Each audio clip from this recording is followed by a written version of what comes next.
Dámy a pánové, přeji vám. Ladies and gentlemen, I wish you a pleasant morning, and let me welcome you to the second year of the International Panel of the Conference of the Medical Daily, entitled The Economics of Prevention. At this conference, there will be experts involved in healthcare systems and policies from several countries, and we are honored to welcome here today and listen to their speeches. So let me ask the editor of the Daily to open this conference, Mr. Hartmann.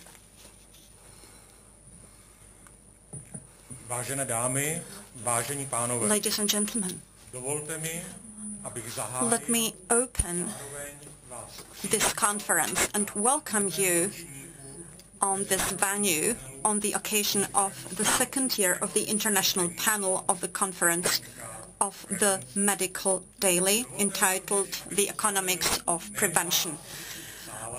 And I'd like to greet not only those who are here today among us, but also those who are listening to us online via the video stream of the Czech press office, the press office of Austria and Slovakia. Our conference is transmitted to all listeners and viewers in Czech, English and German. This year is exceptional, and the reason is because it's taking place in the course of the Czech presidency over the Council of the EU.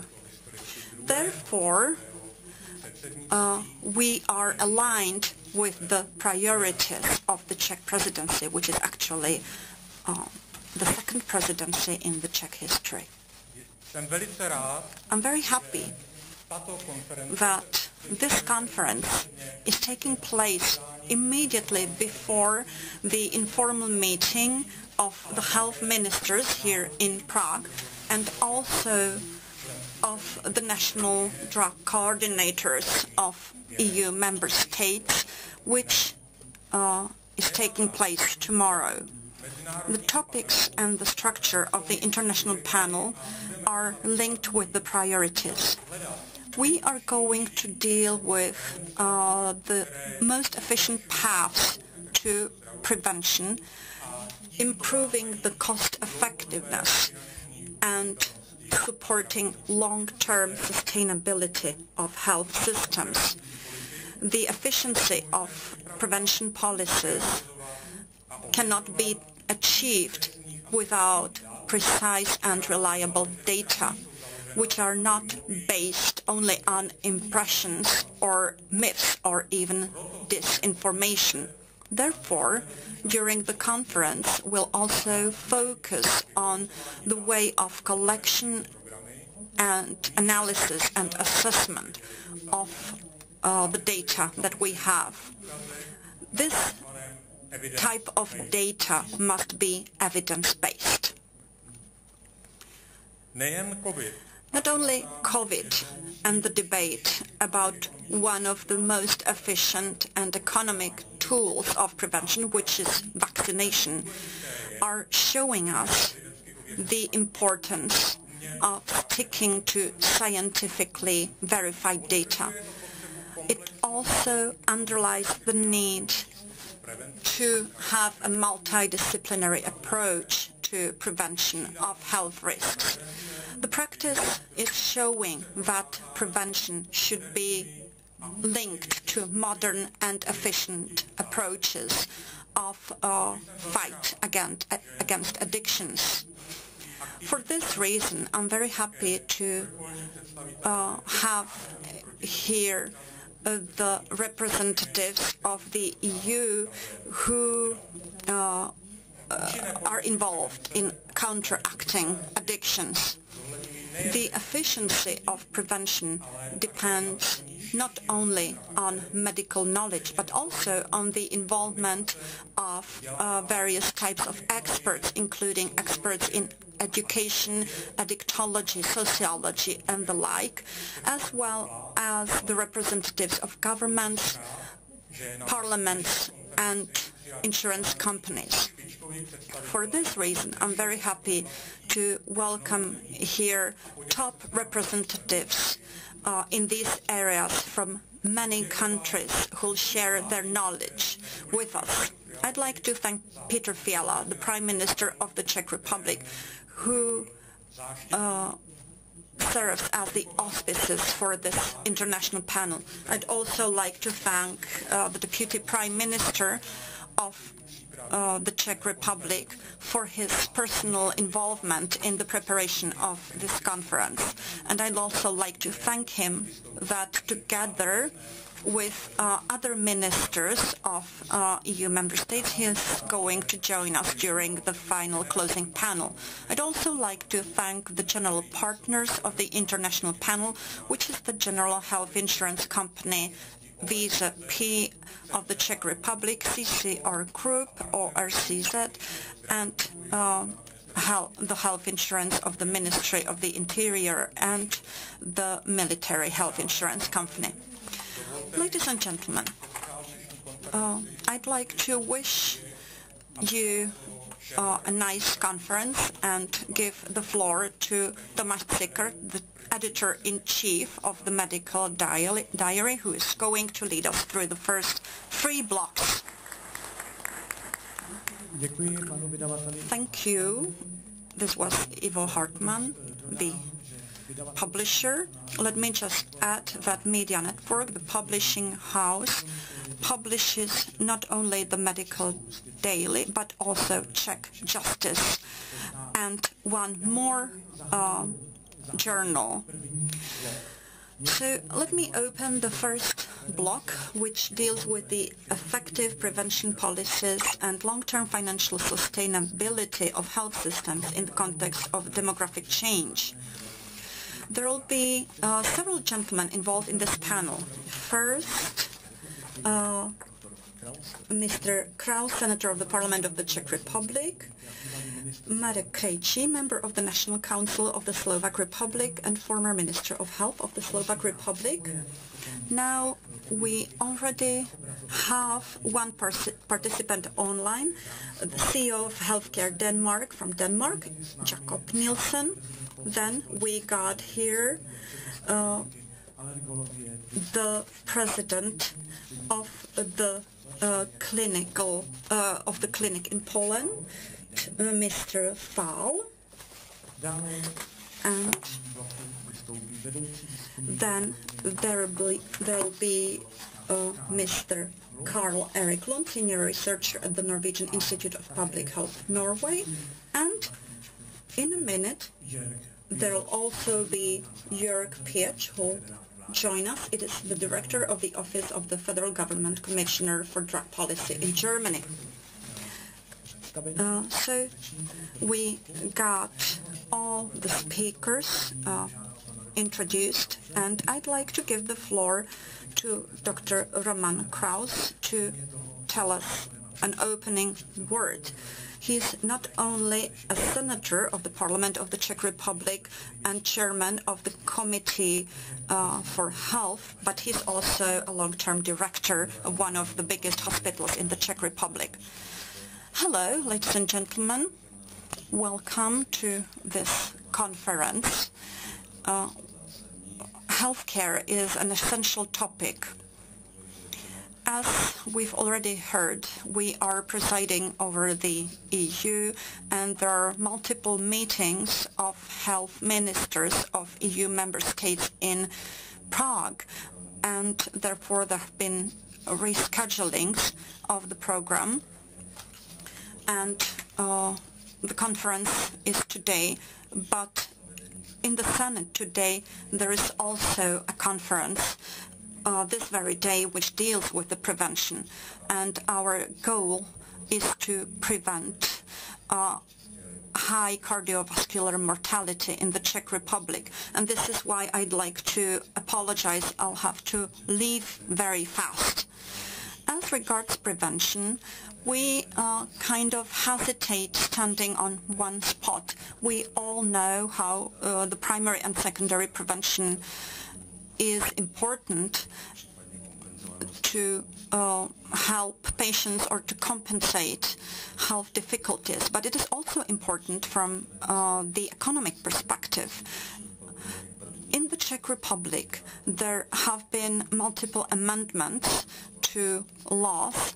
Last week, the Parliament overruled the veto of the President regarding public health insurance, and there is a unification of the rules for the fulfillment of the prevention fund of all health insurance companies. So now they can all fill the fund by an amount of up to 1% of the income of the company, and they can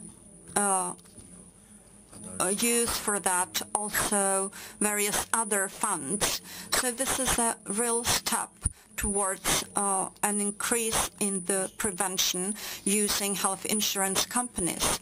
As regards long-term sustainability, from the perspective of demographical changes in Europe, that's a great challenge for the future. Of course, it is mainly a problem of the Czech Republic. We need to consider the volume of the money that we get on one hand, and on the other hand, the effective use of these costs or of this income. And there is a long debate which can be led on the subject. In terms of capacity of beds and usage of all medicine procedures, including telemedicine procedures, which were intervened in connection with pandemic COVID-19 and other phenomena. And of course there are other aspects as well. Yesterday in Furančice we opened a large facility which, among other things, also provide for long-term treatment care. They are those people, I do not want to call them patients, they are mostly senior people who do not need anymore to be in hospitals. They do not need long-term medical treatment, but at the same time they cannot be at home because it's not sufficient to care for them in their home. So this is exactly this interface between health and social services, which in connection with demographic evolution is necessary to be considered and studied so that we are able to provide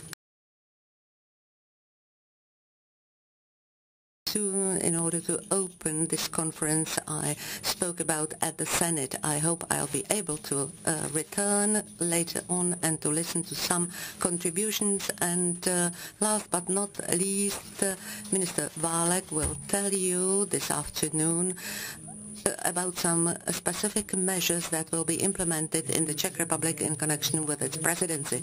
Thank you very much, Senator, but still one question, because this is my habit to torment everyone. The question is as follows. When you spoke about increase of money to prevention at the level of health insurance companies, it will probably mean some billion of crowns, additional billion of crowns. What do you think they will use this money for? I hope they will use the money to introduce new prevention programs. The programs are already prepared by all the companies, and I hope that it will result in sort of a competition struggle among health insurance companies so that they will really fight for their clients using additional new measures and benefits, not only the typical ones. And those prevention programs that relate to most serious illnesses, not only in terms of economic cost but also the number of patients. There are cardiovascular diseases prevention or metabolic syndrome prevention, diabetes and so on and so forth. So there will be bonus system at the level of general practitioners and hospitals with clearly defined results that have to be obtained, and Of course, I do not want to speak about such things as additional pension primes. It's difficult nowadays in these economically difficult time, but prevention programs should be tuned up and improved. Thank you very much, Senator, for having reserved time for us.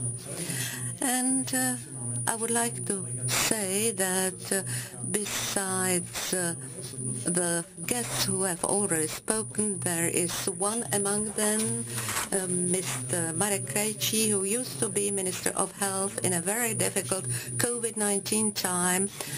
His experience is invaluable, and since today we look at prevention and long-term sustainability of the system, we are very curious to hear his point of view. You can deliver your lecture from wherever you wish.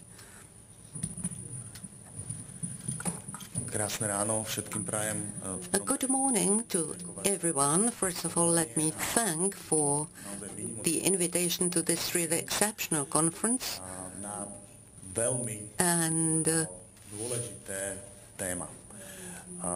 a conference that is focusing on such an important topic. In fact, the success rate of solving this topic is something that will predetermine the health system success all around Europe and in our countries in particular. This time after COVID-19 necessitates very often unpopular measures, and in my lecture, among other things, you will also hear that increasing taxes may bring also, among other benefits, a long-term life expectancy and health condition for the inhabitants of countries. When we look at this slide, we can see what are the demographic changes to come in the nearest 50 years. The European population gets older by 10%. The population within the EU is in the worst situation. You can see how the number of inhabitants will drop from 447 million to 427 million, and by 20% the population of elderly people will increase. They are people above 60 years of age, which means that population in the EU will get older, and those people in productive age will decrease down to 120 million, which is a decrease of 17%. Therefore, there will be less labor up to one person, 1.69 of senior to one person in productive age, which means there will be need for more health care. From 19 million, it will be 32 million needed for their health care. And therefore, what is obvious is that we must ensure an active and independent aging in most of our people. Otherwise, health systems around the world are threatened by a collapse. There are changes within societies, there are changes within environments, there are very threatening trends, and such illnesses as cardiovascular diseases or mental diseases became illnesses that cause most of deaths because of this longer life expectancy, and there is more and more pressure on the health care systems around the world. Therefore, those systems necessitate very radical changes and should focus on healthy lifestyles and prevention. According to McGuinness studies, there is 40% of our health condition is being attributed to our lifestyle, only 10% to health treatment we receive. And this is the reason why we should really think seriously about how to invest, where to invest. We should invest our money into prevention, first of all, and at the same time to education, to educate people so that they'll change their lifestyle towards a more healthier one. Despite that, in Slovakia, there is a life expectancy of 56 age. There is more and more of elderly people who are seriously ill, and that creates a system that is really threatened by immediate collapse. We must think about measures that will prolong a good health condition of people both on physical and mental level, which means better productivity, better satisfaction, better productivity of people. These tables, I will skip them over, saying only that Slovakia lags behind Austria, for instance, in life expectancies in men by 5 years, which is almost incredible. Our neighbors in Czech Republic are a little bit better off, but still, even there is a difference in life expectancy in full health, which is lower in all those countries mentioned. Let me point out the fact now that there are 3% of the total volume invested in prevention around Europe. In Slovakia, it's even less. Just 1% of total budget is invested into budget. Let me speak a bit about interventions that can help us. Interventions prevail health policies. They are intersectorial, and according to experts in Holland, 51 interventions were studied, well selected. They were focused on education, medical screening, both individual and population-like, on such aspects as public health and good condition. Interventions were divided into cost-efficient and saving ones, and we can see that even the saving ones are able to prove that interventions are always well paying off in comparison with later treatments. And when we examine those interventions more in details, we will understand why. In the category of those interventions, such as bigger taxation of unhealthy food, bigger taxation for food that, for instance, have a higher amount of sugar with signaling of nutritional value of a food. This shows that both in Slovakia and also in the Czech Republic, the situation is historically not good.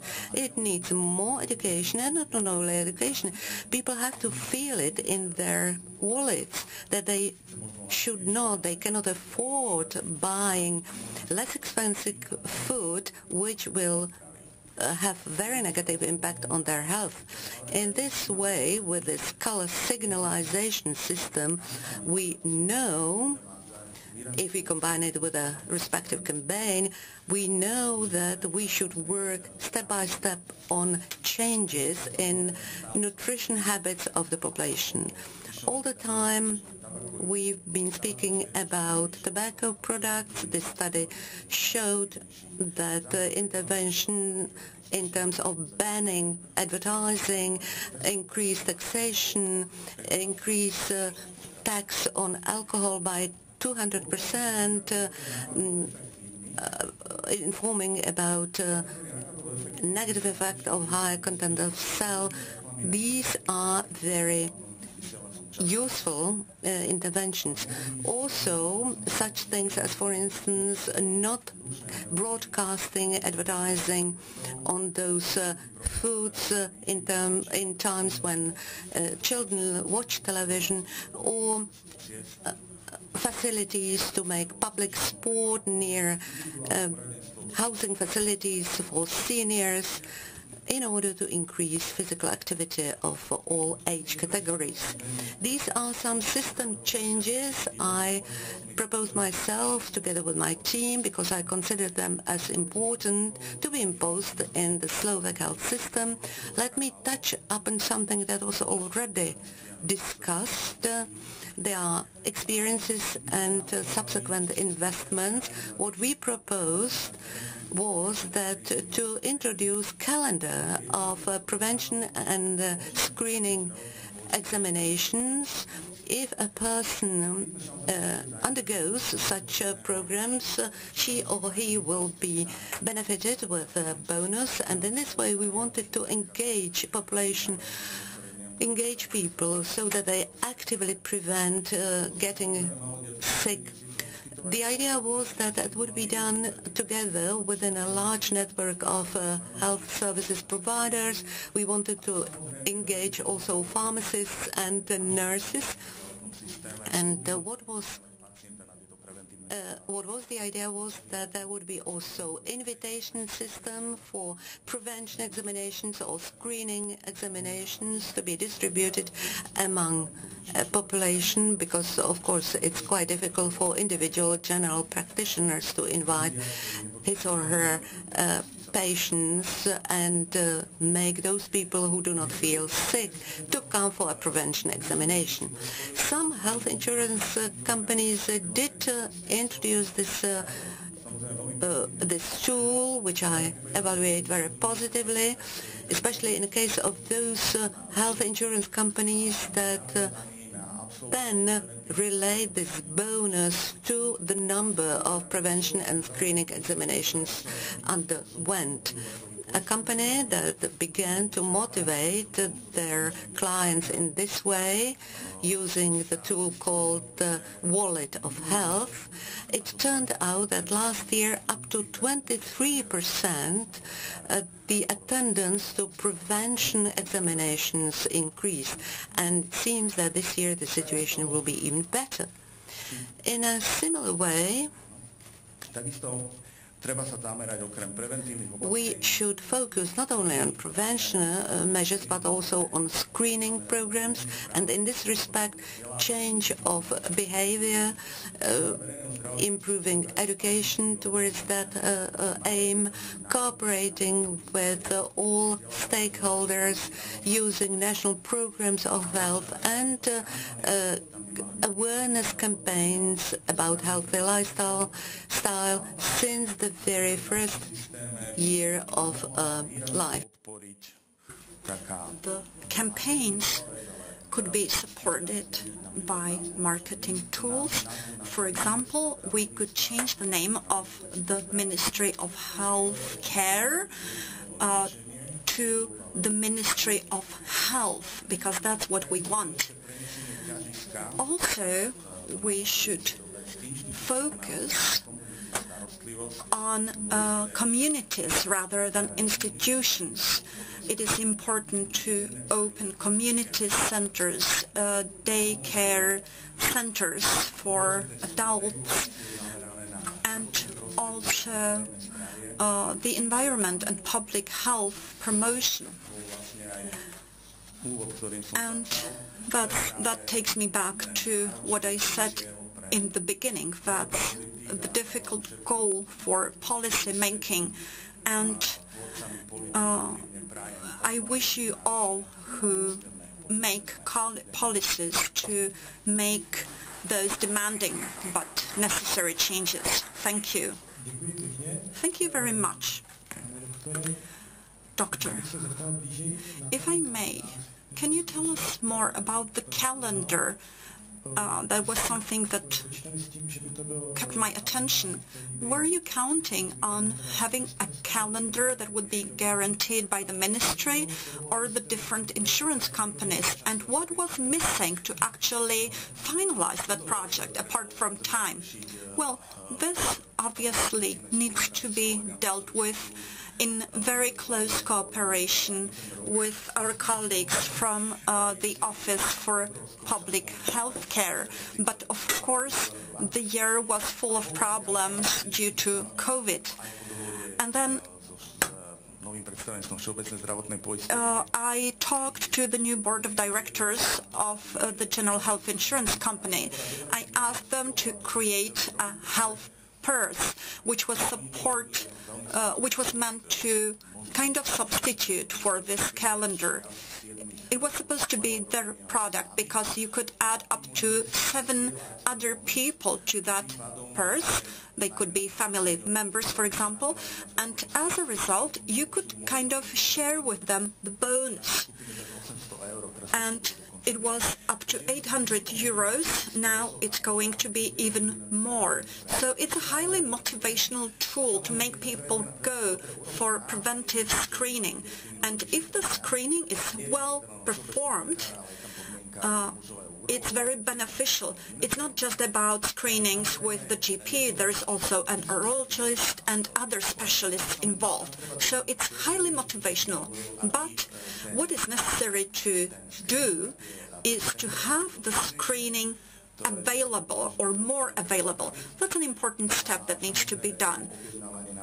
And of course, having people come at a specific time, that's a huge problem because you don't want to come to the doctor's office and wait hours. People who are in the productive age simply won't do that. So we need to actually define the path of the patient. So when the patient will go from one screening to another on time, and the time loss should be minimal. Now let's dream more about the future. You said that the Ministry of Health Care might or should be renamed as Ministry of Health. But looking away from the humor, what needs to be changed? You have the Office for Public Health Care and other institutions. So what kind of systemic changes do you think should be done for the ministry to turn that ministry into a ministry of health? Well, that's what I mentioned during the presentation. What is really important is to inform in great detail. You need to make campaigns leading to changes in people's behavior. And this can be supported by regulation made by the state, but it all starts in schools, the diet children have at schools. So it needs to be done when the state prepares a series of campaigns, plus there is a series of strong marketing tools.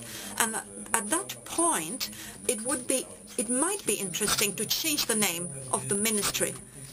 So you mean making also systemic changes in the institutions and delegating some powers to various people? Because we've seen that during COVID times, they wouldn't listen to experts in the Czech Republic. That was the case. There was no strong voice. We got the institutions, but nobody would listen to them. Well, I think it should be the Office of Public Health Care. We have this office. It is good. It works well. It should work more with patient organizations. And these organizations are well established. And together they should promote the national program for the promotion of health in the Slovak Republic. Thank you very much. Well, now we'd like to test the connection with Mr. Jakob Nielsen, the CEO of Healthcare Denmark. Denmark, can you hear us? I hear you loud and clear. Can you hear me? Ano, já vás také slyším. Děkuji. Yes, I can hear you too. So I'd like to give you the floor. Thank you. Thank you very much, and thank you all for this opportunity to speak about the economics of prevention and early intervention in Denmark, and to share the Danish perspective on this important topic. My name is Jakob Nielsen, and I'm the CEO of Healthcare Denmark. Healthcare Denmark, we are a non-profit, public-private partnership that supports the Danish ecosystem in health by promoting our public healthcare system and the Danish solutions to international stakeholders. And while I would much rather be today with you in Prague for the conference, I'm joining you from Nation of Health in Odense, which is our visitor center, where actually we hosted a ministerial level delegation from the Czech Republic earlier this year. And I myself had the pleasure to be in Prague for follow-up meetings in April. So I very much hope this discussion today give you the interest to come to Denmark and continue our discussions. The health challenges, democratic trends, rise in people suffering from NCDs, recruitment challenges, increased public demand for healthcare services are all increasing and will only get more acute in the future. And as we heard from earlier speakers, the economic impact of risk behavior in the populations today are huge. On this slide, you can see it describes the number of extra expenditures among people with a certain risk behavior compared to the population without the risk behavior. On the slide, risk behavior is an expenditure in itself.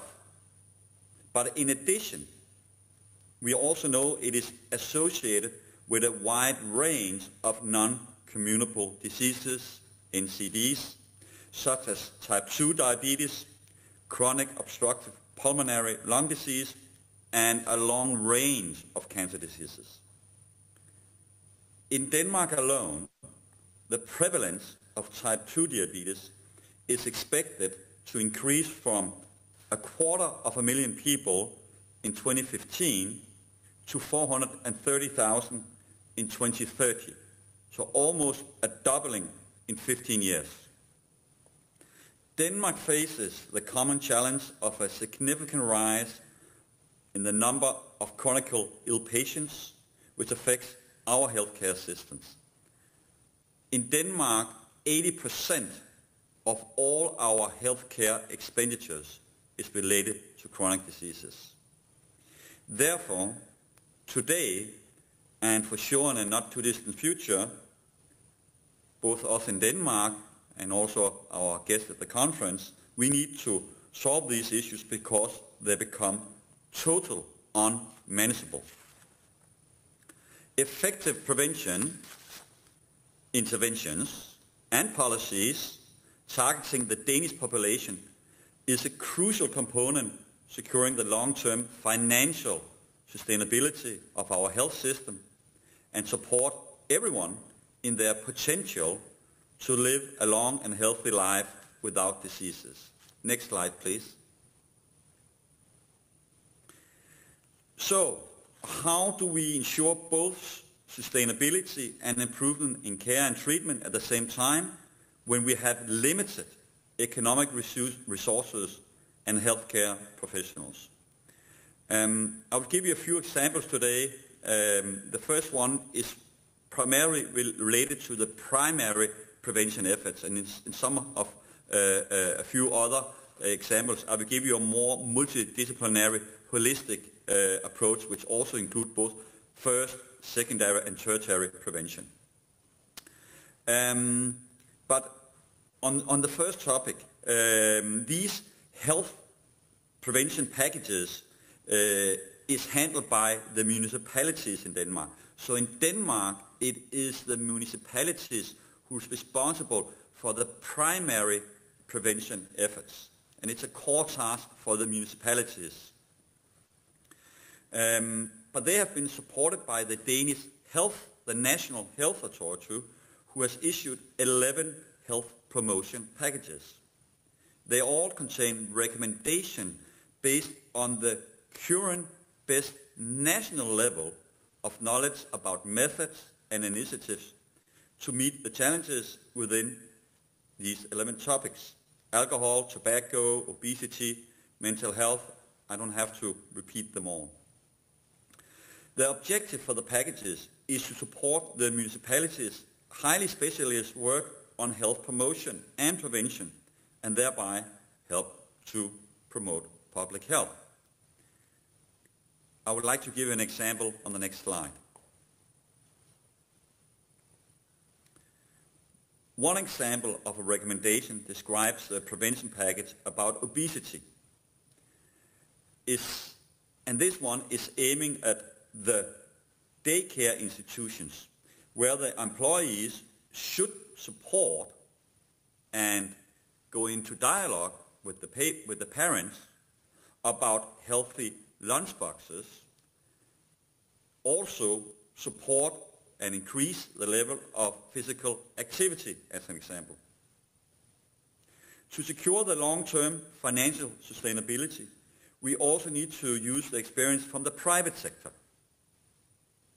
Therefore, we constantly try to explore how we can combine the knowledge from the industry with our public healthcare services in order to provide new innovative solutions that target the patients' and the citizens' needs. Across industries, we see a very clear global trend, and that is that companies are moving away from being product suppliers to service providers. They have to do this in order to stay competitive. The healthcare system, and in Denmark it's a public healthcare system, we should take advantage of that. A great example, if we can go on to the next slide, please. A great example of this is an app, Liva Healthcare app, which is developed and used by a large number of the Danish municipalities because it gives citizens easy access to a personal health coach which can increase level of care and reduce chronic diseases. This has proven to be a significant health improvement for the citizens, and it reduces costs for the municipalities to citizens living with chronic diseases. And it also reduces the geographic barrier for compliance some people have, because you can use it from home instead of traveling over long distances to meet, for example, a coach physically. Another example, if you go on to my last few slides here, next slide please, on a multidisciplinary, holistic approach, which also involves some of the new stakeholders. I heard here in the intervention that we need to get insurance companies, pension funds involved, and in Denmark we have an example of this, even though we have a public, almost 100% public finance healthcare system, but to getting these stakeholders involved. This is called the Danish Lighthouse project, and we just started it earlier this year, and it really shows how you in new inventive ways can solve some of the healthcare challenges. The project is a strategic public-private partnership with the ambition to develop and trial innovative cross-sector solutions for the prevention, early detection, and management of obesity.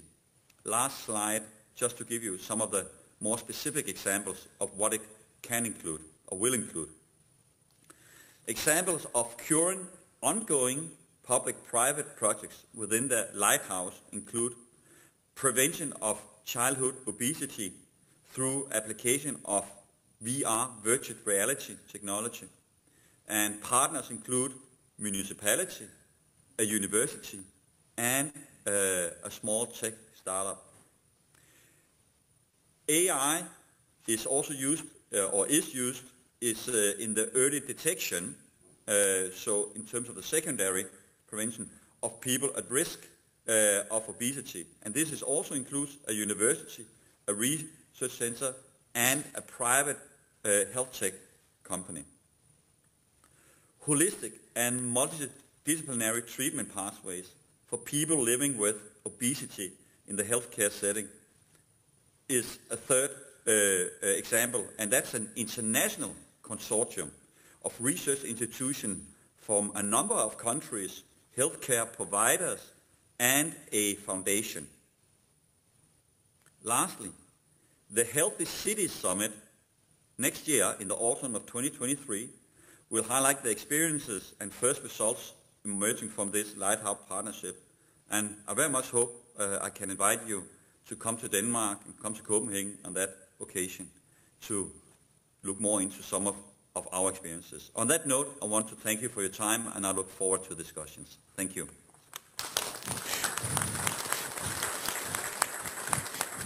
Děkuji pěkně za vaše vystoupení. Dovolím si položit... Thank you very much for your contribution. Let me raise two questions to you. The first relating to efficiency of all measures, programs, prevention packages. You spoke about the fact that municipalities saved a lot of money per person by using particular programs. How do you measure this? And where precisely municipalities saved their money? In what package? So if we take Viva Healthcare app, the benchmark is a similar group not being part of the program compared to the group of people with a similar disease taking part in the program. And so actually there has been studies to substantiate the actual cost that has been saved in the municipalities.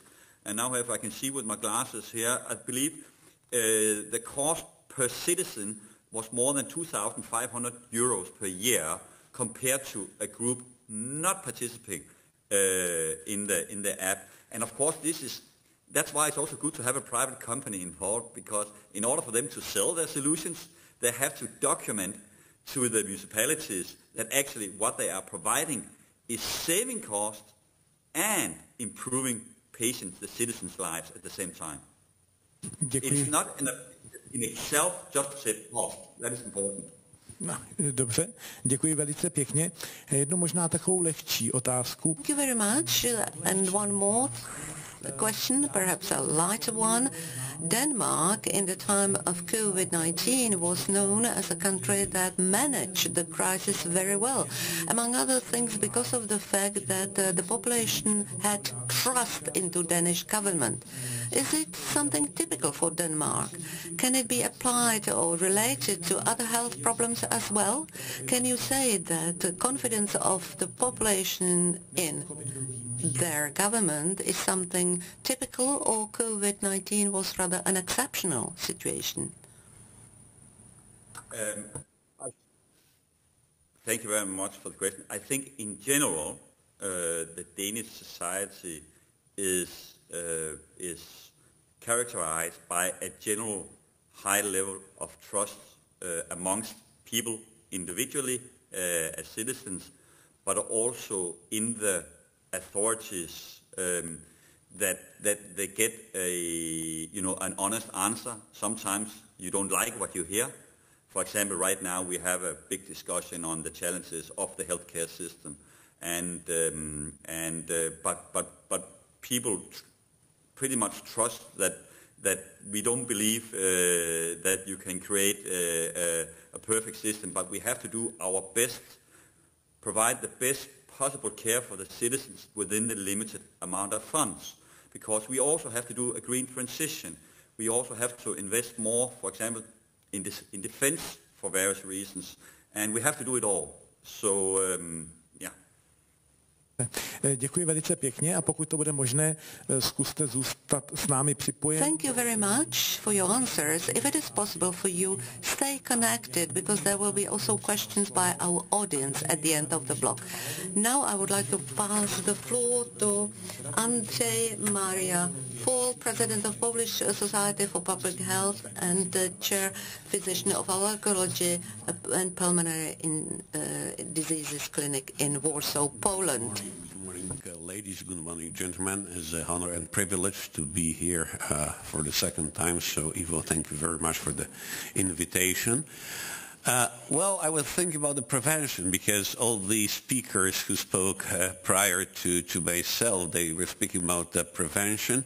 So we started some serious prevention yesterday evening, a very healthy lifestyle. We went to the place called Vojevodu, and they have a pečené koleno and a very good beer, and it was a 0% beer. So I'm ashamed. So I started the conference on prevention with such a non-preventing way. Well, but sometimes it does happen. Well, very shortly, my conflict of interest. We got to look, when talking about the healthcare, about the life level in all the countries around the world, and about the quality of health provided, we used to look at the longevity of the society. The longer they live, we believe that the healthcare is better provided. Well, which is not the truth, which means that the healthcare is better provided, but they live healthier, so they use all the measures of prevention. When you look at this graph, you may notice, you certainly do notice, that, however, there is a correlation between the longevity and the income of the society, because this is kind of linear. You may see that there are many countries who project a much higher longevity that would come out from the money they invest. So if we just said that investing enough of money is buying 5, 10, 15 years of longer life for the society, that would be very easy because the people living in the richest countries would be the longest living people in the world, which is not the case. Well, it never was, because when we go exactly 200 years back, the proportion maybe is the same, so still the more they spent, the healthier they were, but they lived 50% of what we do live now. And we used somehow in the past 200 years that every year, except of the war years, of course, every year the longevity increases. We live longer and longer because we have better medicine, we have better health care, and we try to live healthier. We quit smoking, we quit binge drinking, and so on and so forth.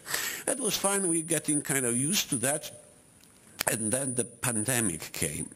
And if you look at Polish and Czechia, we are gaining like 0.1 year in the social longevity every single year prior to pandemics.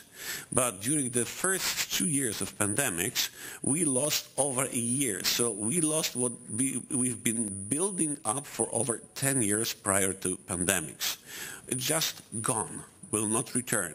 We need to work it back, so we need really to start working very hard to work it back. This is part of what is being called in health economics the post-pandemic health debt. This is part of this debt. This is the most serious part of this debt, and we need to look how to pay it back.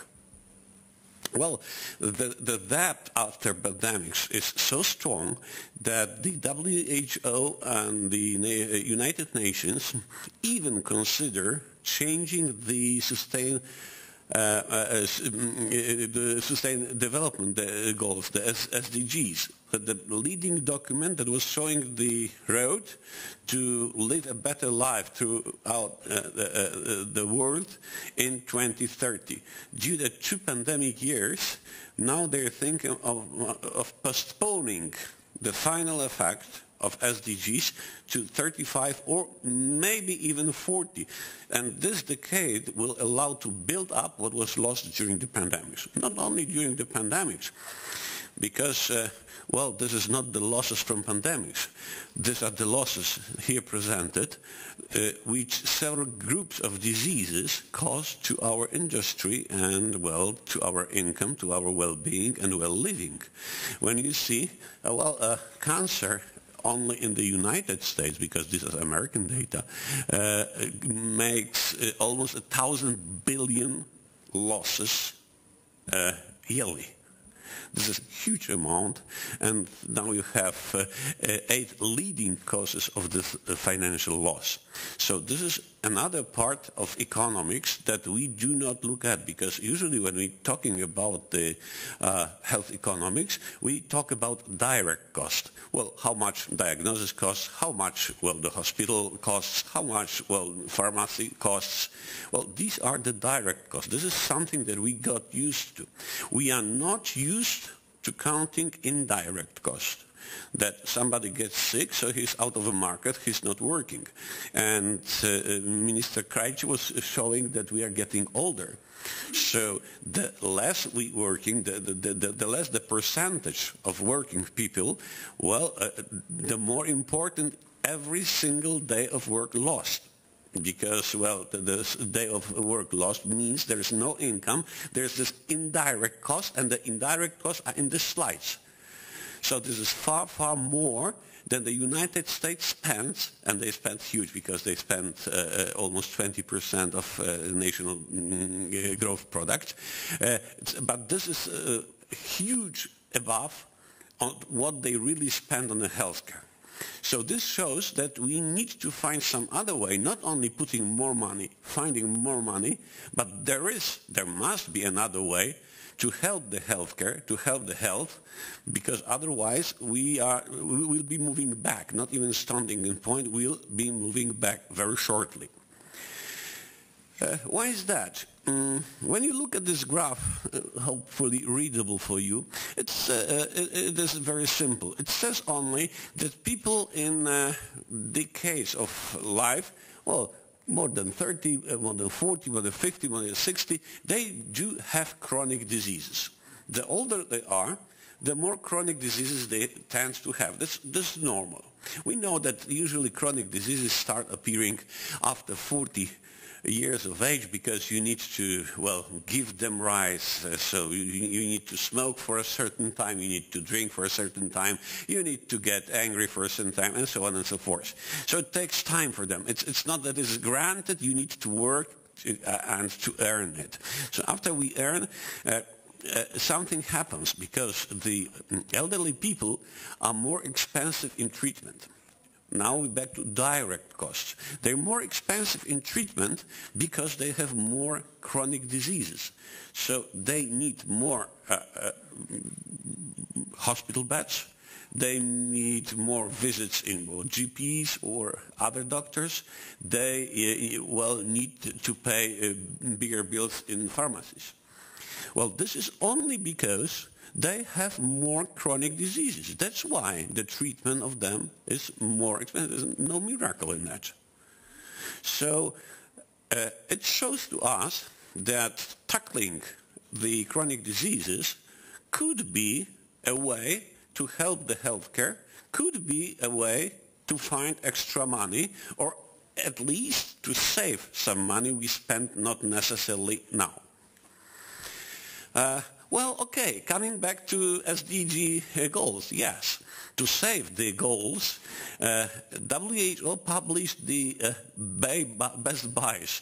You know, this the huge network of the magazines in the United States called Best Buy.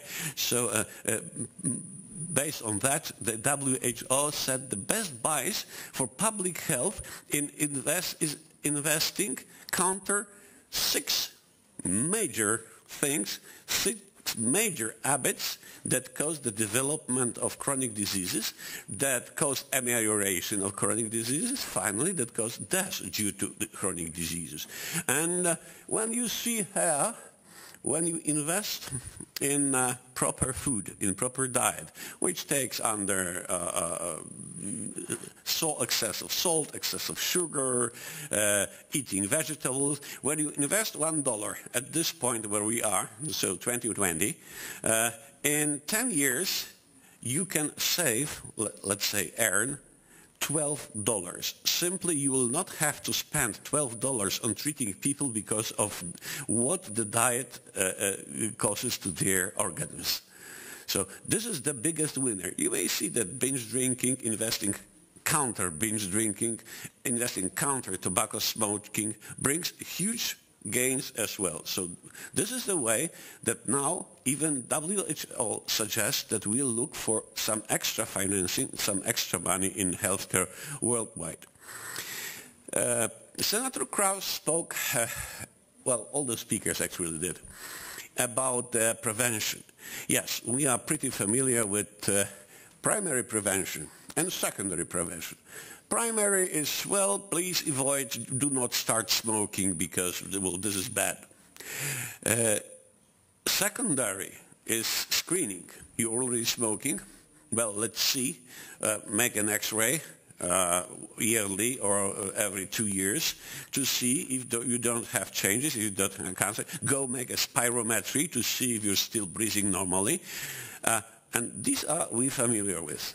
But we very often forget that primordial prevention. Primordial prevention is education at the basic level, starting at kindergarten level, a full education, pro and counter. So showing good behaviors, healthy behaviors, and showing bad behaviors, and preventing children to start at the beginning. Because once you behave bad, you start liking that, mostly. That's why these are habits. And then quitting is much more difficult than preventing. So we do not remember primordial education, so people from education departments should be sitting with us here in this room during the conference, actually. And the second thing we sometimes forget about is the tertiary prevention. Even those who are seriously sick, they have developed chronic diseases, they still can have better quality of life, they still can live longer, they still can pose less costs to the healthcare if we give them some, well, harm reduction. We do have harm reduction for drugs. We do have some harm reduction for smoking. We do have, well, let's say harm reduction. We have now the 0-0 beers. Well, in Poland it's extremely popular, and many people during the lunchtime, they take the 0-0 because they go back to work or they take cars. Now I think every 10 beers sold in Poland is 0-0. I wouldn't say this is a harm reduction, but it is close to the idea. I mean, we substitute beer with alcohol with a beer the same taste. By the way, a lot of Czech beers, 0-0, are also available in Poland.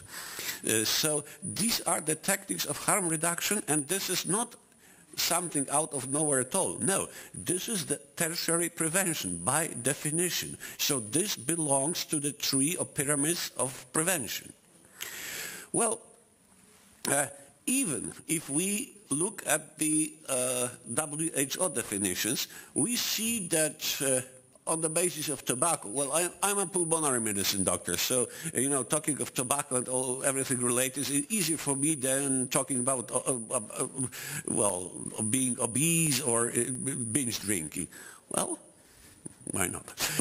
Anyway, coming back to that, you see that really harm reduction, WHO, so World Health Organization, says that is the crucial attitude at people who are already deep into the disease and they refuse smoking. And they do. From my private experience and the experience of my assistants, we are now 24 doctors working at the department that I run, and we have the same experience, that at least 30% of heavy smokers say, leave me alone. I need to smoke something.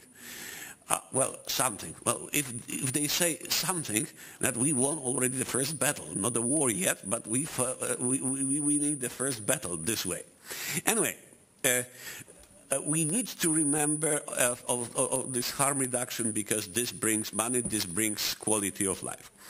Second thing I want to point you that when we're really looking at the early death risks, so the risks that may cause earlier deaths in every of us, please look at low income, high body weight, smoking, and bad diet. These are the 4 major components of earlier death here and now. So in the middle of Europe, because these are European data. So if we did the same statistics for Middle Africa or Southeastern Asia, certainly there would be other components. But here now we have these 4 components, and we need to face them and we need to fight them. Well, the problem is that when we start with primordial prevention, so we start with the education at the very basic level, which is fantastic, because after that we can get an absolutely 100% smoke-free society in 40 years from now. I don't see politicians waiting 40 years because they have the election in 4 years, so they need to have something here and now and not to wait for 40 years. In 40 years they'll be out of business. So they need it now.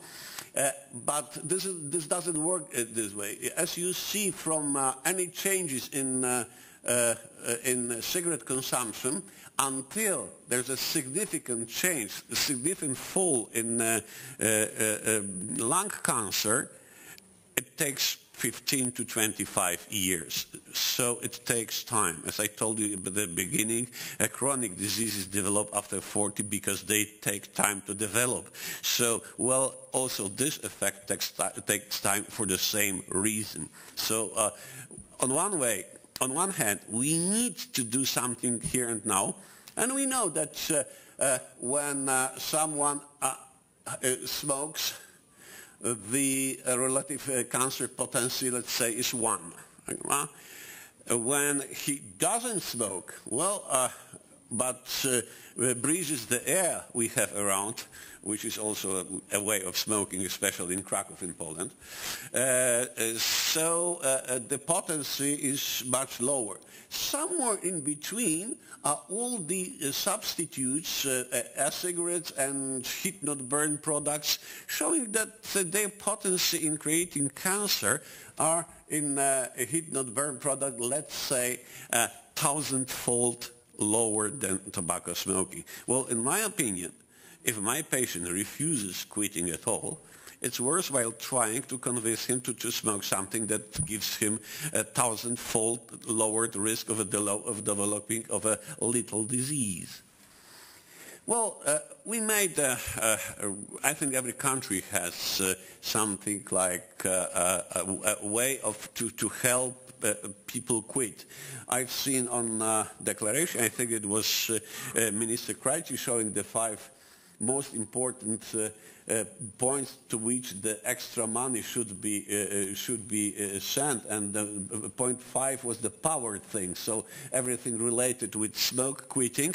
So yes, we have also some smoke quitting spending, and we have some smoke quitting protocol, and please see that we have accepted, in Poland we have accepted heat-not-burn products as ultima ratio in those in which all the 4 levels failed. But first, the 4 levels have to be carried out and failed at least once. We do not stop, well, once it didn't work, we try another time. So it has to fail at least once every of these levels before we suggest alternatives.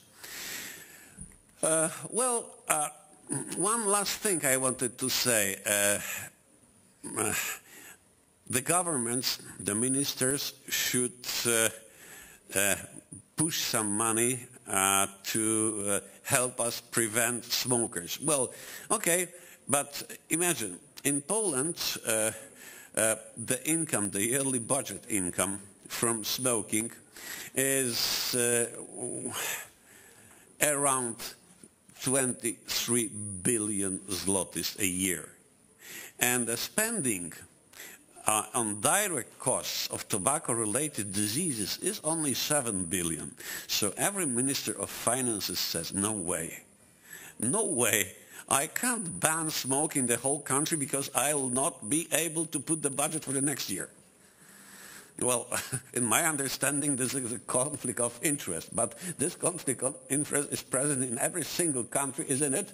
Yeah, so it is, and it's not avoidable. That's why I leave you with, with some things to think over, and maybe we shall take it as a scientific society, we as doctors, especially pulmonary medicines, we as NGOs, maybe we shall take it and rule in this part, and when the ministers of, I like this saying, not a healthcare, but of health. In Poland we go even further, we say that we have a ministry of disease now, and we would like to go toward the health side. Thank you for your attention. Once again, thank you for the invitation.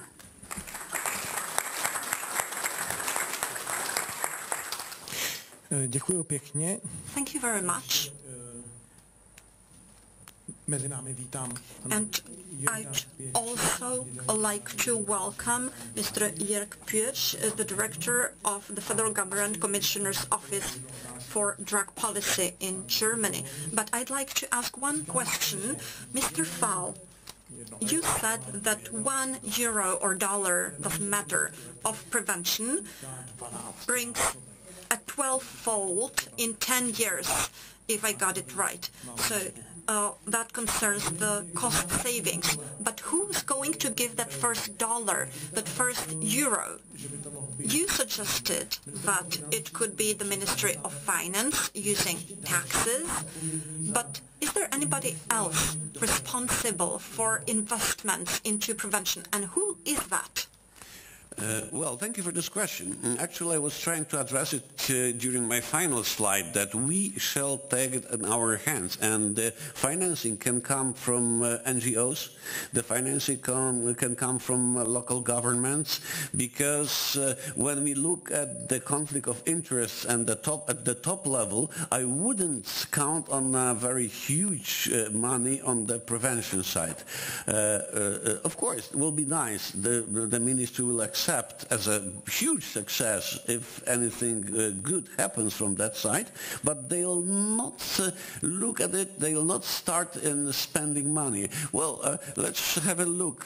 Tomorrow I lead a panel in the Polish Davos, so-called, and the panel will be about money, of course. I showed that in the last year budget of our national health fund, preventive measures, preventive programs are only 0.2%. So this shows how much considering, how much willing to is the ministry to go for the prevention projects. I think that really local governments and NGOs are those who should take over and do something good, because, well, we're losing year lives. We're not gaining them anymore.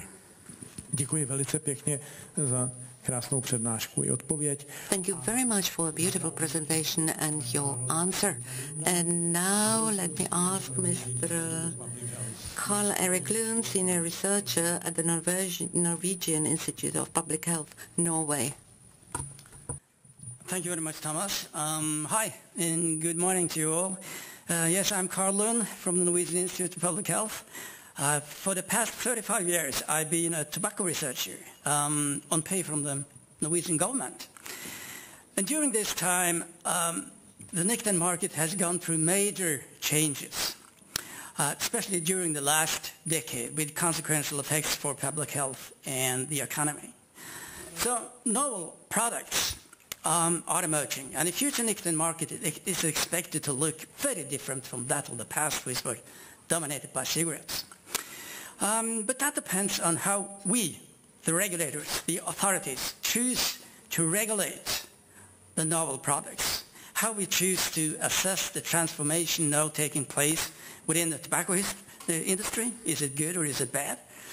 And most importantly, it will depend on what we on the health side put up as our ultimate goal for the tobacco policy. Is it to combat smoking-related diseases or to create a nicotine-free society? And I'll come back to this in a minute, but first, let's have a brief look at the new non-combustible products that have emerged on the market. I guess you're all familiar with e-cigarettes. They've been available in different sizes and shapes for approximately 10 years. Most products has in fact been manufactured outside the tobacco industry, but in recent years e-cigarettes is going also into the portfolio of the industry. But it's something called heated tobacco products that have sailed up as the tobacco industry's major focus area. And unlike e-cigarettes, which contain nicotine but no tobacco, these products contain tobacco, but you don't set fire to the tobacco, like in cigarettes. So in this device, you only heat the tobacco with help from a battery technology. So we have the nicotine, tobacco-free nicotine pouches. They've recently already become popular in the US and parts of Europe. And here you place small tea bags containing plant fibers, flavors, and nicotine under your lip, and eventually nicotine then will pass through the mucous membrane and into the blood circulation. Now in my country, which is the Kingdom of Norway, we have a smokeless tobacco product called snus. And during the last 10 years, snus has in fact displaced cigarettes on the nicotine market, both in Norway and in Sweden, which illustrate, I think, that some of these non-combustible nicotine products might have the ability to compete with cigarettes and also perhaps outperform the more hazardous cigarettes, because there is a huge risk difference from inhaling smoke from a combustible cigarette as compared to the various non-combustible nicotine products, as Andre just emphasized. It's during combustion that the tobacco becomes extremely toxic, creating more than 7,000 emissions. Approximately 70 of them are potentially carcinogenic.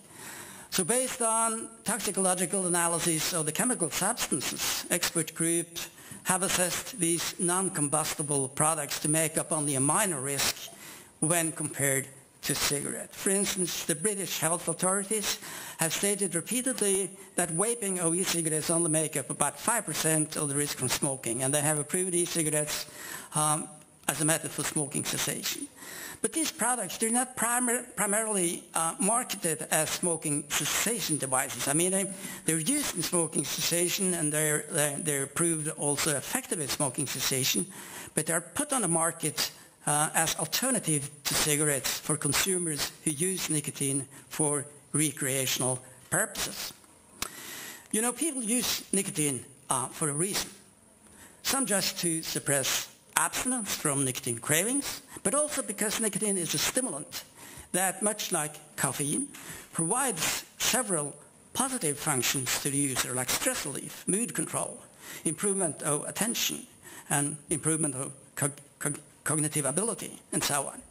So much of the appetite for nicotine is rooted in pleasure and enjoyment, and this will not disappear in the future, I think. And nicotine in itself is not carcinogenic and plays a minor role, in fact, in development of smoking-related diseases. But when released on the market as recreational products with a variety of flavors and wrapped in fancy design boxes, these novel products may also appeal to a segment of consumers who otherwise would remain nicotine-free, not only to smokers or smoking-prone youth. And this put us, the regulators, in a difficult situation when trying to design a health-optimal regulation for these products. Now, should regulation facilitate transition from smoking by making these products available, inform smokers of the risk difference, make the products attractive by adding flavors, for instance, and make the products affordable by taxing them lower than cigarettes. Now, if this policy, it's often called the risk proportionate policy, would make smokers switch, well, it may result in major health gain for public health. But on the other side, a risk proportionate regulation may have the unintended side effects that some otherwise smoke-free adolescents will start using the products, and by that probably increase the risk of a negative health outcome, even if this probably will be very moderate with these products. But still, out of regard to the adolescents, if we don't like them to use these products, we ban them or put on stronger regulation to them. But then we also then should keep in mind that if such a regulation makes these products less easily accessible, less palatable, less acceptable, more expensive, less consumer-friendly, this is an approach that may cause harm by perpetuating smoking. So getting this balance is very different for us regulators. Now, several countries, like the UK and New Zealand, for instance, have decided to exploit the potential of these products in its strategy to combat smoking, saying that these novel products, they're part of the solution to the smoking problem. They're not part of the problem itself. While other countries like Australia and Finland, they see novel products as an extension of the tobacco problem, have banned these products from the market and regulate them as cigarettes or something like that. So for us, the regulators, it's indeed frustrating that the policy here is so conflicting. And this frustration was the backdrop when I authored this paper, in which we tried to put up a framework that health authorities could use in order to assess the public health effect from letting novel nicotine products access the market. And in short, you need to have information on 3 key factors in order to determine the net public health effect from the availability of novel tobacco products.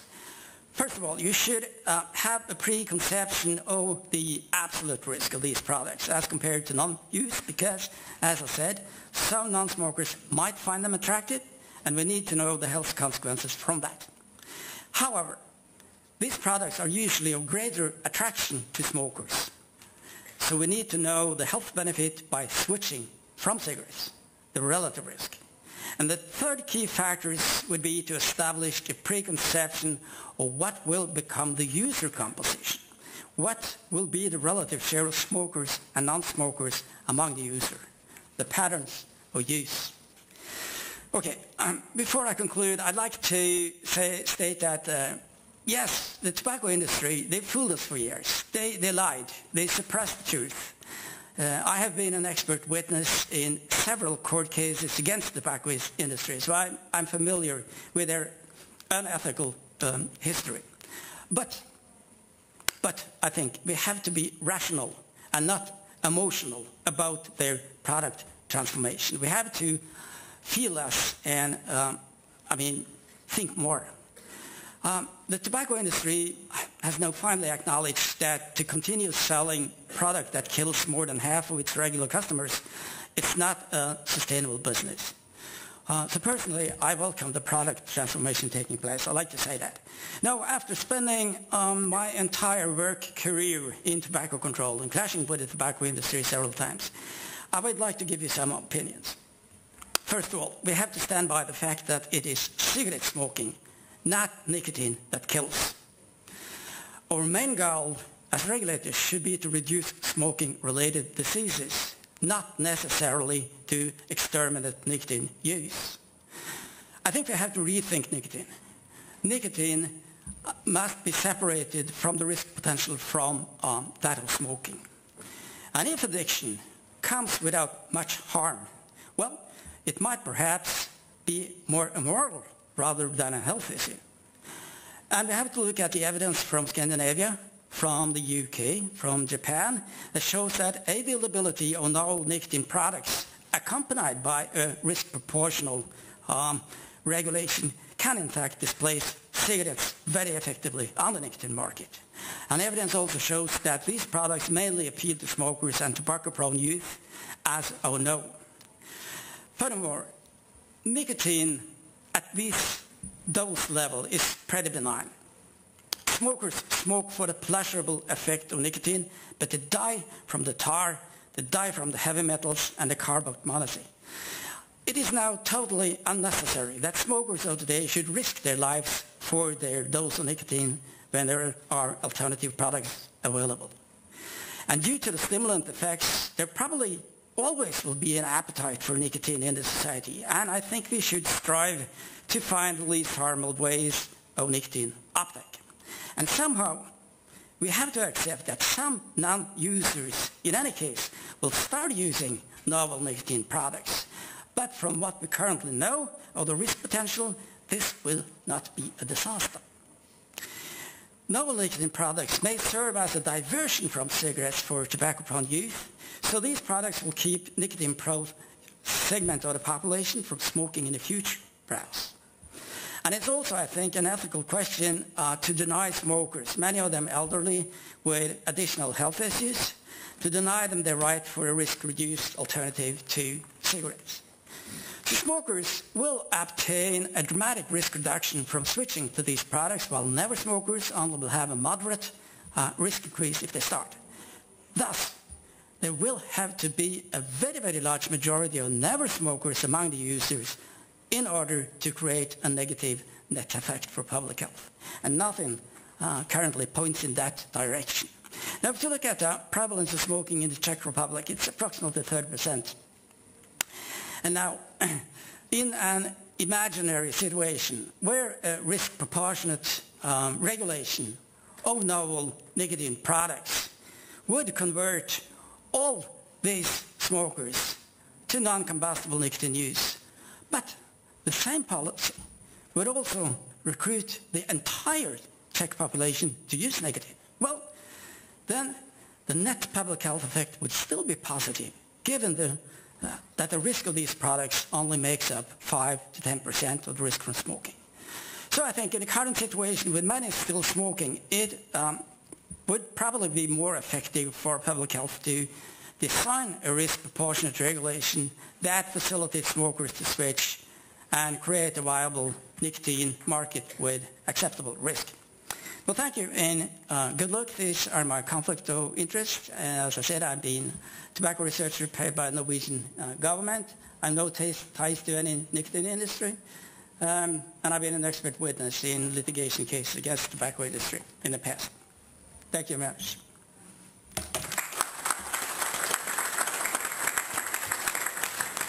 Děkuji pěkně za vaše vystoupení. Thank you very much for your both presentation and remarks relating to the Czech Republic. Let me ask about children and youth. What is the situation in your country, in Norway? Do you have any idea how much young people start with both ordinary cigarettes and alternative tobacco products? And do you think that the development goes in the right direction in the context you outlined your presentation? Yes, thank you for that question, Thomas. Well, the nicotine market in Norway is now dominated by snus, as I said. If you go 20 years back in time, 95% of the volume of tobacco was sold as cigarettes. But during the last 10 to 15 years, more and more teenagers have switched from cigarettes to snus. The initiation of smoking now in Norway is down to 1 or 2% in the age group 16 to 24 years. There has been a parallel increase in snus use and a parallel decline in cigarette use. So many of those who were tobacco prone and would otherwise start to smoke, we think, have now started to snus, which is not ideal, but it's the second best. The best would be, in an ideal society, everyone would be nicotine free. But we don't live in this society. So I think we have to look for a pragmatic situation and that we should urge smokers to switch to non-combustible products if they can't quit or if they won't quit nicotine. Děkuji pěkně, Karl. Would you allow a short comment? Ano, prosím, short, ale... Thank you very much. A very short comment on that. We had a very huge study made by the National Fund on the cigarettes and cigarette starting. And we demonstrated that 53% of the smoking beginners start with the cheapest cigarettes, regular cigarettes available in the market. Well, it was this was done on demand of the ministry, and it was supposed to be a base for the excise tax law that was introduced at that time in Poland. So we understood that, well, the excise will be higher on the products that are more harmful, so they are, well, available so much that children start using them. No, it wasn't the case. Those cigarettes that cause 53% of new starters in smoking, they have a lower excise than they had before. So the attitude, once again, of the government is not quite as the public health would like it to be. Thank you. Děkuji za doplnění. A už nyní vyzvu ředitele. Okay, thank you very much. And now I'd like to give the floor to the director of the Federal Government Commissioner's Office for Drug Policy in Germany, Mr. Jörg Piach. Can you give us your speech?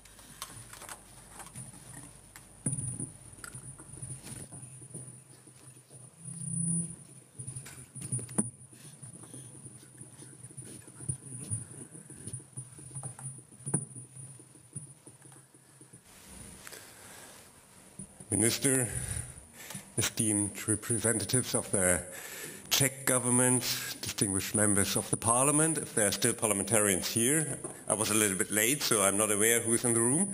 Ladies and gentlemen, allow me first of all to extend warm greetings from the Commissioner of the German Federal Government for Drug and Addiction Policy, Burkhard Blinert, to all of you. Burkhard Blinert would have liked to speak to you personally today, but he cannot be in Prague. He has a couple of appointments in Berlin and Munich today in both cities, so he has to copy himself already to be in both German cities, and we had no possibility to copy him a third time. So it has to be me who has to come to Prague, and I'm very happy about that. And I'm happy to be given the opportunity to speak to you and discuss with you. It's an honor. My name is Jörg Piach and I'm a legal expert. I worked for the German Bundestag for a couple of, or even for many of years. And for the past 6 years now, I've been in charge of the task force of the Commissioner of the Federal Government for Drug and Addiction Policy in Germany. Ladies and gentlemen, we're talking about the economics of prevention. And I'm not a scientist, not a prevention researcher, as my previous speakers here. So my view on the issues to be discussed today is political in nature. And as policymakers, our task is to set the course, to create framework conditions, and to distribute money, which is always a scarce commodity. This is what we do in the area, not of the whole field of health policy, but of drug and addiction policy. So what role does prevention play in German drug and addiction policy? What role should it play? And what have we learned in the past years? I would like to start with a very, very brief overview of the current state of prevention and drug policy in Germany. For over 10 years now, we have prevention has been the primary pillar and one of 4 pillars of our German national drug and addiction strategy, alongside counseling, treatment, harm reduction, and also law enforcement. So this is the approach laid out in our 2012 National Drug and Addiction Strategy. And when we speak of prevention, we always mean comprehensive prevention, structural prevention, in other words, statutory framework conditions, such as access to tobacco or alcohol products, the taxing, taxing regulation of all legal addictive substances, but also the regulation of advertisement, for example. And, of course, behavioral prevention, such as prevention programs at kindergartens, at schools, in the workplace, and in this context, everything from universal programs targeting an entire age group at a time to selective programs aimed at especially vulnerable groups. So this is all prevention, as you know. In reality, Germany is probably like many other countries. The biggest and toughest political debates revolve around further steps in structural prevention, because our prevention interests always compete with many other needs. So we had very, very tough debates about advertising regulation for tobacco, for example. That were extremely tough debates. And we will have similar ones regarding alcohol, for example, in the future. And when it comes to the prevention programs, the fact is that in Germany almost everything is available somewhere. A growing number of these programs have been positively evaluated and therefore recognized as being effective. But unfortunately, few of the programs in my country and few of the evaluated ones are universally available. They are available in some places, but not everywhere. And this is because behavioral prevention in Germany is the task of many, many, many different actors, from municipalities on the one hand to civil society organizations on the other hand, and also the insurance companies. So I was wondering what might be of interest for you after this short description of the status quo. And I, for me, came to the conclusion that I would like to share just 5 observations with you, 5 very basic observations. And then we might have a chance to discuss them, or you might be able to compare whether you are in a similar situation in your country or not. And the first one is extremely basic, and that is that we in Germany came to the conclusion that drug and addiction prevention is even more and much more central than we thought 10 years ago. And this is a general consensus in Germany now. Very, very basic. Why? I think the health risk involved in the abuse of addictive substances can today be described much more clearly than 10 years ago. We've heard a lot about that in the previous speeches. But another example, we know and we have very strong evidence on that heavy smokers shorten their lifespan by an average of 10 years. So very, very tough research on that. And we know increasingly more about the impact of addiction on the family, on families. Only 3 out of 10 children born to addicted parents, I'm not talking about cigarette use now, grow up to be healthy. Only 3 of 10 children of addicted parents grow up healthy if they don't receive any kind of support.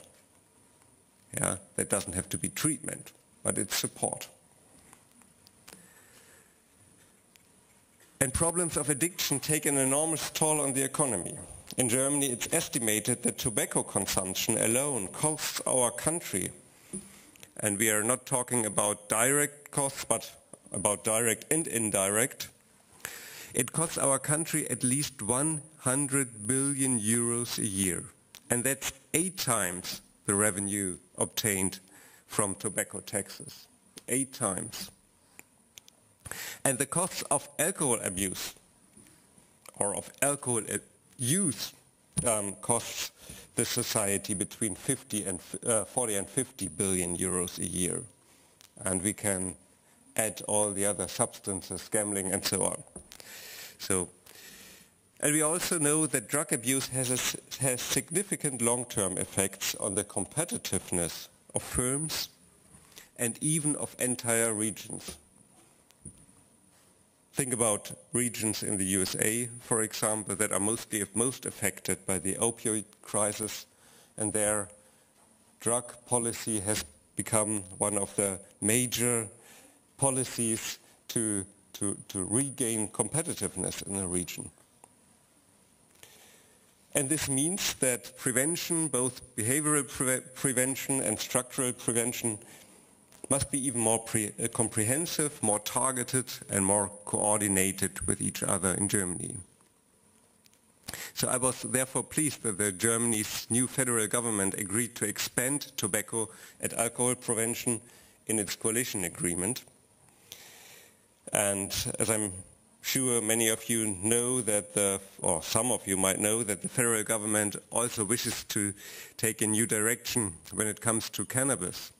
And the aim here is controlled dispensing combined with strict protection of young people and a great deal of prevention. And I'm happy to see that our German Prevention Act, we have a major Federal Prevention Act, is being further developed in this new legislation period. The new Federal Institute for Prevention will have a key role in this process. And you might also be aware that since 2016, health and long-term care insurances in Germany are under obligation to allocate a fixed proportion of their insurance contributions to prevention. This amounts to a total of well over €500 million per year.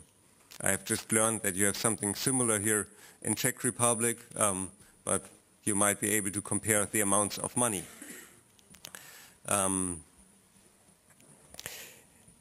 In addition, the health insurance funds may only fund projects that can prove effectiveness. That was very relevant to define rules for spending these prevention funds that have to be allocated by the insurance companies. The second key message is that we need a more consistent and a much tougher regulation of legal addictive substances. All of the scientists are telling us that we should be more consistent in regulating legal addictive substances, including but also gambling and gaming. It shouldn't be that public money is being spent on prevention programs on the one hand, while at the same time the tobacco, alcohol and gambling industries are allowed to invest much higher sums in advertising. The disparity is indeed enormous. Whereas in Germany perhaps some 20 or 30 million euros are spent on smoking prevention programs, the tobacco industry invests 10 times that amount in sponsoring and advertising still. And we know that the ones that are most affected by advertisement are minors and already addicted people. So we know what advertisement makes. So that's why I welcome the fact that the new coalition agreement provides further restrictions on the sponsoring and marketing of alcohol and nicotine products in Germany. And I take it for granted then that the envisaged regulation of cannabis will be an extremely strict one. The third message and lesson is quality insurance in prevention programs. Today we know much better than we did 10 years ago which programs have indeed a positive impact and which do not. Over the past years, relevant standards for drug and addiction prevention have been developed not only in Germany but also by the EMCDDA. And as the federal government, we attempt to enforce these standards as best as possible. And in Germany too, like everywhere else, it calls for a great deal of persuasion to really make sure that these standards are implemented.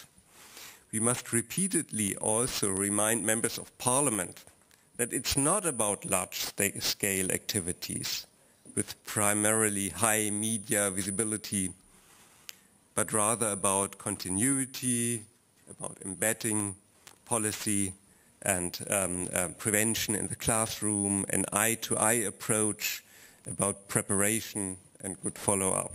In other words, it's about long-term prevention programs. And my first and almost last point is coordination. Proper coordination of measures is extremely important and decisive for success, precisely in a country with a federal system, with many actors in various levels. And that's not easy for us in Germany. And to become better, we have created national and regional prevention conferences that are coordinating bodies for the whole field of health-related prevention. And we have to improve these bodies as well and their working conditions, but that's our way to do that, coordinating prevention on different levels. And finally, my last point is setting priorities. We've learned that it makes sense to start prevention very early in life, as early as in kindergarten, maybe even earlier. It is extremely important to promote life skills, the ability to articulate feelings, to say no already in childhood. We also know how useful it is to introduce quality-assessed addiction prevention programs in schools so as to reach all pupils. What is most decisive, however, is reaching those who are particularly vulnerable. And these are young people, for example, with mental problems, with problems at home, that are young people growing up in educationally challenged environments, young people having other problems. These young people do not need just to be lectured by us on how terrible drugs are. They actually need support, coping with their life circumstances and problems. Talking to them, supporting them, working with them to find solution for their problem, that is the best or one of the best possible kinds of drug prevention as well. And our task for the future is to create the right structures to achieve just that. Ladies and gentlemen, I'm pleased that this event here in Prague, that you are giving me, that with this event here in Prague, you are giving prevention such a prominent role in debate. And what can I say from addiction and drug policy? I can say you've chosen exactly the right priority for this conference. Or with a nod to the conference title, good prevention makes good economic sense as it brings at least 100-fold return on investment. Thank you for it. You're welcome. Děkuji pěkně. Thank you very much indeed.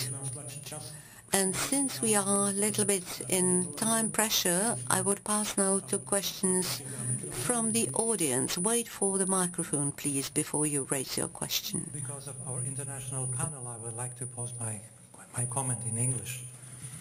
It's a comment to the presentation of Mr. Fiala, and namely that in the beginning of your presentation you showed a slide that came from Gapminder, and it showed, what it implied was that there is a correlation between healthcare expenditure and the longevity. Now, I would like, with all due respect, challenge this assumption, namely also because the x-axis of the slide was in logarithmic scale, not a linear scale. If we had it in a linear scale, we would see that the correlation between longevity and health expenditure is a hockey stick shaped. Namely, that in the hundreds of PPP dollars spent per year per capita, we do see indeed an increase in longevity.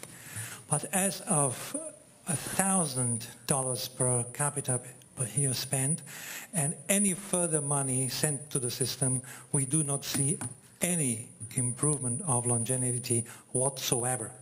This is supported also by numbers from OECD health data and Eurostat, which shows that with different amounts of money spent, you may achieve the same level of healthy life years, and with similar money spent, you achieve very different levels of healthy life years. Now, this has a fundamental implication for policy discussions on how much money is to be sent to the healthcare system. Your comment, please. Děkuju pěkně. Takže poprosím pana. Actually, the proportion, the linear proportion, because money spent and the longevity is in some certain stir. At the point you were saying, yeah, that's right. There's some plateau that will be reached, and spending further doesn't increase the longevity. I do agree, but until the plateau, well, it's the most linear thing, the amount of money spent. When you compare the lifestyle, when you compare, chunks of lifestyles, the smoking, drinking, you'll not come that close to linear as you come with money spending, of course, with the rule ceteris paribus, so not changing other things. What influences this data that you'll not get so linear, absolutely linear, 100% linear, is, the lifestyle. Because usually the more is being spent, so the more developed society is spending money, because usually those more developed are richer and can spend more, the worse lifestyle they have, so the more chronic disease risks they do have, which draws down the curve. So if it wasn't for the chronic diseases, this could be kept linear. But once again, absolutely you're right. At some point, there is stop. Spending more money will not rise the longevity, will not even make your living better. Děkuji za otázku i odpověď. Chce někdo ještě? Thank you very much for the answer. Is anybody else interested in raising a comment or a question? One more question to Mr. Pietsch. I suppose that what is principle essential is that all policies, whether they relate to addiction or prevention, that they are based on evidence, that they are evidence-based ones. What does it mean in Germany? Do you have, as a person acting in rather political sphere, do you have your counterparts to address in order to have evidence-based data for further decision-making? Thank you. Very good question. I think evidence is what we would love politicians to look for. So there are many levels to answer this. When we start at the very basic level, when you are in a community, in a city somewhere, and you think you have a problem, for example, with crystal meth in your city, and you want to do something, the best thing is to approach our federal prevention agency and to get advice. What we have there is a general system where you can look up all existing evaluated prevention programs in Germany, but only the ones with positive evaluations. So this gives you a first information what you can do, and then you have these documents developed in the different prevention conferences on different levels, showing what kind of programs seem to make sense. So this is for the city and town level, and I think for us on a federal level, We have this question, for example, when we talk about regulation, for example, about tobacco regulation, and we have federal institutes providing data on all these issues, and they are independent in terms of their research capacity. So this is a scientific advice that is completely independent, and that makes sense. So that would be part of my answer, and the other is that we, of course, also try to integrate the whole German research community, as we did it, for example, and that's just a final remark, in the starting point, at the starting point of planning our new cannabis regulation, which is very right at the beginning. We have set up a big discussion process with about 200 experts from almost all somehow affected fields of research to tell us what they think about that and know about that. And it's very important to widen the view. So that are just a few starting remarks. I think we could talk about that for a couple of hours. Děkuji pěkně. Dámy a pánové, protože čas... Thank you very much. And since time has elapsed for this panel, I will let the rest of the discussion to our break time.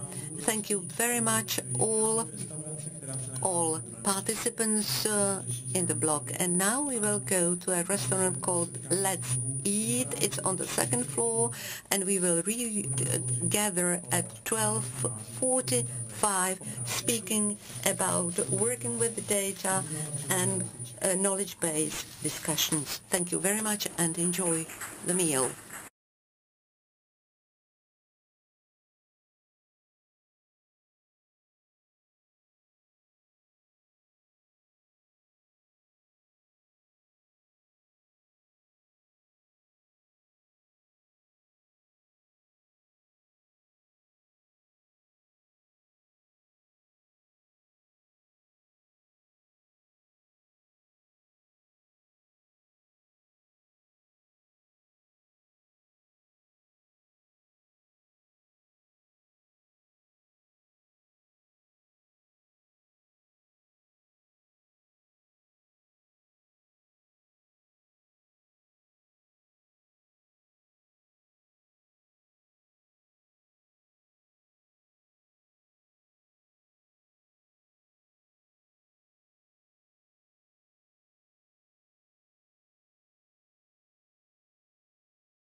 English, hello, angličtina, mluvíme do angličtiny, slyšíme se, je to dobrý, potřebujeme úroveň, nebo je to takhle OK, raz, dva, tři, v pořádku? Díky.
Raz, dva, tři. Jiří, vůbec tě nevidím, takže nevím, jestli něco ukazuje, že to dobrý, jo?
Dámy a pánové, Ladies vítám and vás gentlemen, u odpoledního pokračování druhého ročníku Mezinárodního panelu konference zdravotnického deníku, který se věnuje ekonomice prevence.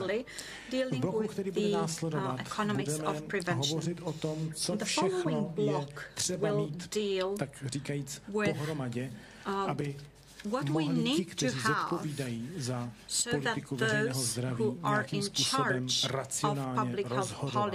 Budeme tedy hovořit o medicíně založené na důkazech, o práci s daty, jejich sběru, hodnocení, ale ukážeme si třeba také systém péče onkologický v České republice. Takže máme velmi zajímavý program a protože jsme trošku v časovém skluzu, tak já se to teď budu snažit trošku hnát dopředu. Late, so I'll try to speed it up, and I'd like to give the floor the State Secretary of the Ministry of Health of the Slovak Republic, Professor Robert Babela. Ďakujem veľmi pekne, ďakujeme za pozvanie. Thank you very much. No a thank you for the invitation.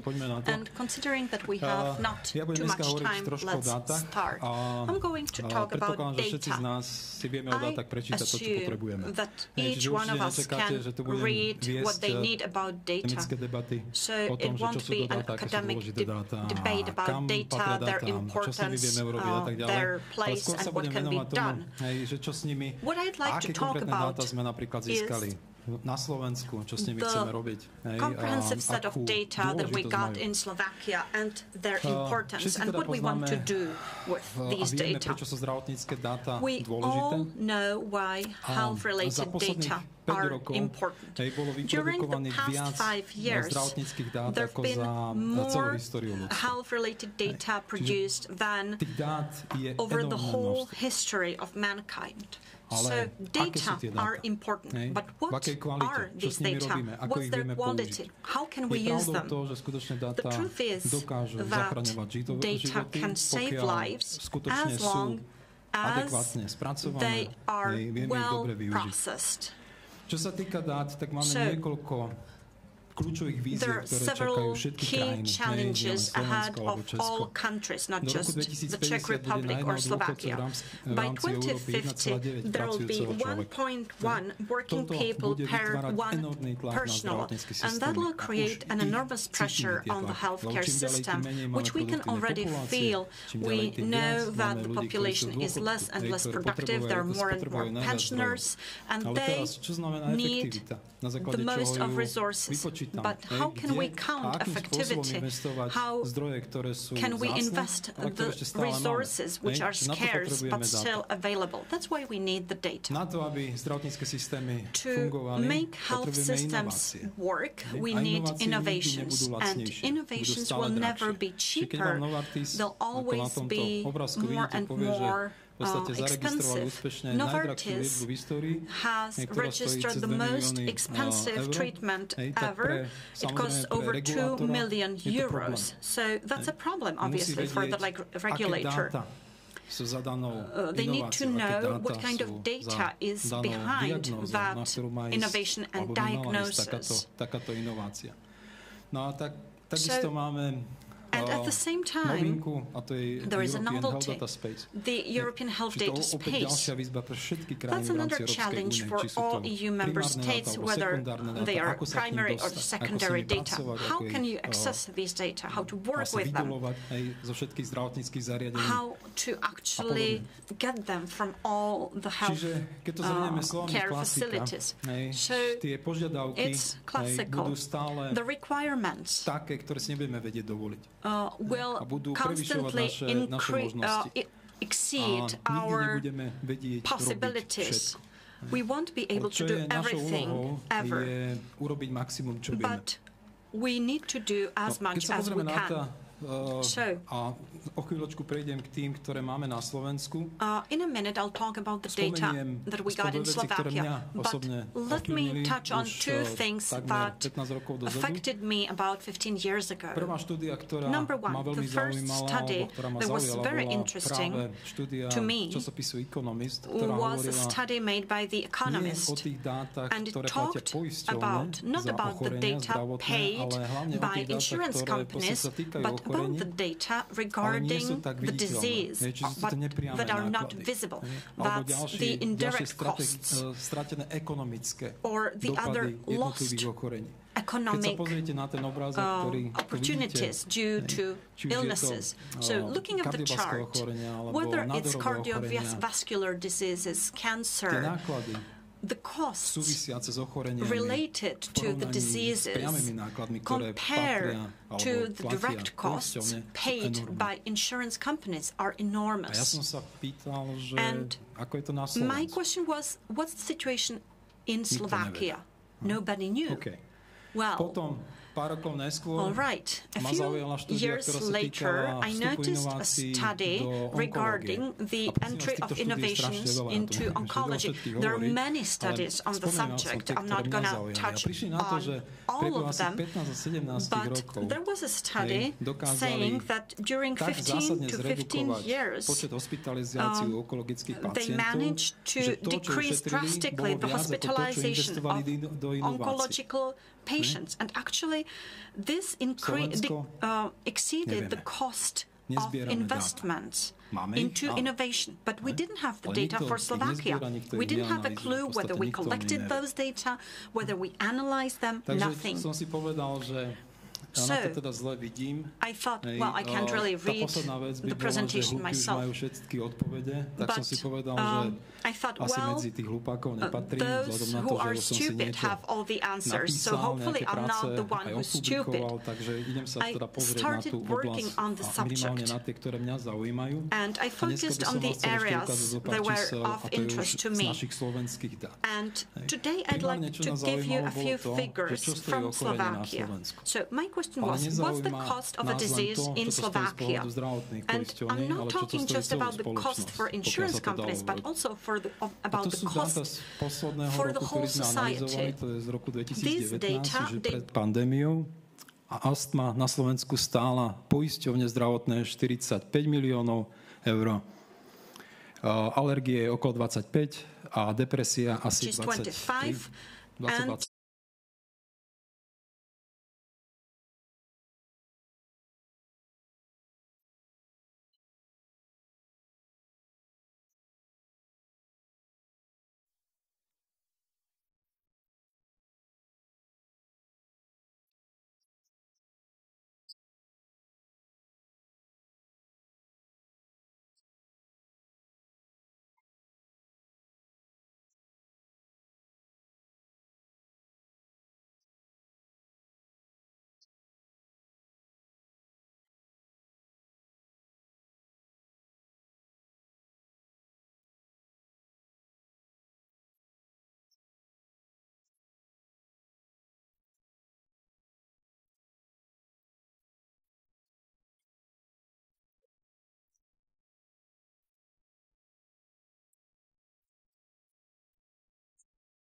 A porovnávali sme si náklady pred 3 roky začatím imunoterapie, počas a potom.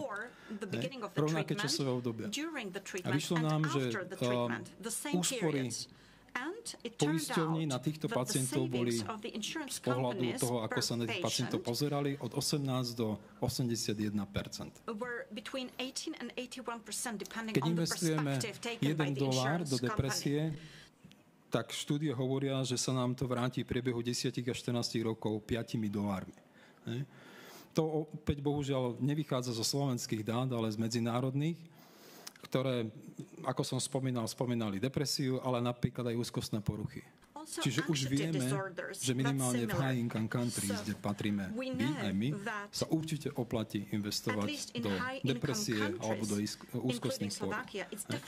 Na to samozrejme ale treba povedať to, že poisťovne, hlavne zdravotné, ktorých sa to týka, nakoniec nie je to rozhodnutie ich, ale aj rozhodnutie regulátora. And then there is the decision of the regulator. But the investment outlook cannot be 2 weeks. It must be several years. But if we talk about depression, we took a thorough look at depression. And here are the Slovak figures.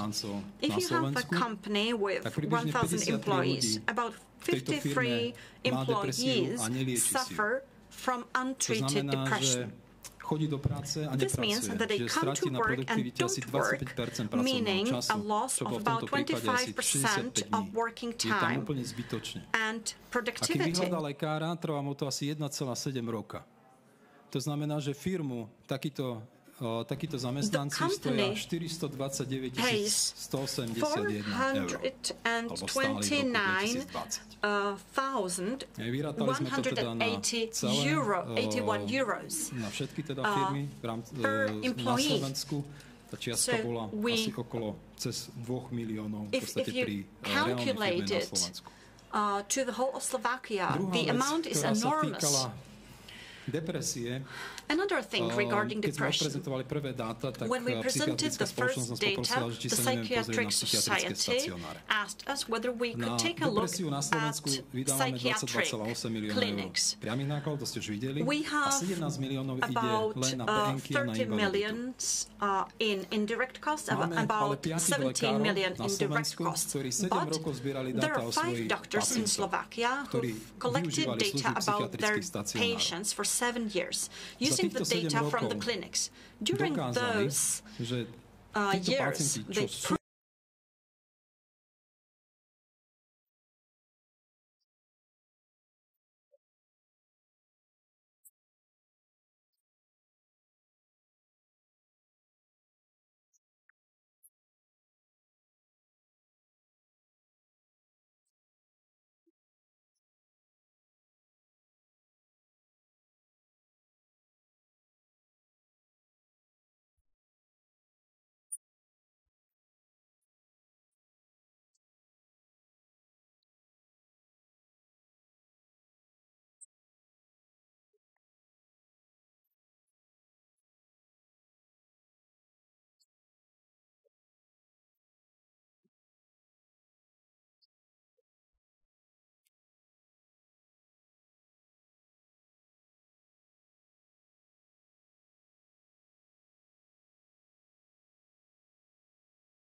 čo viem, lebo neviem, čo ma v tú stredu čaká.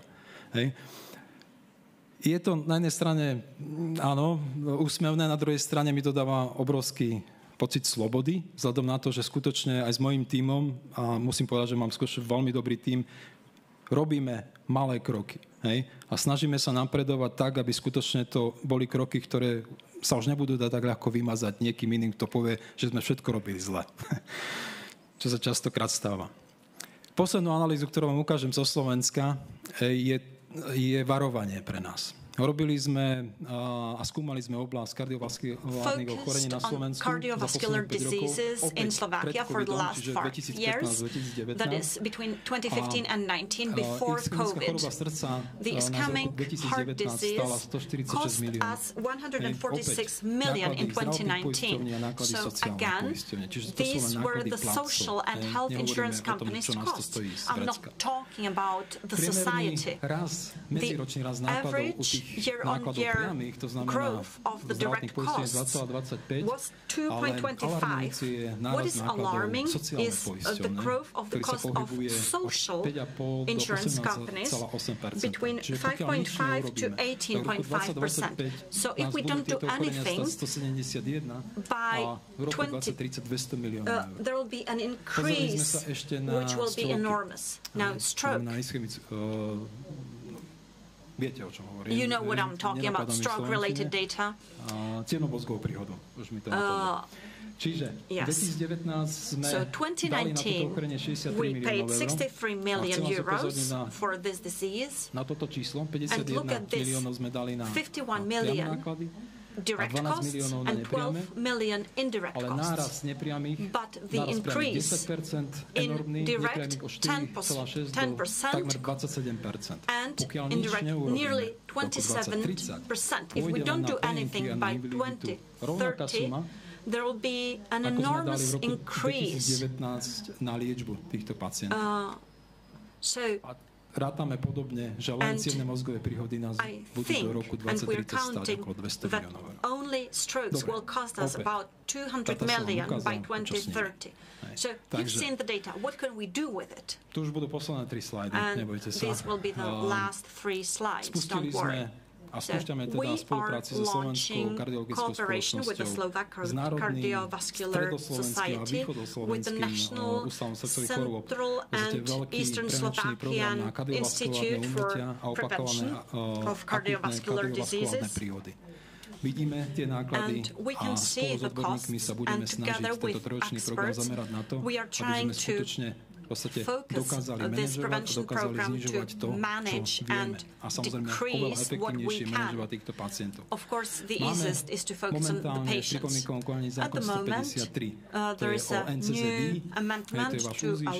A čo sa budeme snažiť urobiť je to, aby skutočne čím ďalej, tým viac dát sa dostalo do externého prostredia. Aby univerzity, nezávislé think tanky, ktokoľvek to v podstate bude chcieť robiť so zdravotníckými datami mohol. Nebudú agregované podobe, nebudú sa dať identifikovať samozrejme individuálne osobnosti, individuálny človek, ale na to, aby sme robili kvalitný výskum, to nepotrebujeme. To sa budeme snažiť v podstate urobiť cez zákon ďalej. Máme rozvinutý projekt tzv. Revident, kde máme záujem o real-world data. Znamená, že chceme vedieť, čo sa akutne deje s vybranými pacientami vo vybraných špecializáciách. Toto budeme potrebovať hlavne na podpisovanie management agreements, v podstate s externým prostredím a s farmaceutickými firmami, ktoré chcú, aby sme platili čím ďalej tým drahšie inovácie. My povieme áno, ale chceme performance, že chceme vedieť, že či to naozaj funguje a vieme sa dohodnúť eventuálne na nejakom cape. Čiže nevieme si dovoliť všetko, ale možno, že si vieme dovoliť aspoň niečo. No a samozrejme máme rozbehnuté projekty, ktoré sa týka artificial intelligence, kde chceme v podstate predikovať, že ktorí pacienti by mali byť určite všeobecným lekárom pozývaní na screening, a ktorých sa to neoplatí. A ďalšie v podstate behaviorálne aktivity, ktoré máme, na ktoré máme vyčlenený špeciálny tzv. Beat team. Takže tých aktivít je mnoho, uvidíme, koľko do tej budúcej stredy stihneme. No a jeden múdry človek povedal, že názor je najnižšia forma poznania. Takže majme teda názor, ale nezabudnime, že v podstate vždy majme tento názor podporený dátami. Ďakujem veľmi pekne za pozornosť.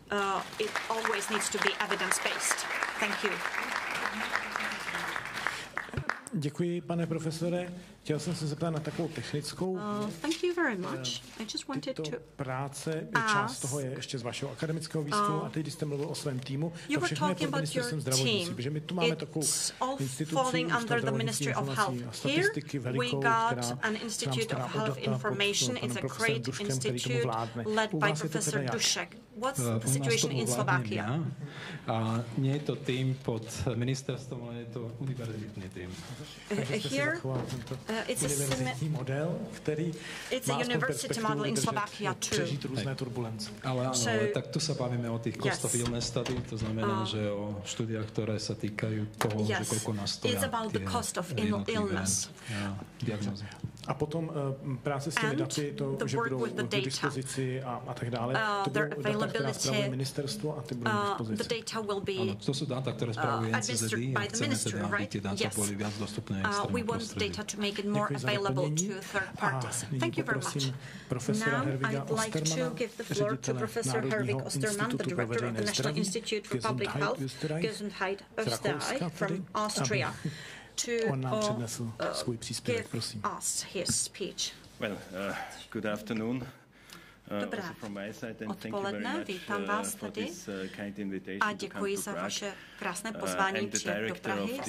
Jsem ředitelem Národního institutu pro veřejné zdraví v Rakousku a velmi rád jsem si vyslechl to, co povídal Robert. Samozřejmě všichni řešíme stejné výzvy nebo podobné. Já jsem ekonom svým povoláním. Doufám, že nejste zklamaní, protože vám neposkytnu mnoho údajů v eurech nebo dolarech ve své prezentaci. Spíše se zaměřím na politiky. My jsme ze své podstaty výzkumníci a zaměřujeme se na jednu věc. Chceme podpořit rozhodující osoby, aby činili lepší a solidnější rozhodnutí, aby to bylo přínosné pro veřejnost. A děkuji za to, že jste si ekonomiku prevence zvolili jako téma. Samozřejmě je to důležité téma pro pracovníky ve zdravotnictví, ale je to důležité také pro výzkumníky a ekonomy. Takže nejprve bych vám rád něco řekl o 4 hlavních oblastech. První, jak by mělo vypadat rozhodování, respektive vytváření politik veřejného zdraví ideálně. Myslím, že tuto otázku řada z vás řeší. Druhá věc, kterou chci řešit, jaké otázky bychom měli řešit, když se budeme bavit o ekonomice prevence a opatření v oblasti veřejného zdraví, dále jaké postupy a instituce budeme potřebovat. Byl jsem rád, když Robert hovořil o tom evropském prostoru a věřím, že toto je skutečně unikátní příležitost posunout Evropu ve směru k lepšímu veřejnému zdraví. Takže abych vám trochu pověděl něco o tom, jak by mělo vypadat vytváření politik v oblasti veřejného zdravotnictví. Myslím, že je potřeba zaměřit se na několik kroků. První je posuzování, potom hodnocení a poslední je rozhodování. A právě zde se zapojují tvůrci politik. Takže co znamená posuzování? Máme nástroje, máme podklady, víme něco o veřejném zdraví, ale víme, že je potřeba provádět klinická posuzování, podíváme se na důkazy, které získáme, provádíme analýzu efektivity konkrétních opatření a tak dále. To je posuzování. Další je hodnocení. To zpravidla probíhá na národní úrovni a vstupují zde další disciplíny. Například ekonomové nebo právníci nebo vědci, etičtí pracovníci. A to je tedy taková otázka interdisciplinární. A nakonec se dostáváme k procesu rozhodování. A jak už to tak bývá, když se činí rozhodnutí, vždycky máte alternativy. A to je právě to, čím je to těžké. Také ministerstvo zdravotnictví má alternativy. Místo, aby třeba investovalo do konkrétní terapie do rakoviny, může investovat do prevenčního programu. Jsou to vlastně alternativy, které ministerstvo zdravotnictví má. To též platí pro ministerstvo školství. Čili to je ta fáze, kde je třeba provést rozhodnutí. To není lehká fáze a to je ta fáze, kde my můžeme pomoci těm, kteří rozhodují. Ekonomické otázky. Vy znáte tady ty teorie. Obvykle aplikujeme 2 strategie, které převažují. Nikdo si nezvolí, aby měl horší výsledek za vyšší náklady. Samozřejmě. Ale myslím si, že tady musíme na to pohlížet trošku ze složitější perspektivy, že to není jenom otázka výstupů a investic. Když si vezmete preventivní opatření, můžete mít obrovský přínos třeba k zdraví, ale také k návratnosti investic. Také čas hraje velkou roli, protože tady vidíte nejenom přímé benefity vůči nákladům, ale i nepřímé. A strategie vlastně nižších nákladů a vyšších nákladů a zlepšeného výsledku. O tom se také někdy mluví. Zlepšený výsledek. A otázka tedy je, co z toho použijeme, jaká má být ta správná křivka, když si vybereme tu konkrétní strategii. A co se týče preventivních opatření, můžete použít právě tento přístup, kdy před několika lety jsme se snažili definovat optimální strategii k prevenci osteoporózy. Vlastně vybrali jsme určité skupiny a měřili jsme hustotu kostí a dospěli jsme tady k tomu $2300 nebo euro. Tady v tom případě to byly libry, 2300 liber je ta správná hraniční linie, kde by vlastně investice k prevenci osteoporózy byly ještě efektivní, účinné. Nicméně tady nedostáváme obvykle absolutní odpovědi. Máme tady to přírůstkové hledisko, které do určité míry porovnává jednu alternativu s druhou a je velmi užitečné, když se třeba objeví noví terapeuti a nebo když se má vyhodnotit nový prevenční program. A co se týče prevence, obvykle je to takový všeobecný zdravotní problém, kterým se zabýváme, třeba kouření, ale když potom máme udělat evaluaci, tak musíme evaluovat různé preventivní programy, které jsou integrovány buď regionálně, nebo místně, nebo nacionálně, a to už jsou zase různé další aspekty, které vstupují do hry. Čili dovolte, abych porovnal tu medicínu založenou na důkazech, to je takový model pro úspornou medicínu, a na druhé straně vlastně veřejné zdravotnictví, veřejné zdraví založené na důkazech. Tady to porovnávám a porovnávám tedy, jak jsem řekl, různé terapie A, terapie B. A co se týče v tom levém sloupci a v tom pravém, někdy zjistím, že je velmi obtížné to porovnávat, komu vlastně plynou výhody. Když se třeba snažíte zabránit obezitě, tak jsou to děti, nebo jsou to mladiství, nebo je to celková populace, která z toho bude mít prospěch. Můj pocit je, že není úplně dobré porovnávat tyto dvě oblasti, to znamená medicínu založenou na důkazech vlevo a opatření týkající se akutní péče s preventivní péčí. Tady jde o to, že třeba byste měli investovat určitou částku na léčbu rakoviny a porovnávat to s částkou investovanou do prevence rakoviny. Myslím, že to nemá velký smysl to porovnávat. Dále tedy musíme dělat analýzy účinnosti. To jsou randomizované studie klinické a metastudie. A co se týče veřejného zdraví založeného na důkazech, tady máme analýzy účinnosti, které se často porovnávají s experimenty z reálného světa. Na další místě, zase když máme medicínu založenou na důkazech, tak obvykle měříme bezprostřední dopady nebo krátkodobé efekty. Co se týče veřejného zdraví založeného na důkazech, zkoumáme tady obvykle účinky, které mohou mít časové zpoždění a často je obtížné přišknout je určitému konkrétnímu opatření, když si vezmeme třeba kouření a incidenci rakoviny plic. Tady je samozřejmě časový faktor, který hraje roli. A potom je další úroveň, to je identifikace nákladů.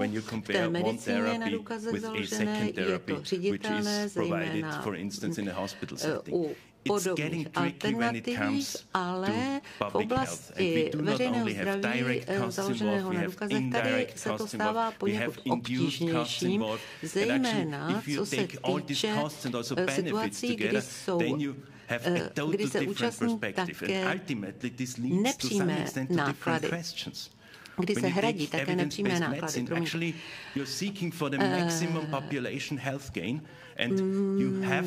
v levém soudci na další úrovni se snažíme o prospěch, který půjde, maximální zdravotní prospěch, který půjde celé populaci. A potom je alokace zdrojů výsledkem našich zásahů.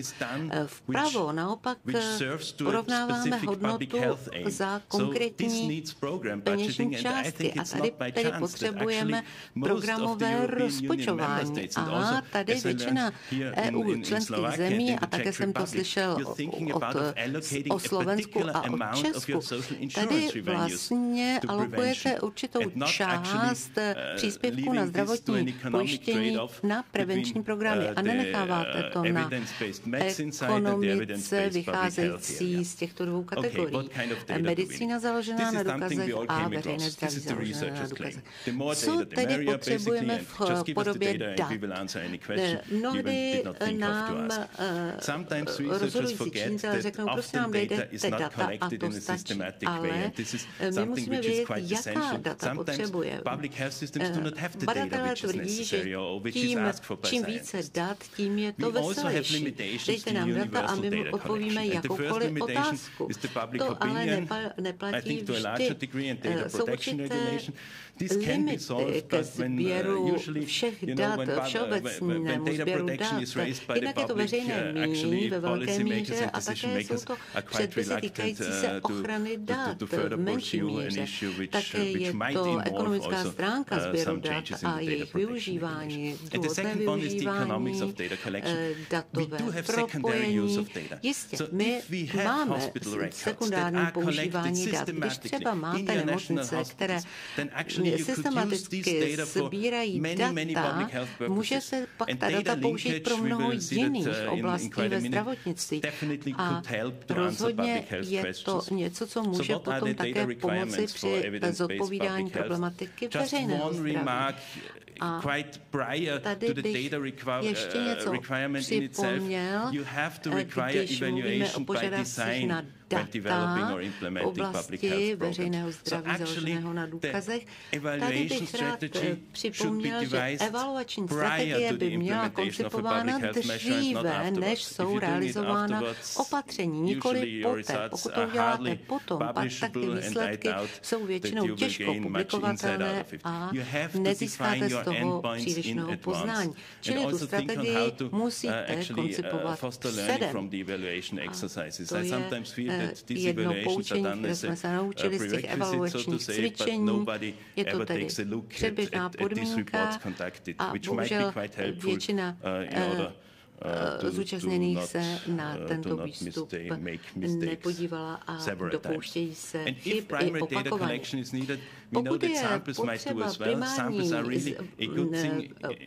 potřeba primární sběr dat, to znamená vytváření registrů, potom je třeba dělat vzorky, ale ten v oblasti vzorků je zásadní, jak nabíráte subjekty pro svůj vzorek, tak jsou tady online nástroje, jako reálné alternativy, je třeba mít motivaci pro vyplňování dotazníků, to může také pomoci. A stále ještě v kapitole, jaké data potřebujeme v britské národním úřadu pro statistiku. Tady je 55 000 jednotlivců zapojených do takového dotazníku a každý týden jsem jim ukládá povinnost podstoupit test na COVID a vyplnit dotazník. A to velice pomohlo Velké Británii vlastně nazbírat ta data, analyzovat je, kde epidemie vypukla a v jaké věkové kategorii vypukla. A druhá důležitá věc, to je ten zelený segment tohoto grafu. Vidíte, že data nazbíraná obsahují, pocházejí ze vzorků, které jsou obsaženy v národních registrech. A pak můžete udělat velmi efektivně analýzu všech aspektů týkajících se pandemie. A bylo by mnohem obtížnější pro politiky v Evropě a po celém světě bez takových dat, bez takových podkladů udělat vakcinační vakcinační strategie účinné a vědět, kdy a jak vakcinovat. Také byste se měli zahrnout nemocniční záznamy týkající se cukrovky, kardiovaskulárních nemocí, kritických faktorů a tak dále. A teď, abych vám ještě rozšířil vaši představivost, tak si představte, že byste používali něco, co mají ve Finsku, to je datová infrastruktura ohledně zdravotnictví. A to je v zásadě odpověď na to, jaké postupy a jaké instituce potřebujeme. Je to institucionální otázka, je to panevropská otázka, týká se evropského datového prostoru, evropského prostoru pro zdravotnické údaje. Mluvíme o primárním využití dat, mluvíme o druhotném využití dat. Tady bychom také měli přemýšlet o registrech organizovaných na evropské úrovni. My máme všichni své národní registry, například ohledně onkologických pacientů nebo ohledně jiných nemocí. Ale kdybychom měli takové evropské registry, bylo by to mnohem jednodušší data kombinovat a pro vědeckou infrastrukturu si je vyměňovat. Tady existuje několik projektů. My se moc těšíme na ten evropský prostor pro zdravotnická data a já vám moc děkuji za pozornost. Děkuji pěkně, pane profesore. Thank you very much, professor. Tak, děkuji pěkně, pane profesore, za vaše vystoupení. Thank you very much for your Vy jste hovořil o některých zkušenostech z Velké Británie, about your experience from UK, from Finland. You spoke about Europe in space. And I would like to ask you, how do you manage in your country, in Austria, to collect and assess data? Evidence-based public health data. Public health data. That's a very good question. Public health data. Je velmi dobrá otázka. My tu otázku studujeme, ale co jsme v Rakousku udělali, a je to, myslím, něco, kde stojíme v popředí evropských datových iniciativ, my jsme zavedli mikrodatové centrum, to je taková kancelář, každý, kdo chce organizovat data prostřednictvím registrů, může je nazdílet prostřednictvím našeho Národního statistického úřadu a potom dostane oprávnění vlastně navést je do jednotlivých registrů. Například vy můžete přijít se svými daty o očkování a požádat o to, aby ta Národní statistická kancelář to propojila s daty třeba o příjmu a tak dále. To už tedy máme, nicméně máme ještě problém, který nejsme schopni vyřešit, a sice kombinovat nemocniční registry s registry zdravotních pojišťoven, ale to je spíš politický problém. Ta mikrodatová centra by mohla velice dobře propojovat data a pomáhat, zejména v sekundárním využívání dat. Tato centra není nezbytné, aby znovu třeba sbírala data o příjmu a podobně, nebo o domácnostech. Prostě propojení dat.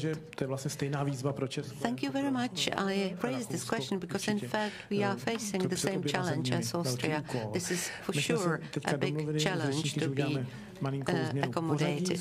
Now because of organizational reasons, we made a little change in the program. Now it will be Professor Aleš Linhart, the chairman of the Czech Cardiology Association and head of the Department of Cardiology of the General Hospital in Prague. A já teď budu ukazovat některá data, která vás možná nepotěší, ale která ukážou, že bohužel směřujeme do situace, která není příznivá pro nás, pro nikoho.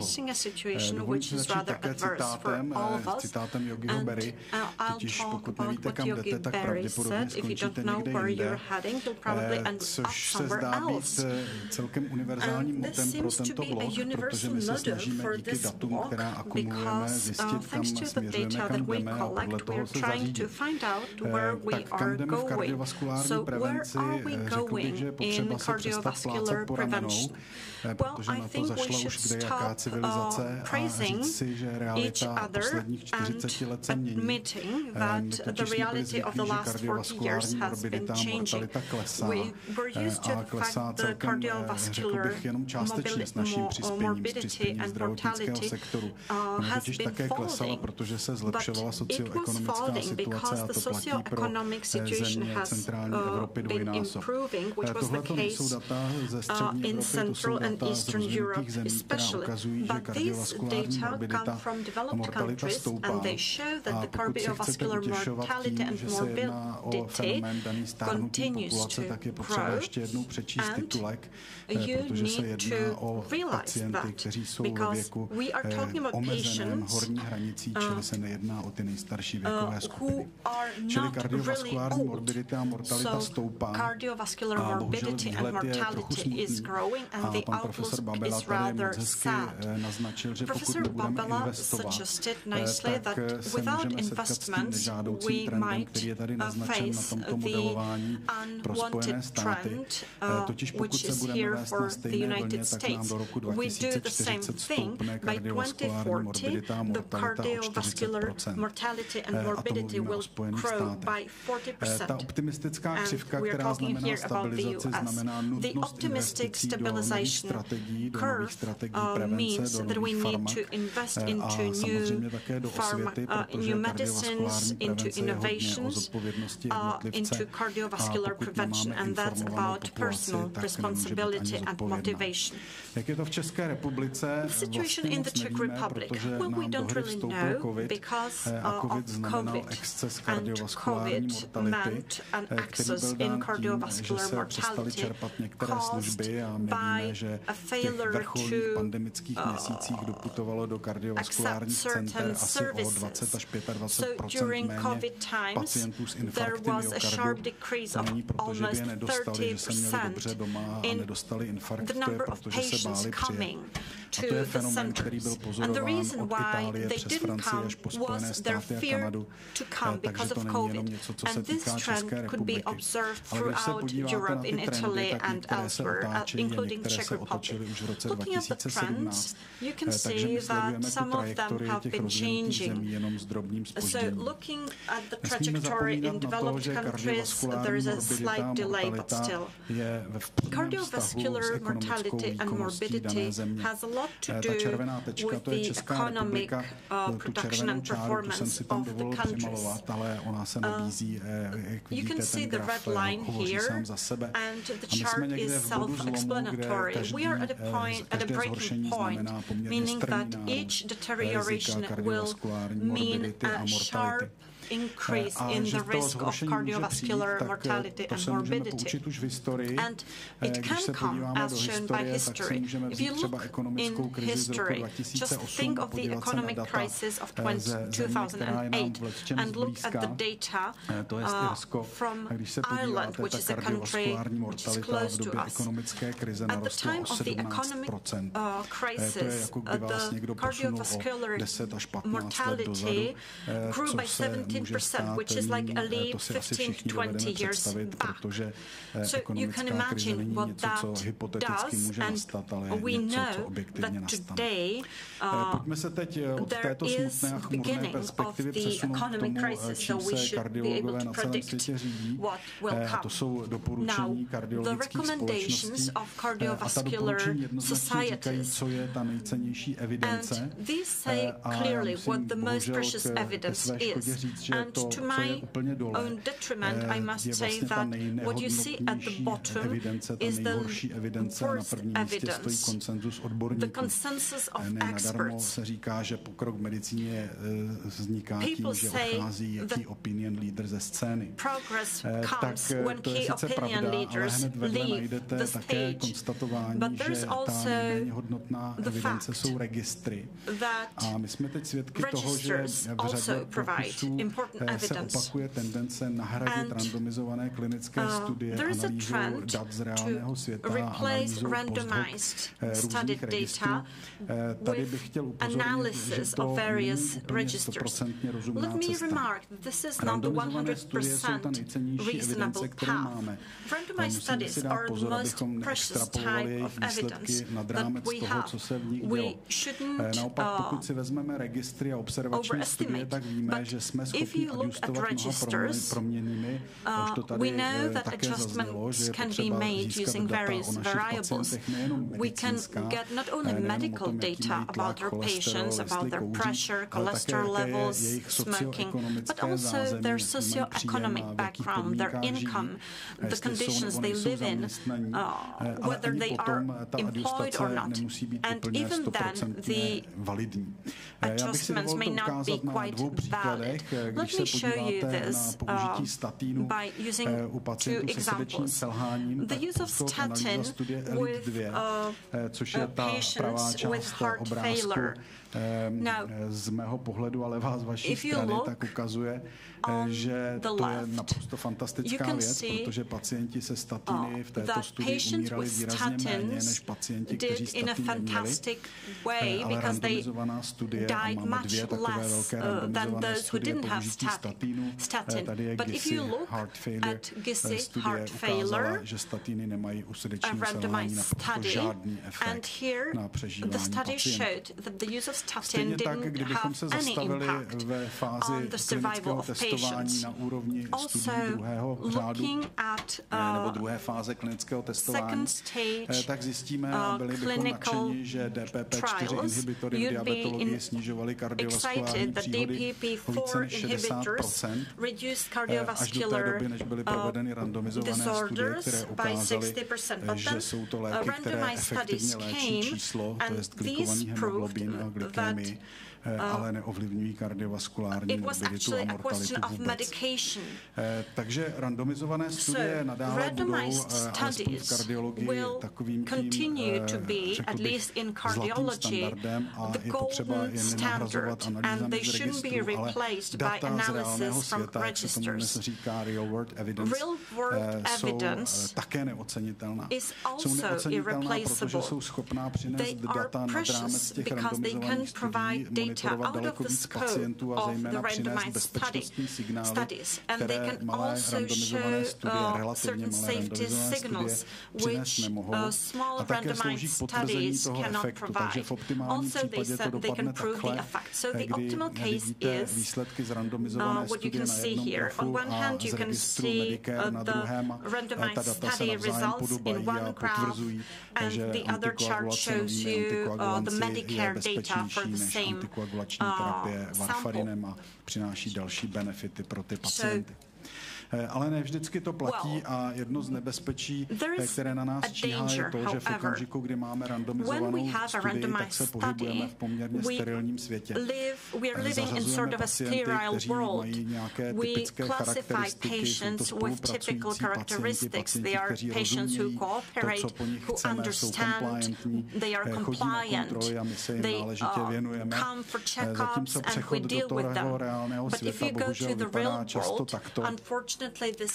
Nebojte se, to není moje kuchyně, ale ta kuchyně reálného světa takhle může vypadat a my víme, že zařazujeme pacienty, kteří jsou křehcí, kteří jsou non-compliantní, kteří mají komorbidity, které byly vyloučeny z těch randomizovaných studií. Takže ta data z toho reálného světa jsou pro nás nepochybně naprosto zásadní a budeme je potřebovat. Dovolte mi tedy uzavřít, že perspektiva kardiovaskulárních chorob je relativně temná, pokud nebudeme dělat něco, o co se mimo jiné snaží tato konference. Nebudeme se dělit o data, nebudeme je akumulovat a nebudeme je řádně interpretovat a nepřipravíme se na to, co přijde. Můj osobní pocit je, že zatím nad tím často zavíráme oči a snažíme se za každou cenu regulovat naše rozpočty, zejména na lékovou politiku, tak abychom vyšli příští rok a zapomínáme na to, co už tady zaznělo, že chceme-li ušetřit, tak to ušetření nepřijde ani za rok, ani za 5 let, ale třeba za 10, ale ty investice musí přijít. Ta data z randomizovaných studií budou nadále, alespoň kardiologii, dominovat našem rozhodovacímu procesu, ale ta data z těch registrů musíme lépe a lépe adjustovat a my se o to všichni snažíme a myslím, že to dokládají sdělení ze všech zemí, tak jak jsme tady zatím slyšeli. Takže doufám, že jsem vás nepřivedl na příliš murné myšlenky a doufám, že i tahle ta konference přispěje k tomu, abychom věděli, kam jdeme a neskončili někde jinde. Děkuji vám za to.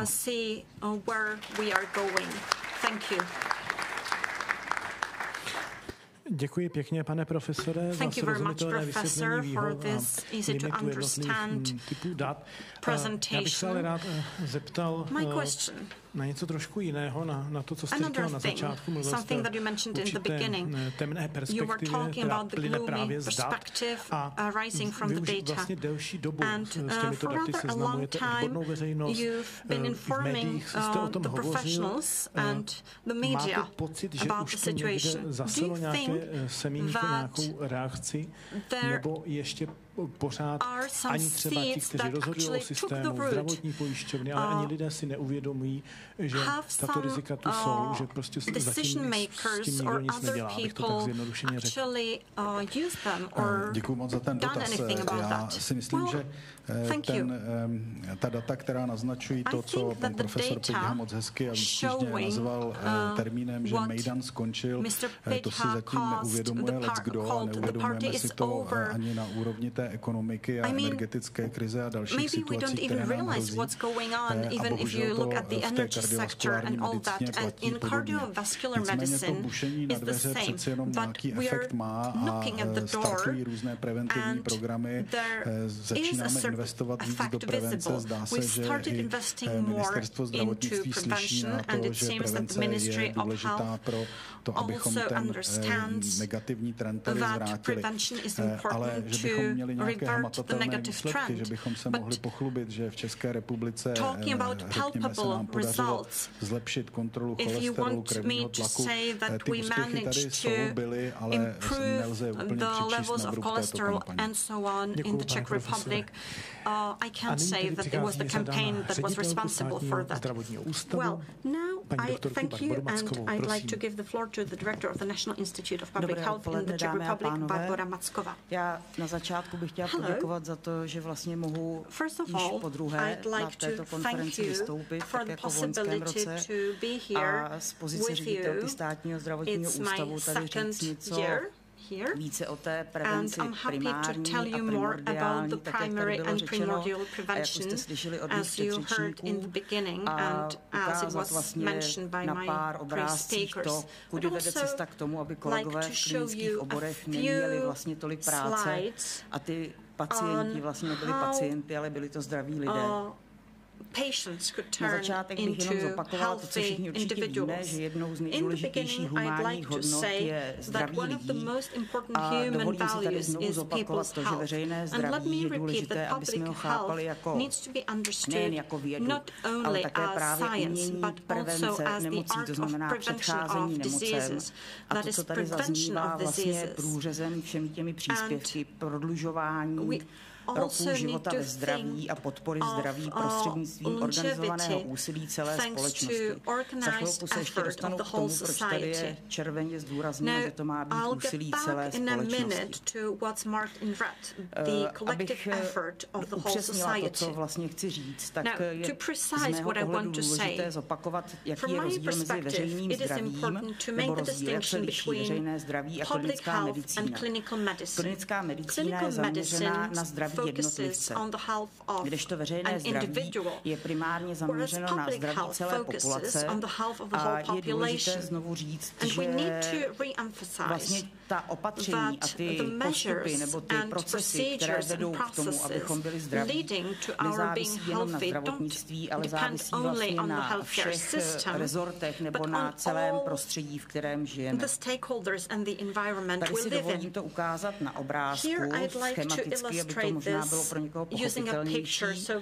Každý z nás může být nemocný, může se stát úraz, pak samozřejmě velmi rádi a s důvěrou vyhledáváme lékaře. An accident with a confidence, we look and see a doctor. The doctor examines us and finds out how he, she could help us. He, she should also ask what were the circumstances of the arisal of the illness or of the accident. The analysis shouldn't be not only physical in terms of laboratory exams, but there should be also mapping socioekonomické situace, těch důvodů, které vlastně vedly k tomu, že ta nemoc nebo kde je ten důvod, proč vlastně ten člověk přichází k lékaři. Na to samozřejmě navazuje léčba, ať už jako medikamentózní, ale měla by její součástí být vlastně i to řešení. Krásně mi pan profesor nahrál s tím, jak ten člověk se má stravovat, jak vlastně bude pokračovat, i když už tu nemoc má diagnostikovanou, jak se dál bude ke svému organismu chovat.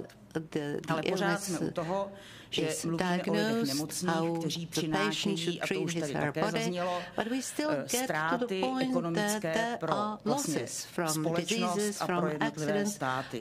A to nejen na tu léčbu, ale také vlastně v rámci těch socioekonomických aspektů a vlastně neschopností a dalších nákladů, které to přináší a které jsou mnohdy až dvakrát větší než samotné náklady na tu léčbu toho jednotlivého člověka. Tím vlastně nekončí, ale to je vlastně ta část klinická, to, co se děje, vlastně to, co by mělo být to individuální zdraví, ale je to provázáno a úzce to souvisí s tím, že je důležité si uvědomovat, jestli bylo možné té nemoci nebo tomu úrazu zabránit nebo předejít nějakým způsobem. A jestli tento prostředí, v kterém ten člověk žije, a teď nejen myšleno prostředí jako okolí, jestli bydlím ve městě nebo na vesnici, ale prostředí také socioekonomické, jak se stravuje a jak vlastně přistupuje ke svému zdraví. To jsou otázky, kterými vlastně začíná ta diskuze nebo ty zdroje dat nebo zjišťování informací kolem právě veřejného zdraví. To, co je důležité tady říci, je, že se sledují takzvané determinanty zdraví, sleduje se životní styl, sleduje se vliv závislostí, výživy, pohybu. Je důležité tady ukázat také nebo se zmínit o možnostech prevence nemocí, což je právě očkování, tak jak už tady také zaznělo, preventivní prohlídky, které mohou zjistit nějaké onemocnění, ale měly by vést nás jako jednotlivce k tomu, aby jsme se o své zdraví starali. A samozřejmě zdravotní gramotnost a vzdělávání každého z nás, abychom byli schopni zhodnotit vlastně ten svůj stav a tu svoji situaci a chovat se podle toho a vlastně se dostat k tomu, že všechno, co jsem tady řekla, bude zastřešovat veřejné zdraví jako dlouhodobá podpora, ochrana a prevence, která má benefity nejen pro jednotlivce, ale pro celou populaci. Takže vlastně to veřejné zdraví je z mého pohledu takový deštník, který zastřešuje všechny ty aktivity, včetně té medicínské klinické stránky. To, co je nedílnou součástí veřejného zdraví, a už to tady také mnohokrát zaznělo, je právě výzkum, a to znamená zkoumání předpokladů a příčin vzniku nemocí, ale současně hledání způsobu, jak jim předcházet. Těmi zdrojovými daty pro veřejné zdraví a pro programy prevence je monitorování jednak konkrétních jevů, ale právě i těch determinant zdraví, to znamená vlivu prostředí na zdraví, ať už těch environmentálních nebo socioekonomických. A zde vlastně získáváme i třeba v rámci dotazníkových šetření informace, které nám pak mohou pomoci se rozhodovat při stanovování politik veřejného zdraví. Opět tady poznámka, že je potřeba to řešit mezirezortně, protože se to týká opravdu nejen rezortu zdravotnictví. Primární prevence tedy není záležitost jenom jednoho rezortu, ale celé společnosti a důležité jsou jeho vlastně myšlení společnosti, postoje, motivace a hodnoty.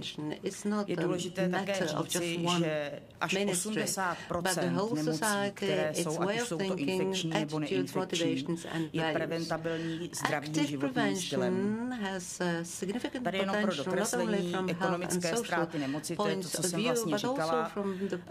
Ta světle modrá pole jsou náklady na léčbu v miliardách a ta tmavě modrá pole vlastně jsou ty související náklady, které přináší to, že ten člověk nechodí do práce, že za ní je potřeba hledat náhradu a vlastně ty další ztráty ekonomické, které to přináší celé společnosti. To, že ta problematika se týká nejen infekcí, tak jak teď vlastně v době řešení covidové pandemie nebo výskytu COVID-19 po celém světě řešíme, tak jak tady zaznělo před chvilkou, je důležité upozornit na to, že se to týká i těch neinfekčních nemocí a každá koruna nebo každé euro nebo každý dolar, který je vložen vlastně do prevence, tak se sice v horizontu, který, jak jenom potvrdím to, že ten horizont vlastně efektu těch preventivních opatření opravdu velmi významně převyšuje životnost leckteré vlády nebo leckterého uskupení politického, tak není jiná cesta, než se dostat k tomu, že opravdu si uvědomíme to, že musíme tu prevenci začít řešit, abychom za těch 10 let minimálně mohli hodnotit, jestli se to vyplatilo. A na závěr bych ještě zopakovala 3 klíčové oblasti, které jsem tady vlastně už zmiňovala. A to je prevence a připravenost, to znamená předcházení těm nemocem, ať už je to primární, sekundární prevence, právě ten monitoring, získávání těch dat různými způsoby. Ochrana je kontrola infekčních nemocí, rizik environmentálních, připravenost na to, aby jsme vlastně věděli, co s tím dělat. A znovu zdůrazňuji, že důležitá je podpora a zvyšování zdravotní gramotnosti, což tady mnohokrát už zaznělo také. A abychom byli sami schopni vlastně na základě dostupných validních dat, nejen v té oblasti odborné, ale i v té oblasti veřejnosti, zhodnotit tu situaci a rozhodnout se správně, nejen jak nastavit intervenční programy, kampaně a edukační akce, ale i vlastně v rodinách a na pracovištích, jak dále postupovat. Tady jenom ukázka toho, že už dneska máme relativně dost podkladů pro public health, jsou to odkazy na webové stránky, kde jsou výsledky různých monitoringů a studií. A když by se to vlastně všechno propojilo, tak bychom mohli mít nebo být na startu, jak říkal kolega z Rakouska, toho, abychom se naučili ta data hodnotit. Samozřejmě provázat s daty klinickými. To, co mě trápí, a myslím si, že neřeknu nic nového, je to, že v České republice je veřejné zdraví a prevence stále podceňovanou součástí zdravotní politiky. Je důležité, abychom se všichni přesvědčili o tom, že je potřeba posílit nejen kapacity, ale koordinovat a posílit ty aktivity, které vedou jak k získání dat, která nám pomohou se rozhodovat, ale i vlastně dále pokračovat v těch programech. To, co je také zásadní a je důležité pro ta data, je podporovat veřejné zdravotnictví nebo prevenci i jako vědu. To znamená, že i v rámci možností výzkumu akceptovat to, že i monitoring nebo, teď řeknu konkrétní příklad, provedení serologických přehledů je vlastně součástí vědy, je to vědecký projekt, který pomáhá právě získávat data, která jsou důležitá pro veřejné zdraví. A už po několikáté v mé prezentaci tady připomínám tu mezirezortní spolupráci, protože ta je velmi důležitá, když tady byla zmíněna správná výživa a to, jak se lidé stravují, tak tam minimálně máme ministerstvo nejen zdravotnictví, ale ministerstvo školství, aby jsme věděli, jak ministerstvo zemědělství, aby bylo co, ministerstvo průmyslu, aby jsme měli dostupné takové potraviny za takové ceny, aby nám umožnili vlastně ten zdravý způsob života vést. Takže já děkuji za pozornost.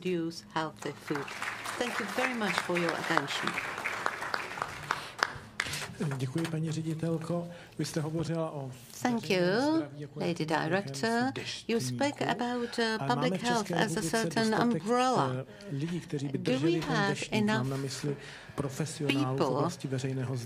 Oh, thank you very much, Lady Director. You mentioned public health as a certain cover. Do we have enough people to be active in this field? Thank you very much for your question. My answer, unfortunately, we do not have enough people. I do not want to say that we do not have enough experts collecting data, analyzing the data, and processing scientific part of public health and health care. But what we miss are capacities and staffing that would help us to implement the findings, to bring them into practice, not only in terms of education and motivation, but also in terms of all aspects that public health should contain, so that it is functional, fully functional, and we could be happy with that. Thank you very much for that. We are extremely honored that Professor Reuven Simlichman, Director of the Institute for Cardiovascular Disease Research at Tel Aviv University, Israel, came and paid us this valuable visit. The floor is yours, Professor.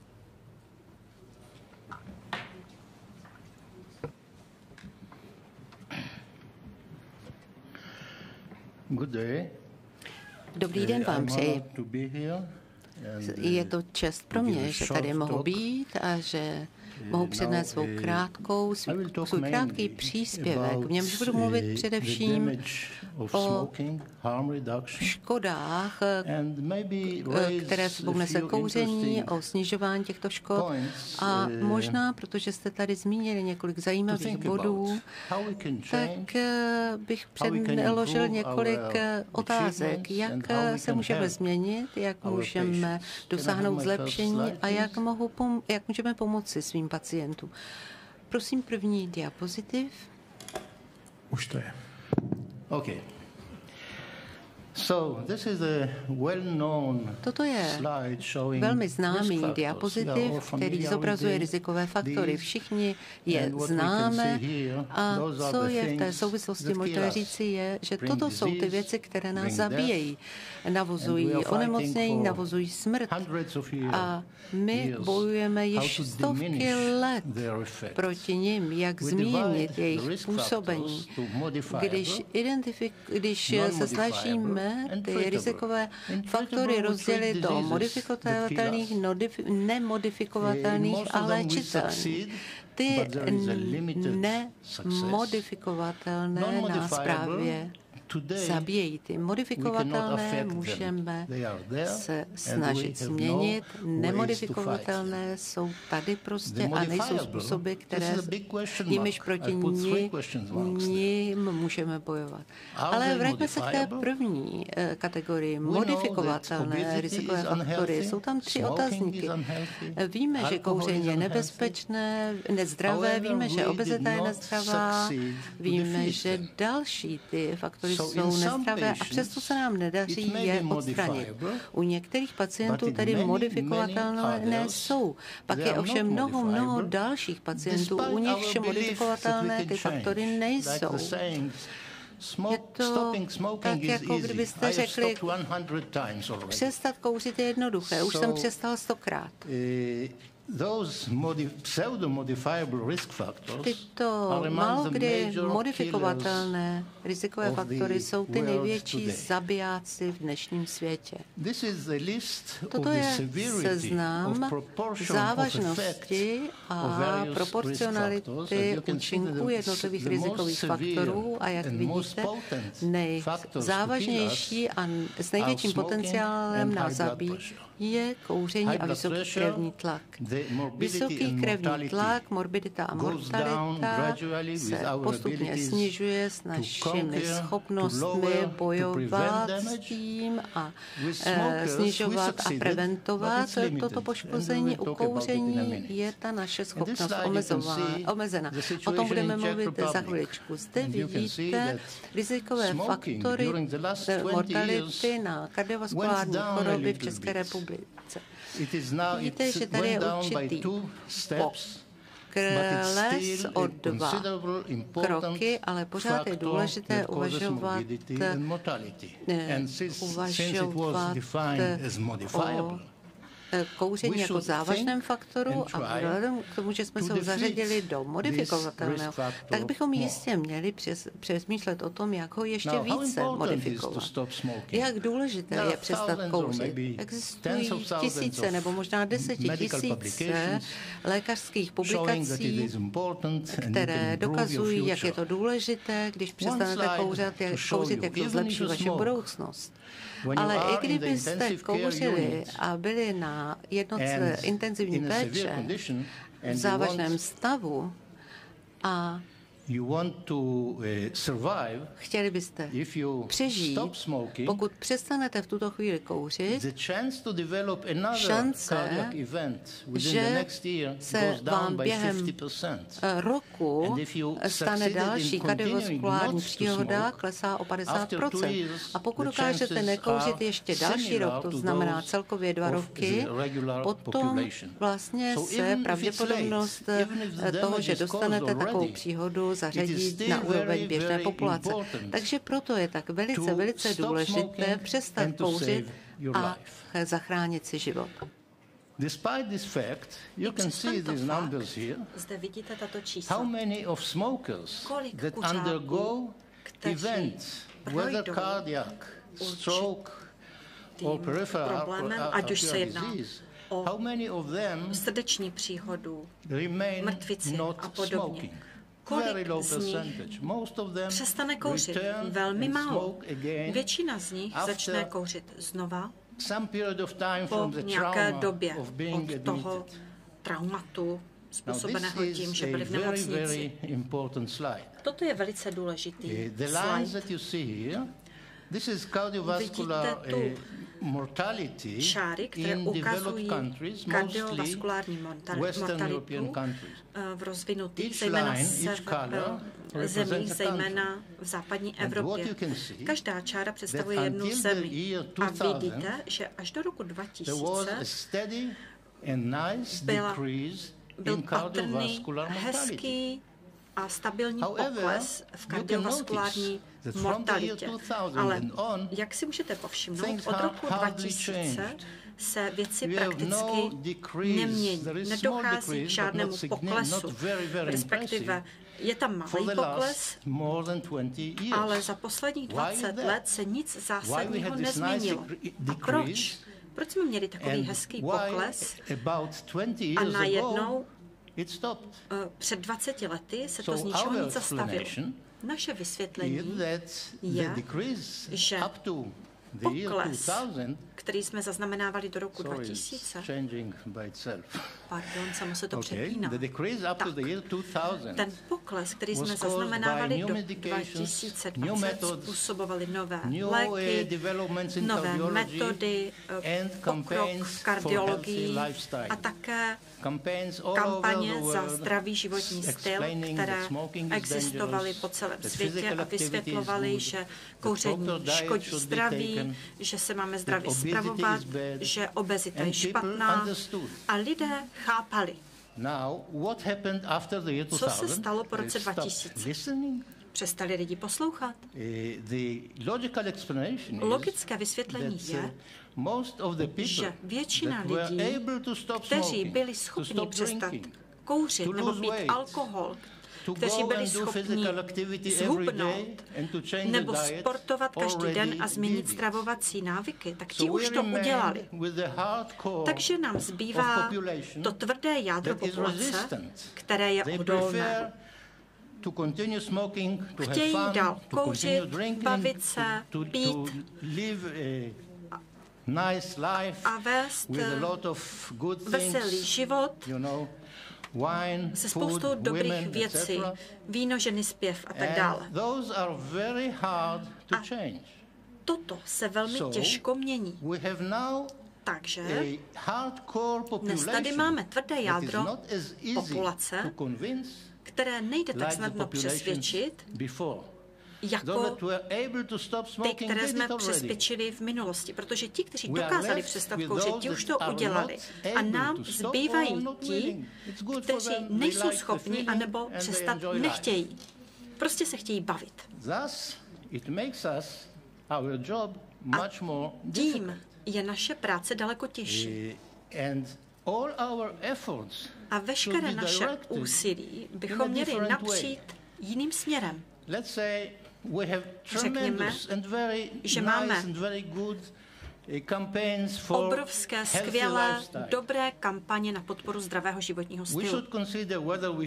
Měli bychom se zamyslet, zda tyto kampaně změnit, nebo zda bychom měli změnit jejich nasměrování, na koho cílí. Když se podíváte na to tvrdé jádro populace, nebo na počet dnešních kuřáků, pak víme, že ve světě je přibližně miliarda kuřáků. A toto číslo se přinejmenším za posledních 10 let nezměnilo. Neroste ani neklesá, ale 1 miliarda lidí, to je hodně. A to představuje hodně práce zdravotnictví pro vládu, pro země jako takové. Takže pracujeme vlastně na místě, aniž bychom postupovali vpřed. Jaké jsou skupiny kuřáků, ale je to podobné i v jiných oblastech. Takže jaké jsou ty skupiny, na které bychom se měli zaměřit především? No za prvé děti a mládež. Právě odtud se rekrutují noví kuřáci. Myslíte si, že někdo, komu je 60 a kdo vždycky kouřil, dneska začne kouřit?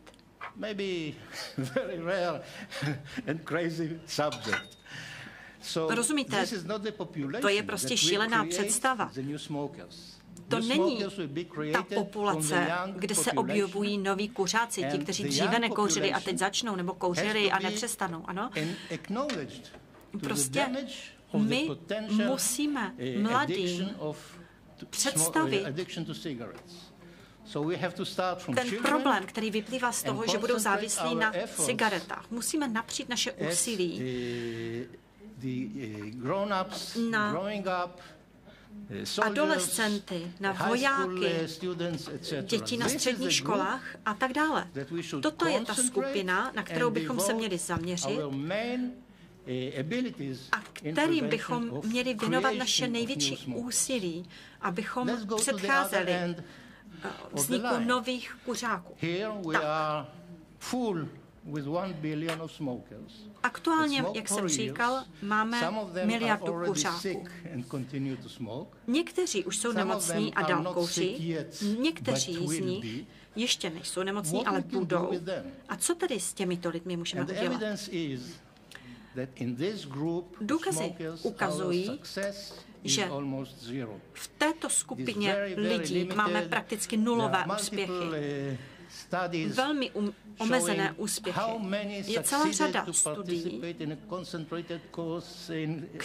které ukazují, že ať už používáte psychologii, lékaře, medikaci a snažíte se lidem pomoci odvyknout kouření, tak výsledky jsou velice chabé, 2 až 5%. Je otázka, jestli má smysl investovat tolik peněz na takto malý výsledek, když ty peníze můžete použít jinde.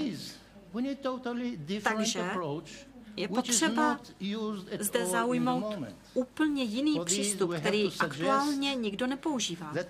Musíme navrhnout nebo ukázat, že kouření zabíjí. To oni ale už pochopili před 20 lety. S tím se nedá vlastně nic dělat. Takže potřebujeme něco přesvědčivého. A k tomu máme nástroje pro snižování škodlivých účinků.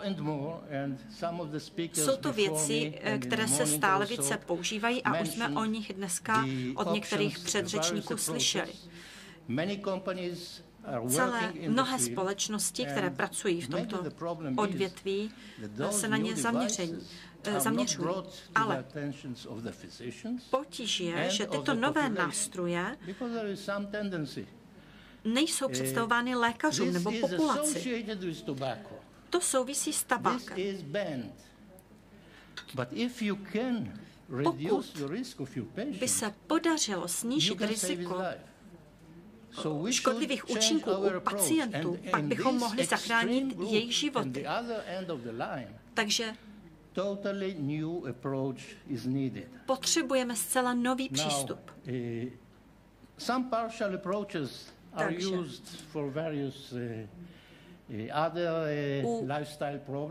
u různých jiných problémů životního stylu se používají různá řešení.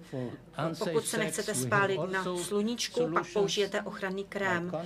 Když máte nechráněný sex, můžete použít kondom nebo očkování. Máme náhražky cukru, máme léky na různá srdeční onemocnění, ale nemáme nic, co bychom mohli navrhnout kuřákům, respektive my něco máme, ale nenabízí se jim to. A přitom by to pomohlo zredukovat rizika kouření. Tohle je hezká tabulka, která ukazuje kvantitu karcinogenů u různých tabákových výrobků. Nalevo vidíte všechny produkty, které využívají spalování tabáku. Spalování tabáku vlastně produkuje veškeré karcinogeny anebo chemické částice, které buď to vyvolávají rakovinu, anebo se ukládají v plicích a vyvolávají chronická plicní onemocnění a další problémy. Napravo máme nové produkty. Některé jsou dobré, některé jsou spolehlivé, některé ne. Závisí na tom, kdo je vyrábí, kdo na to dohlíží, jakým způsobem se produkují. Například elektronické cigarety.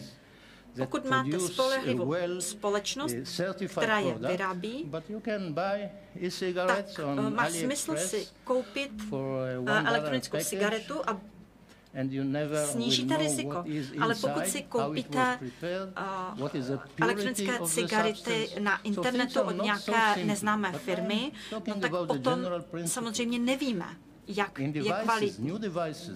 Takže nové standardizované nástroje, které nespalují tabak. V takovém případě u těchto produktů nacházíme přibližně 5% karcinogenů oproti produktům, které využívají spalování tabáku.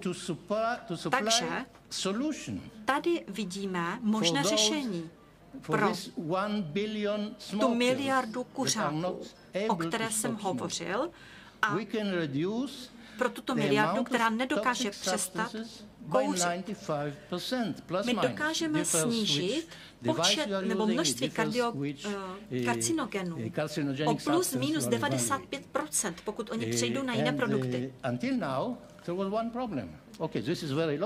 To je všechno samozřejmě logické, ale potřebujeme důkazy. Potřebujeme dokázat, že když nemáme žádné karcinogeny, tak nebudete trpět rakovinou, ubyde kardiovaskulárních a chronických onemocnění. Za poslední rok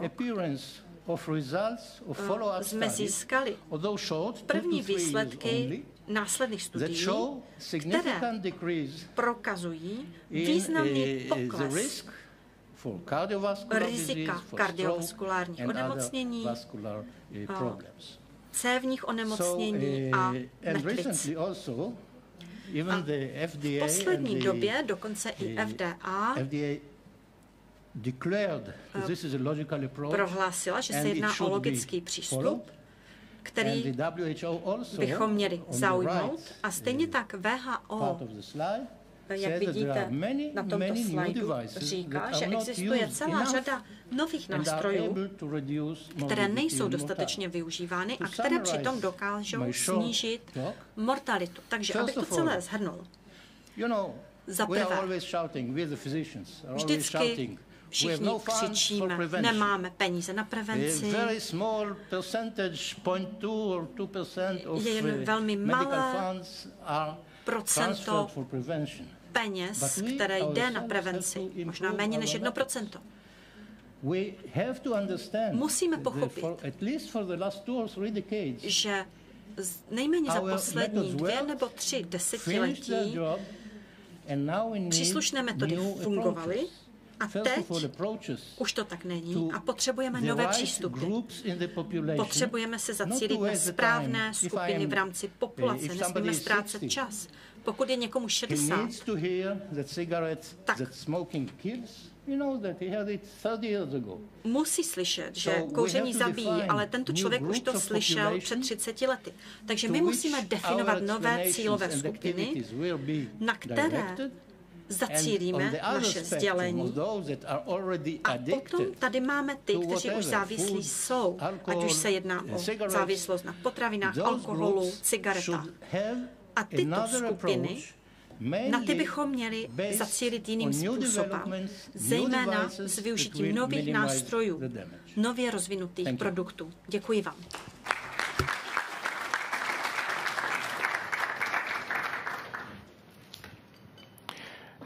Děkuji, pane profesore. Thank you, professor. Tak, děkuji. Thank you very much, professor. Jasnou přednášku. For a very clear Vy jste hovořil i o jiných skupinách pacientů, těch hardcore populaci, třeba v obezitě, ale zajímalo by mě, jestli alkohol, jak si snese tento přístup, o kterém jste hovořil, jestli i tam lze najít nějakou cestu snižování rizika, která by se odrazila i v dobrých výsledcích pak třeba v kardiovaskulárním zdraví.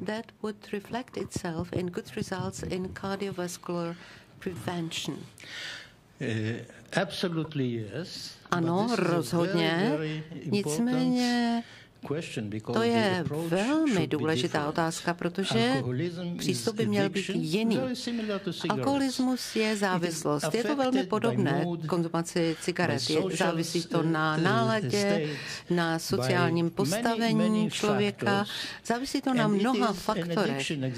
A je to závislost úplně stejná jako závislost na nikotinu, když někdo závislí na alkoholu. Takže obecně přístup by měl být podobný, ale přesto specifický. Víte, my můžeme navrhnout řešení svým pacientům, ale nutit je nemůžeme. A existuje medikace, která je to lék, který se jmenuje Antabus, většina z vás ho zná. Je to tabletka a pacient si ji vezme a potom se mu udělá špatně, kdykoliv se napije alkoholu a bude zvracet. Čili teoreticky řešení máme pro alkoholiky, ale to řešení má podmínku, že ten alkoholik se tu tabletku vezme a oni si ji většinou nechtějí vzít. My samozřejmě, pokud máme příležitost je k tomu donutit, máme v nějakém uzavřeném prostoru a řekneme jim, vezmi si tu tabletku, tak si ji vemou, ale když jsou potom doma, tak za nějakou dobu se vrátí ten člověk ke svým návykům a antabusy nevezme. Čili tady je ten přístup mnohem složitější. Vyžaduje skupinu profesionálů, kteří se té osobě budou věnovat z různých aspektů. A konec konců vždy platí, že toho člověka donutit nemůžeme. Je mnohem lepší, pokud spolupracuje a to se vždy nepodaří dosáhnout. U nás velmi dobře znám. I can assure you, Professor, thank you for your answer, and I can assure you that Antabus is very well known in our country. And now I pass the floor to Mr. Luboš Petruželka, head of the Oncology Clinic of the First Faculty of Medicine of Charles University and the General University Hospital in Prague. je v České republice již tradiční, ale spíš jak se bude ubírat onkologie ve smyslu precizní a personalizované léčby. Chtěl bych se zaměřit na současný stav, to znamená na nádorovou epidemiologii. Krátce se dotknu prevence, protože to je malý prostor, a pak definovat precizní a personalizovanou onkologii, která je v podstatě budoucností onkologie, což bude zmíněno v závěru. Současná incidence The present day incidence of tumors between 2016 and 2020 has been mapped in detail, and if we deduce non-melanoma tumors, we can see that the average of newly diagnosed tumors is around 60,000. Among the most frequent ones are prostate, breast, colorectum, and lung carcinoma. This is based on the data collected by the National Oncological Register, which has been maintained very well, and I hope it will be as well. It will be so in the future as well. Mortality, if we deduce melanoma tumors, there are around 30,000 deaths per year, which is rather high, but it includes also tumors passing from early stages into advanced stages. On the very first place there are lung tumors, colorectal and pancreas carcinoma. This does not reflect the efficiency of treatment, and therefore pancreas cancer gets up on the scale, although it's rather rare within the population, but the detection is rather late, and therefore prognosis of therapy is rather low. Primary prevention is the most effective way how to lower the burden of human population. Oncology, oncological diseases, of course, are civilization diseases, therefore the aspects and factors are more or less identical with other civilization diseases. In terms of smoking reduction, it already resulted in lower mortality of lung tumor in the Czech Republic, which shows that the population gets aware of the links, but both primary and secondary prevention must be continued, including screening programs that are very advanced, but still they must be customized. And this is also a question that would deserve a whole lecture. Concerning burden of oncological carcinoms, you can see comparison 2002 and 2020. The Czech Republic at the beginning of the millennium was rather in front places as incidence of tumors is concerned, and 20 years later we are at lower places, which shows a certain success, but of course it depends on the level of precision of the data. However, it may be a positive effect of secondary and primary Co se týká té precizní a personalizované onkologie, jak precizní onkologie v podstatě individualizace léčby pro každého nemocného a pro každý nádor. To znamená na základě molekulární genomické charakteristiky, nebo můžeme už říkat omické charakteristiky, že tam patří i epigenom, transkriptom, metabolom a podobně. Je možno charakterizovat každý nádor a podle toho v podstatě volit léčbu. Personalizace je, že nesmíme zapomínat na léčbu, která musí být přizpůsobena charakteristice každého nemocného. Každý nemocný je jiný a vychází z filozofie jedinečnosti každého pacienta. Proč to tak je? V podstatě je to molekulární heterogenita nádorové choroby, která v podstatě je na základě molekulárního podpisu každého národu jednoznačná. Co je důležité v té personalizaci, to je, že my můžeme identifikovat vybrané skupiny, u kterých v podstatě léčba bude přínosem a naopak eliminovat nemocné, které nepotřebují léčbu vůbec. Na základě toho prognostického molekulárního indexu, a na které v podstatě léčba vůbec nezabírá, jenom může přinést nežádoucí účinky. Tady vidíte cesty ke zlepšení výsledků onkologické léčby, je to cesta genomické nebo omické onkologie, je to kontinuální inovace diagnostického a léčebného armamentária, ale současně je to zodpovědný a precizní sběr dat, a to nejen na úrovni diagnóz, ale i na úrovni genomické charakteristiky každého nádoru. Zde vidíte mortalitu v mezinárodním srovnání zase Česká republika v tom roce 2022 vychází se z mezinárodních dat a vlastních dat byla v roce 2002 na druhém místě a ten posun na 22. místo v podstatě roku 2020 v podstatě signalizuje rozhodně zlepšení péče, časnější záchyt. Otázka je, jak se to bude vyvíjet po covidu, protože ta doba tam přinesla určitě zhoršení a dá se, že to bude napříč všemi státy. Tady vidíte jenom 5letou míru přežití s rakovinou v České republice. To 5leté přežití je takový parametr, který vychází ze sběru dat v jednotlivých zemích Evropské unie.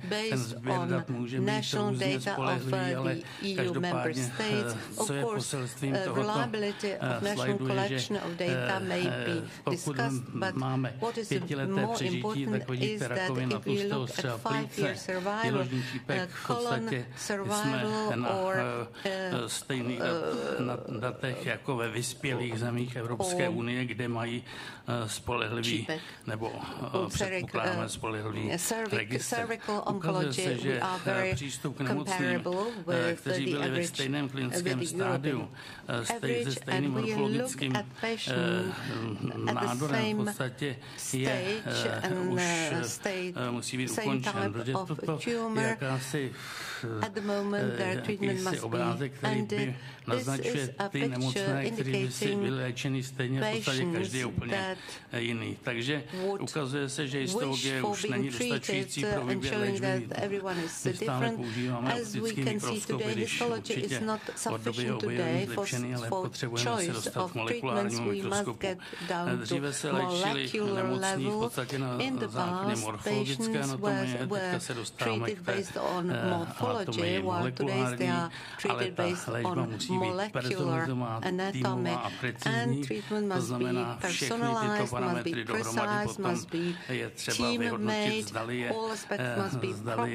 je opravdu jsou silou toho pokroku. Co se týká vlastně takového průlomu, to přečtení lidského genomu a dále je to zmapování všech signálních cest, které jsme schopni při té genomické medicíně identifikovat. Ten prognostický prediktivní profil nám umožňuje najít nemocné, které je třeba léčit, selektovat nemocné indikované k léčbě a prediktivní profil pak, jakou léčbu nejlépe vybrat. Ukazuje se, že v podstatě je urgentní potřeba optimalizace genomického testování.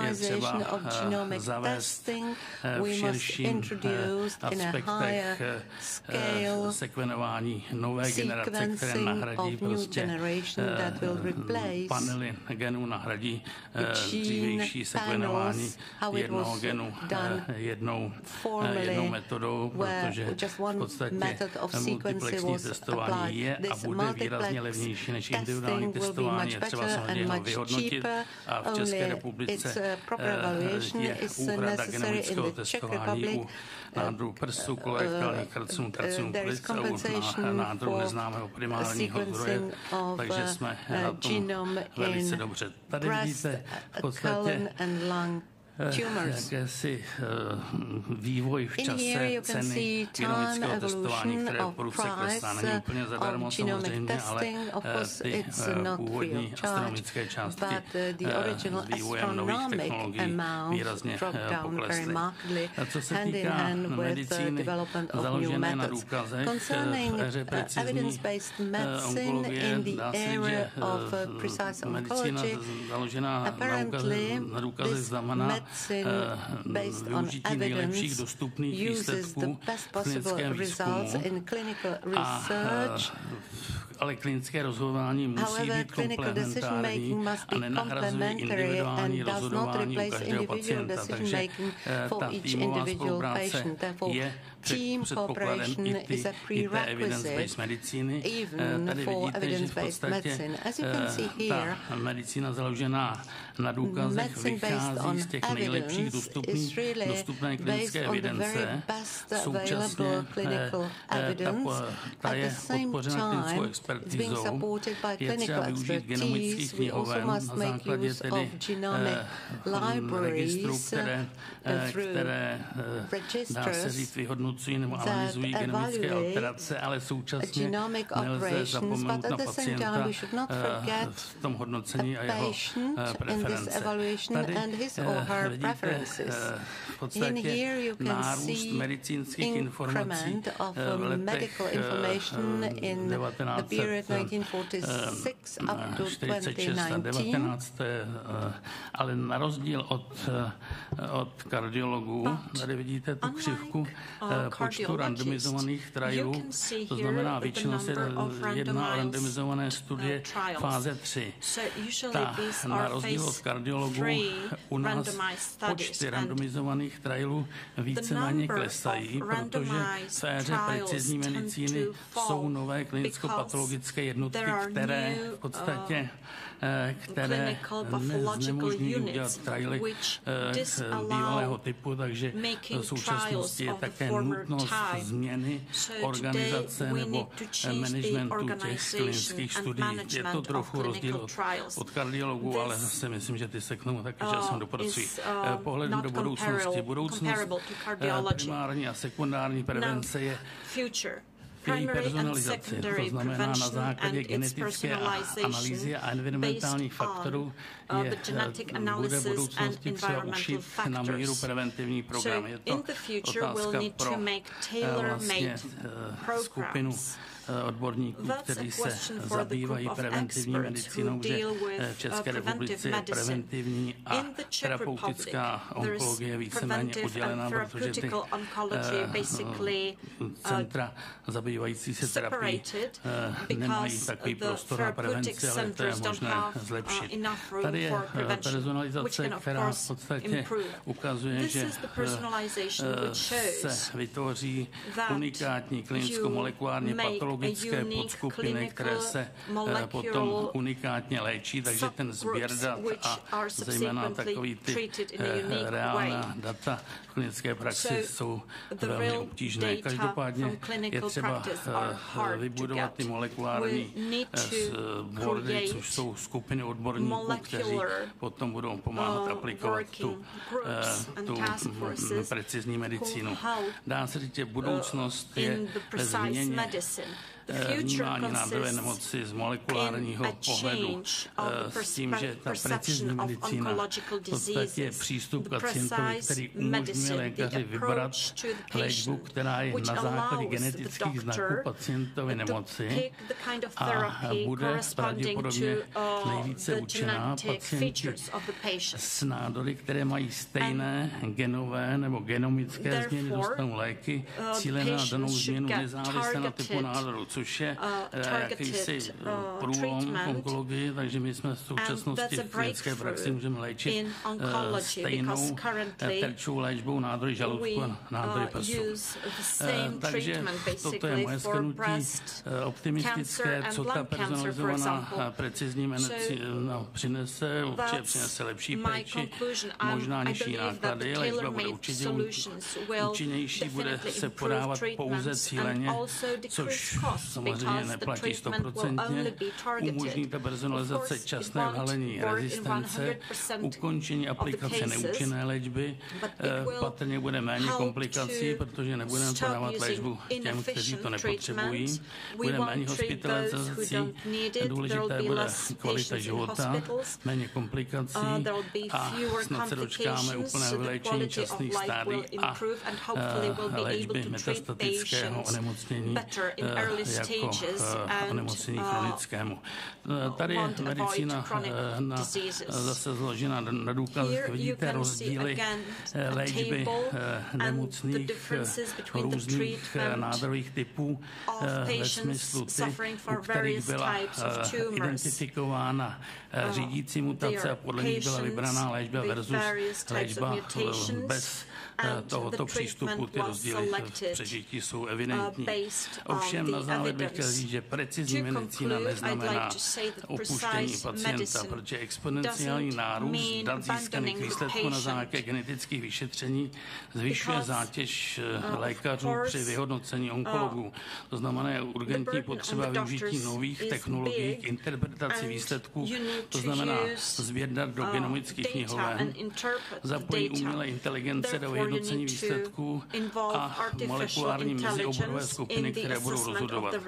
Zjednodušení interpretace výsledků dojde ke zmírnění intelektuální přetížení lékařů při genomickém hodnocení a snad se budou moci více věnovat pacientům, takže cílem není depersonalizovaná medicína. Děkuji za pozornost.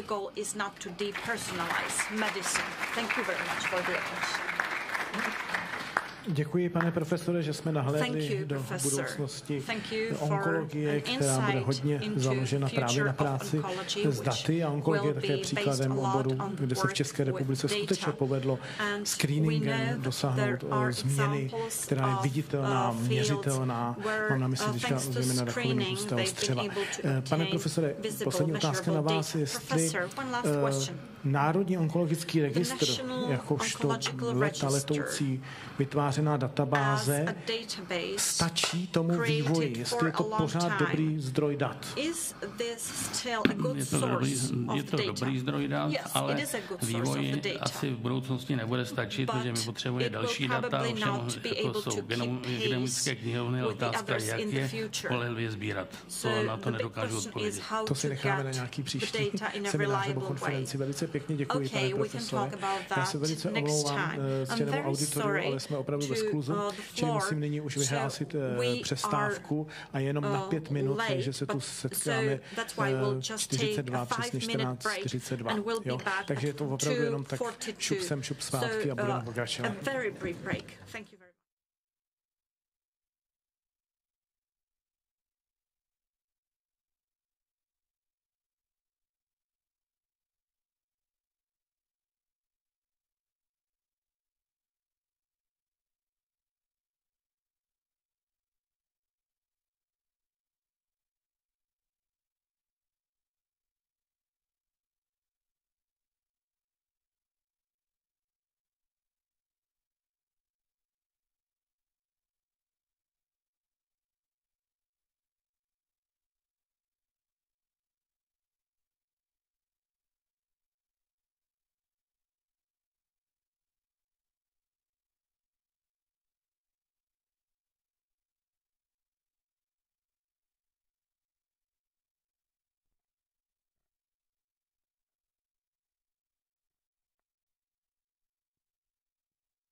Dobrý den, dámy a pánové. Role interdisciplinárního přístupu při tvorbě politik.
Poprosím, aby se ti, kteří jsou once more, let me remind those who are still in the lobby to get back into the room so that we could continue.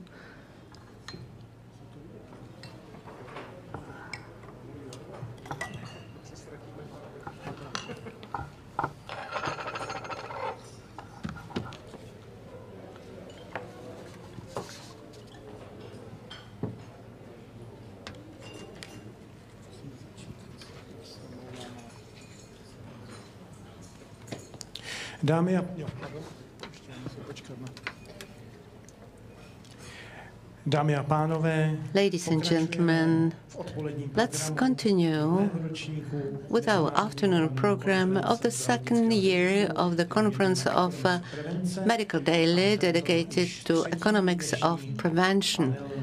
This third panel or discussion part of our conference relates to the interdisciplinary approach in public health policy making. We will speak about who are main actors, how awareness raising should look like, what to do with public opinion, which is very relevant today and very difficult not only in our country and the neighboring ones, but also around the world, which has been very highly turbulent nowadays. Without presenting you individual guests, we will go straight into the matter.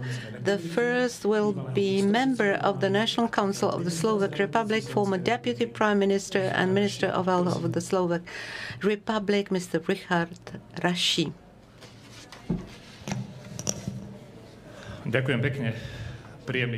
Thank you very much and good afternoon to everyone. Do we have a help or a clicker or a person who would switch the diapos?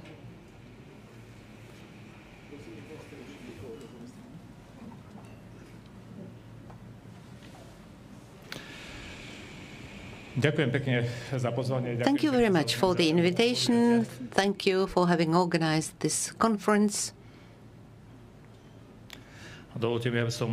And allow me not to make a long introduction, but to tell you what will be the structure of my contribution, what is public health, what does it mean, what care is needed from the beginning up to death of and let me remind that this is a highly complex and interdisciplinary domain, regardless what perspective we take. It starts as soon as before we get born, because of course our life is predetermined already by pregnancy and lifestyle of our mother and father as well. And there are some mega trends, including aging, and there are individual problems of each country. When we look at the problems in the Slovak Republic, I think they are very similar to those in the Czech Republic. There are highly topical problems that need to be solved immediately because they are so topical that they have immediate effect on public health and health system. Not a sufficient level or intensity of care is dedicated to some of them, including prevention and knowledge what public health is like. Unfortunately, public health is also often influenced by topical challenges. There was a pandemic that had not only medical consequences but also social and economic ones. There is a part of experts that were direct actors in coping with the pandemic. We have the main hygienic officer, Martin Smatana, who was analyst of the Slovak Ministry of Health. But there are also unexpected challenges, such as, for instance, the current energy prices challenge. And again, there are not only medical consequences, but there are also social and economic ones. I'm saying it not only because not mentioned yet things, but I am speaking about it also because of the fact that there are things that have been discussed but still haven't found their solutions. We inherited so-called free of charge health system from the period we used to be first socialist and then democratic state but common state. And so it's now the question, what is a sustainable level of financing of public health, how to cope with increase of costs and decrease of sources, how to cope with reforms and applications of prevention in public health domain. menšie, ako sa vyrovnáme s ohľadom zo strany verejných financií a či dokážeme otvoriť otázku treat the public opinion and whether we will be able to strike a balance between social solidarity and personal responsibility, accountability. So how shall we design policies that are not directly linked with treatment of different diseases? How shall we be able to design these things? What I consider also a major problem is a large scope of actors in public health domain. Let me give you a personal example. Now, when I was a minister of public health and then I was in charge of regional development, I started as a physician. I was an accident surgeon. My only worry was to have enough of sources, of tools. Then I was manager of a 5,000 capacity hospital in Slovakia, and I was focused mainly on how to assure medical care. And my main perspective was, when I thought about public health, it was rather out of the scope of my attention. However, as a minister, I tried to impose some measures that were linked to public health, such as, for instance, first program of prevention of cardiovascular diseases. But because of inter-ministerial barriers, we struggled with problems such as if the result comes later and goes beyond the period of mandates of politicians, it's difficult to adopt. Then, as a landlord of the town of Košice, I spent 8 years in this post. My perspective at that time was again totally different. It was a regional point of view. Then I was a deputy prime minister, and again my perspective totally changed. So this list of actors, this is a large benefit that we have such a large list of actors, but at the same time it represents a very basic complication. It sounds paradoxical, but it is reality. So very often perspectives of those individual actors differ substantially. And additionally to all that, there are political inputs, political points of view. The basic problem is a length of political cycle. It's difficult to impose middle-term and long-term solutions if you are a politician limited by the length of your mandate, by one political cycle. Unfortunately, we are not smart enough in Slovakia to be able to impose solutions having middle-term and long-term character. These things necessitate investment now, but benefits, I mean health benefits, bring much later, after 3, 4, 5 political mandate periods. And the problem of practically every government is that, sure, we need a or interdisciplinary approach to solving every single problem. But at the same time, there are these frames defined by ministries. And therefore, you struggle with the Ministry of Social Affairs, of Labor, of Education, and so on and so forth. And at the same time, in Slovakia, we struggle with these barriers in between ministries. This is such a strong barrier that it's difficult to overcome it. Then there is a problem of a central or regional point of view. The central point of view brings solutions that from the central point of view are optimum for the functioning of our public, but very often it's in contradiction with regional points of view. I can take, for instance, United Nations points of view and the point of view of regional hospitals, where they are mainly interested in improving functioning of a hospital from the first moment till implementation of the treatment of a patient, number of hospital beds, and so on and so forth. Then there is administrative point of view. Neither mayor or landlord will accept that any capacity is cancelled in his or her region. And again, only consensus could lead to a solution. But again, if the list of possible actors is long, it may be both beneficial and detrimental. Proposal of measures we could adopt in the hope that they would bring common benefit to public health, we are able to define those measures. The question is whether they are feasible.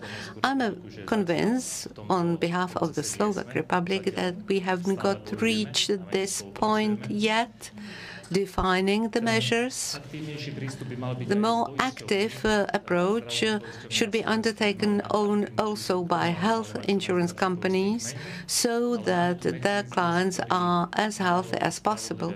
But there is a mechanism of redistribution of financial money according to the state of their health condition, and it goes directly against the principle of active redistribution. On the other hand, we have one of the most fair systems in Europe, so that the health insurance companies do not look for the healthier patients, for healthier clients. No. So if we manage to define such measures that together with insurance companies we benefit those who preserve healthy lifestyle, that would be a big success, but we are not there yet. And general practitioners, this is something which is rather neglected in Slovakia, although this is the very first contact, people who could implement the very first early preventions, interventions in terms of prevention. And since I am not only a physician, but at the same time politician, I see it as one of the main points of our program, I mean harm reduction and prevention. Expected benefits, I think everybody knows what this means, not necessary to speak in length about them.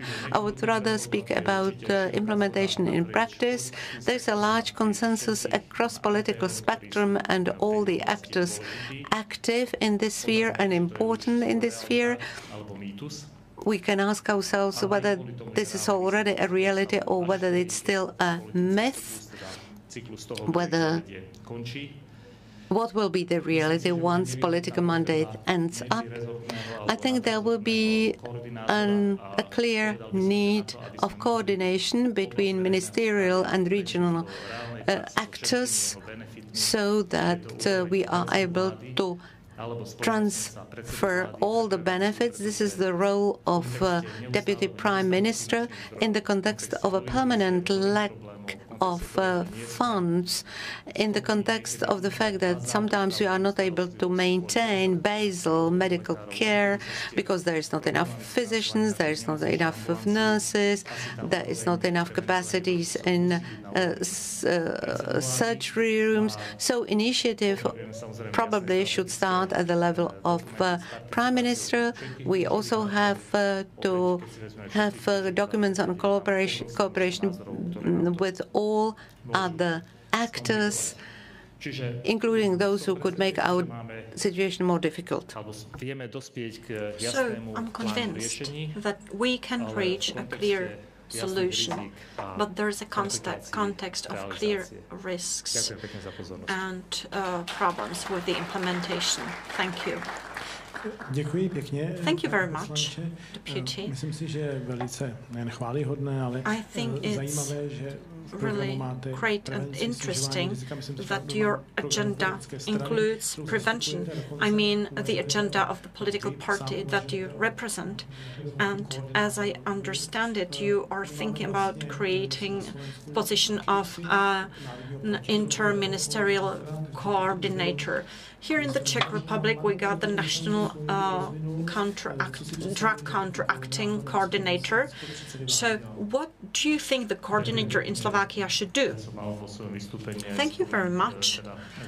In my speech, I said that the national coordinator is very important and needs to have two specific features. He has to be above any ministers in the field of things that he does, and at the same time he needs to have the necessary abilities, because he needs to define what the country needs, and at the same time he needs to be able to implement what he wants.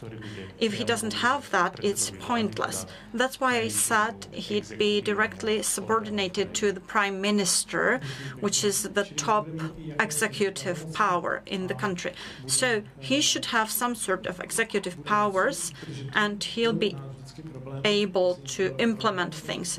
Oh, this used to be a problem here in this country, because each party had an agenda, but then you got the minister, and the minister said, well, it's not in the agenda of my party. Well, in Slovakia, it's quite the same. To make basic changes in the public healthcare system, and not to only deal with health problems from the perspective of diagnostics and therapy, we need to have someone who will be part of the executive branch. Thank you very much. Now, I'd like to give the floor to the main hygienist of the Slovak Republic, who represents the Office of Public Health of the Slovak Republic, Mr. Jan Mikas. Thank you very much for the floor. Ladies and gentlemen, in the beginning, I'd like to thank for the possibility of being here with you and join you for this conference on these beautiful premises with this gorgeous view. My presentation is aligned with the agenda of this conference, and there will be two extra points from my perspective as chief hygienist. So here are the main points, and I wanted also to focus on the pandemic and challenges. Those are the two extra points that I added. I don't want to talk too much about the public healthcare system in Slovakia. Just to explain, the Office of Public Health is created based on the law, and it cooperates with various ministries and authorities. There is the Act from 2016, and we are a budget office of the state. We fall under the Ministry of Health. We methodologically direct the exercise of public administration, and we perform health surveillance and have all the powers arising from the law. I have kind of summarized the stakeholders, unlike Mr. Rashi. I know basically everybody is involved, but I'd like to give you my perspective on those who are the main ones and should cooperate if needed. So, they are the public health authorities, public administration, local administration bodies, as well as educational institutions, to which I'll revert in a minute. There are many problems which end up on my table. Doctors, health professionals, hygienic workers, and not only them. There are many, many things: epidemiology, nutrition, hygiene of children, radiation protection, support to health. So there are many specialist topics And you need to be a real specialist to find your way around. I dare say that I'm able to understand 2 or 3 areas, but then I need other specialists to give me a hand. Of course, we also have supporting departments, and during the pandemic, we issued about 250 decrees with an impact on the whole country. Of course, we also need to deal with legal actions, lawsuits, and things like that. During the pandemic, we were under great pressure from the part of politicians, public, and so on. We needed the decree, we issued that decree, now people started looking for mistakes and errors. So, legislation is important, and funding, that's important too. Diagnostics were not at a very good level. We needed to create a diagnostic center for the coronavirus, sequencing, sampling, the analysis of sewage water to find whether there are traces of COVID-19. So we were provided with support for these activities. Information technologies. There is a heap of data and information that need to be used. We modernize also this area as part of the Effective Public Administration program. There are EU projects, and of course, during the pandemic, the public expected relevant information, but we only had partial information. Especially during the first weeks of the pandemic, the information from China only went through the WHO and the body in Stockholm. Those on the government and people across the country asked, what are we going to do? The official recommendations of the WHO came later. So we need to consult experts. We called our colleagues in other member states asking, what are you doing? How do you do that? The different countries had different legislative systems. They used different approaches.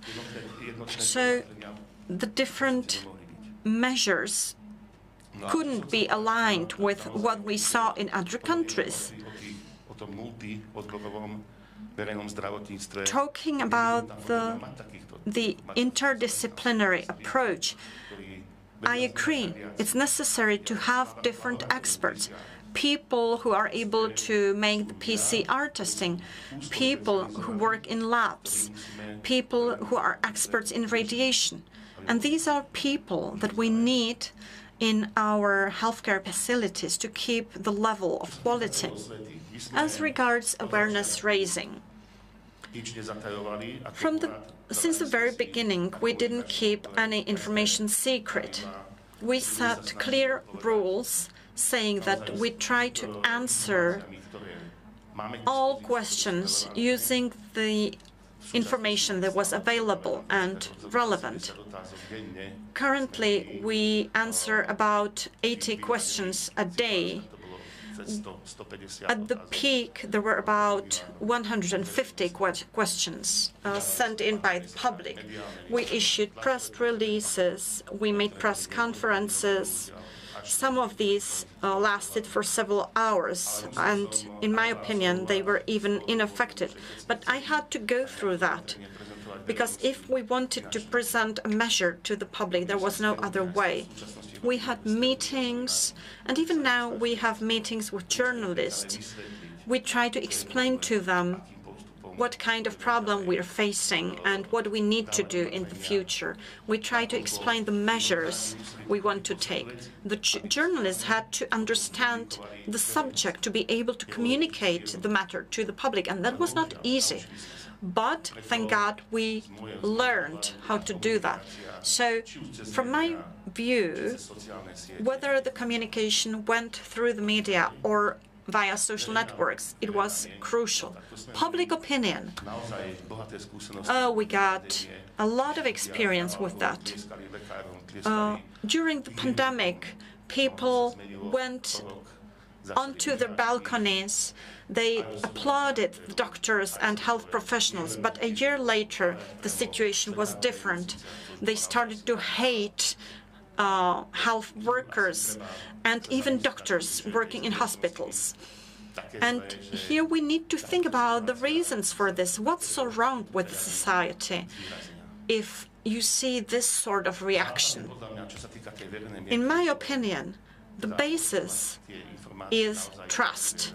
We need to provide true information. Today, you can find anything on the internet. And if I mean anything, that means the kind of information that suits you. The big question is this information true? And that's the issue for the future. We need to explain what misleading information is. Also, just like students, we had hard time finding the necessary books.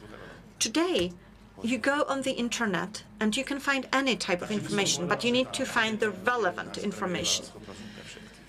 So the pandemic actually verified our competence. I don't think anybody was ready for the kind of pressure. The pandemic is still here, and according to WHO, we are still going through the pandemic. In Slovakia, we suggested that the government should declare the state of emergency, which is still lasting. People are tired of all the measures. And sometimes, we made measures, we adopted measures, but there was no use doing that. Even if you put the information in gold, people wouldn't listen. They are fed up. And the pandemic has been around for more than 2 years. So there have been many negatives, and we need to learn our lesson. Many people lost their lives. Many people suffer from consequences, and we still don't know what the future will bring. So I'd like to say that the pandemic and the post-COVID experience, that was the university of my life. I'd like to thank all my co-workers. Without good staff members, you can't work. As regards the challenges and the effort to make our work more efficient, we try to make our work more efficient and transparent. Many people will work in a different way. I got colleagues in the regions, about 2,000 of them, and they'll probably be upset because I need to come up with new work systems, but there is no other way. It will not go another way because we know how the world develops in electronics. So this is a big problem to assure enough of experts. We have so-called generational switch. Many people go to their retirement, and we don't have replacements for them. Very rarely you are able to seduce a physician to motivate him or her enough so that the person starts working in public health. It's not an attractive field for them. They prefer going into hospitals, and very often even abroad, where their salaries are better, and they finally stay there and live there. So this is our problem of public health sector, and we will have to find motivations for those people to stay with us. Thank you very much. Thank you. Of course, COVID period experiences are very similar in both countries, and the same applies to the lack of experts in public health that would be willing to work for public health. I would like to raise a question. The pandemic, the epidemic, did it raise a need in your mind to reform the whole public health domain? A short answer would be enough for me. For instance, such activities are monitoring blue algae in water flows, or some other activities shouldn't be put aside for a certain priority activities reform. Of course, 4 years ago, we launched a program of the EU making our activities more efficient, optimization of some of our activities so that they are done only in 3-4 places and not everywhere. So we were well aware of the fact that the number of our experts has been limited, and during those years, those people were exposed to enormous pressures. We had to manage functioning of different departments. There were not only patients of COVID, there were not only people dedicated to testing, tracing, and so on and so forth. We had to cope with our current capacities so that we cover all the needs. And so certain reform would be okay, but not a radical reform, because once you delete something, when you annulate something, it's difficult to renew it again. In terms of our thinking, what would be our future alike, I think we should think about reinforcing some fields, enlarging competencies to take decisions. For instance, I'm not a politician, but for instance, there were questions how it's possible that chief hygienist has been given such competencies. It was because of this emergency situation, and the competencies were rather on paper, because I still needed contra-signature of politicians to introduce whatever. So, for instance, if you have such authorities as Office of Nuclear Surveillance or other similar things, you can imagine that the competence of a chief hygienist is not limited, is not unlimited, and we must take lessons from the period we have just experienced. And when you mentioned blue algae, yes, there are new challenges. There's support to health through national programs. We have to launch them. For 2 years, we have been in stop mode for all those programs, so we have to renew activity. Thank you very much. If there is a model case of interdisciplinary approach, then it is coordination of procedure in drug policies. We have now 2 main national drug coordinators. First, it will be Mr. Piotr Jablonski from Poland, National Drug Coordinator. Hello. Good morning. Good afternoon. I don't know. Thank you very much for giving me opportunity to meet with you and to say something about the prevention Polish model of the solving addiction-related problem. This is, I guess, my machine I can use. Okay. Moderator of this session said that during this session we would like to discuss the topic of awareness building and main actors, including others, of course. I will try to fulfill this expectation and tell something about that. I'm starting from the point that a lady during this previous session said that public health prevention is the art of the prevention of diseases. What I would like to add is the that I believe that it's true is the art also of the non-communicable diseases prevention. Tell me something about situation in my country. I can't. Okay. Probably you don't know too much about the situation in my country, so I would like to tell you something about this conception, this awareness, changing financial sources and involvement of main actors and cooperation. First of all, please look at the graphs describing the prevalence of alcohol use and drug use in my country in comparison to the European Union, other countries. If you see, I see better without glasses. If you see the situation concerning the alcohol in Poland is, we could say, on the average level, very comparable with other EU countries.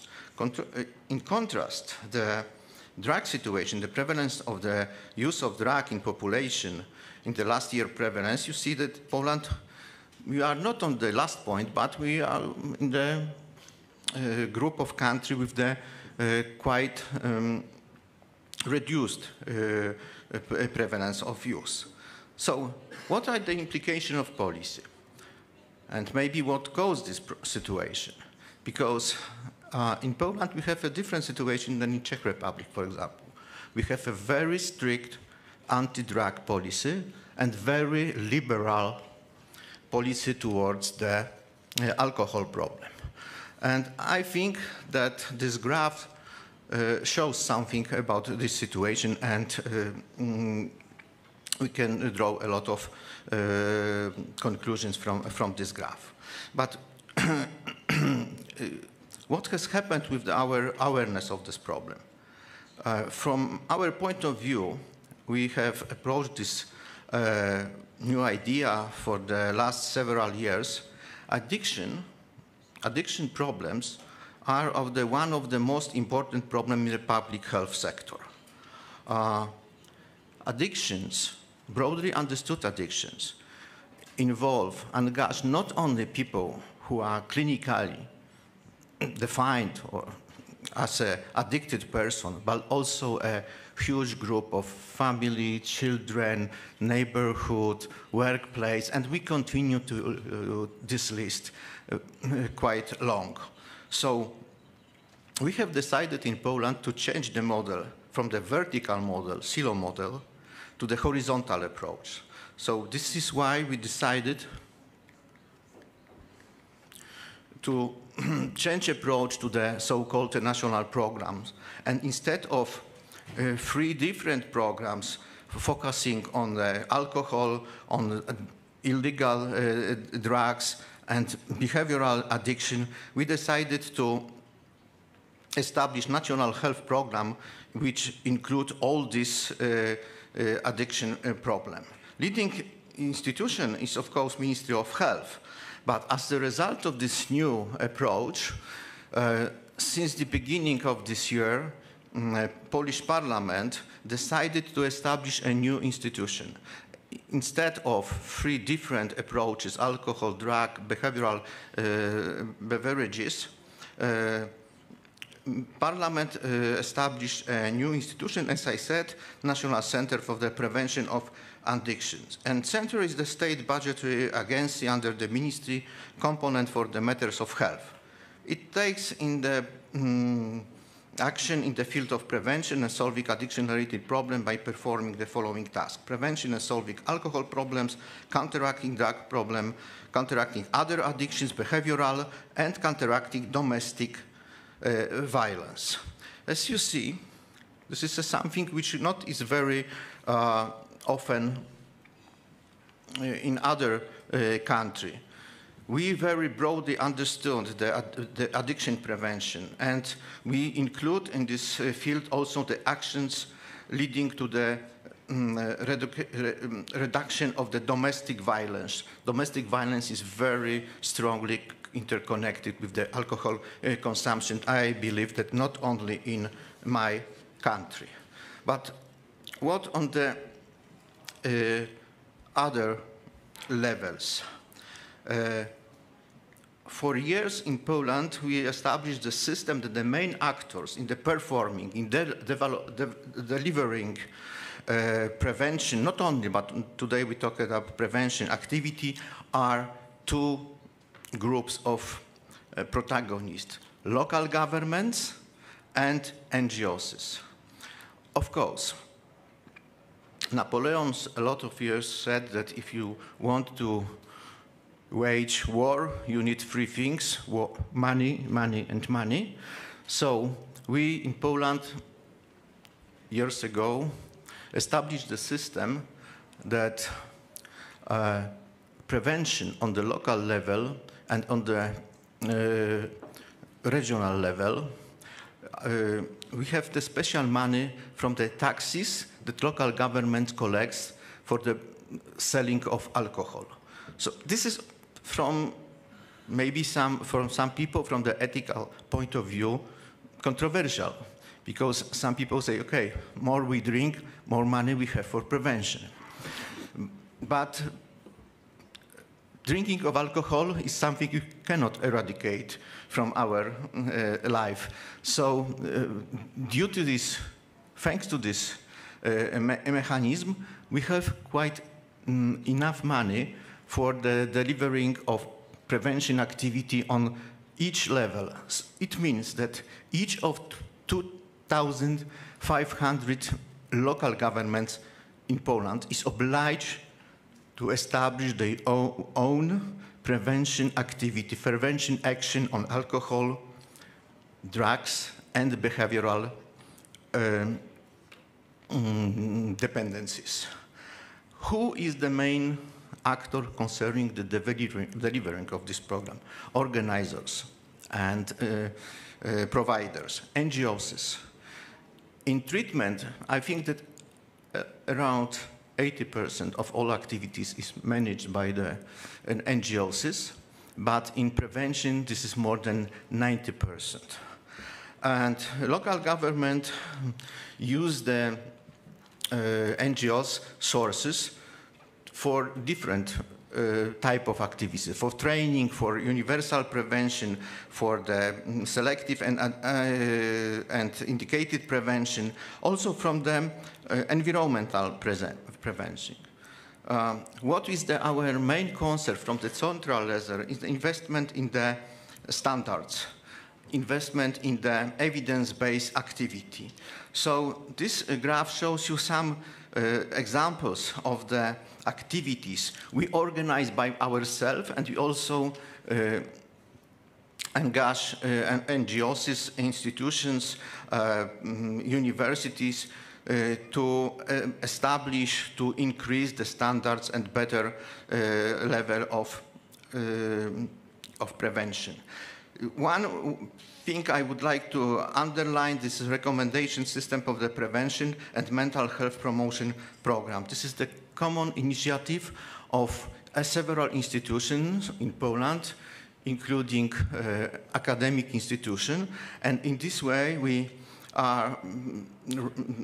can provide local government, especially local government, from the list of programs, so-called evidence-based programs. So programs which change the behavior, which change the situation. It's not only the programs increasing the knowledge. We invest a lot of money in public education. And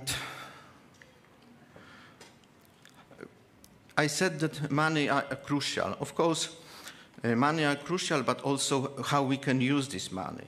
From the central level, from the level of the National Center for Prevention, each year we have more than 200 contracts for treatment, prevention, and in research. Last year, we still have almost 100 contracts for prevention of addiction. As I said, majority of this program are managed by the NGOs. What about this money from the alcohol taxes? It's a huge amount of money, and they are only in the hand of the local governments. So central level, governmental level can call only create some policy to increase the awareness, to increase the knowledge about the standards, but it's the own policy of local government, how they use this money. From my point of view, it's a huge amount of money because it's almost a billion Polish zlotych. If you divided this by 4 into 4, it's around 220 million of euro. Majority of them is spent for the prevention.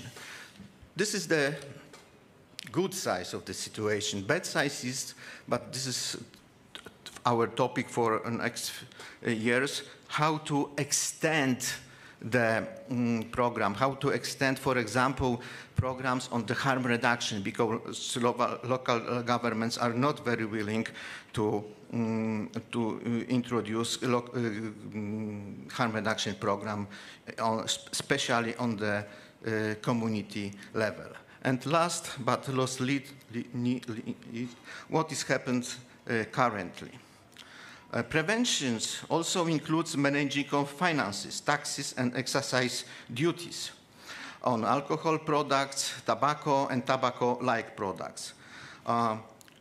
What has happened almost 2-3 days ago? Our government to decide that in the period till 2027, each year, the taxes for the alcohol beverages, tobacco and tobacco-like product will increase yearly from 5 to 10%. Because the access, especially to alcohol, in Poland is very easy. So we will try to establish a new barrier, economic barrier in the access to the alcohol. And last words, we believe these changes in our composition of addiction policy, composition of the main actors will lead us to the better situation concerning the prevalence of addiction. As I said, we treat this problem very broadly. It includes alcohol, includes drugs without the permission of doctors, illegal drugs, behavioral addiction. So thank you very much for your attention.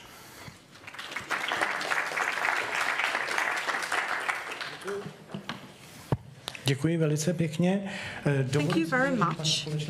I'd like to ask a joint question for both of the coordinators. So now I'd like to give the floor to the National Anti-Drug Coordinator of the Czech Republic, Mr. Jindřich Bobořil.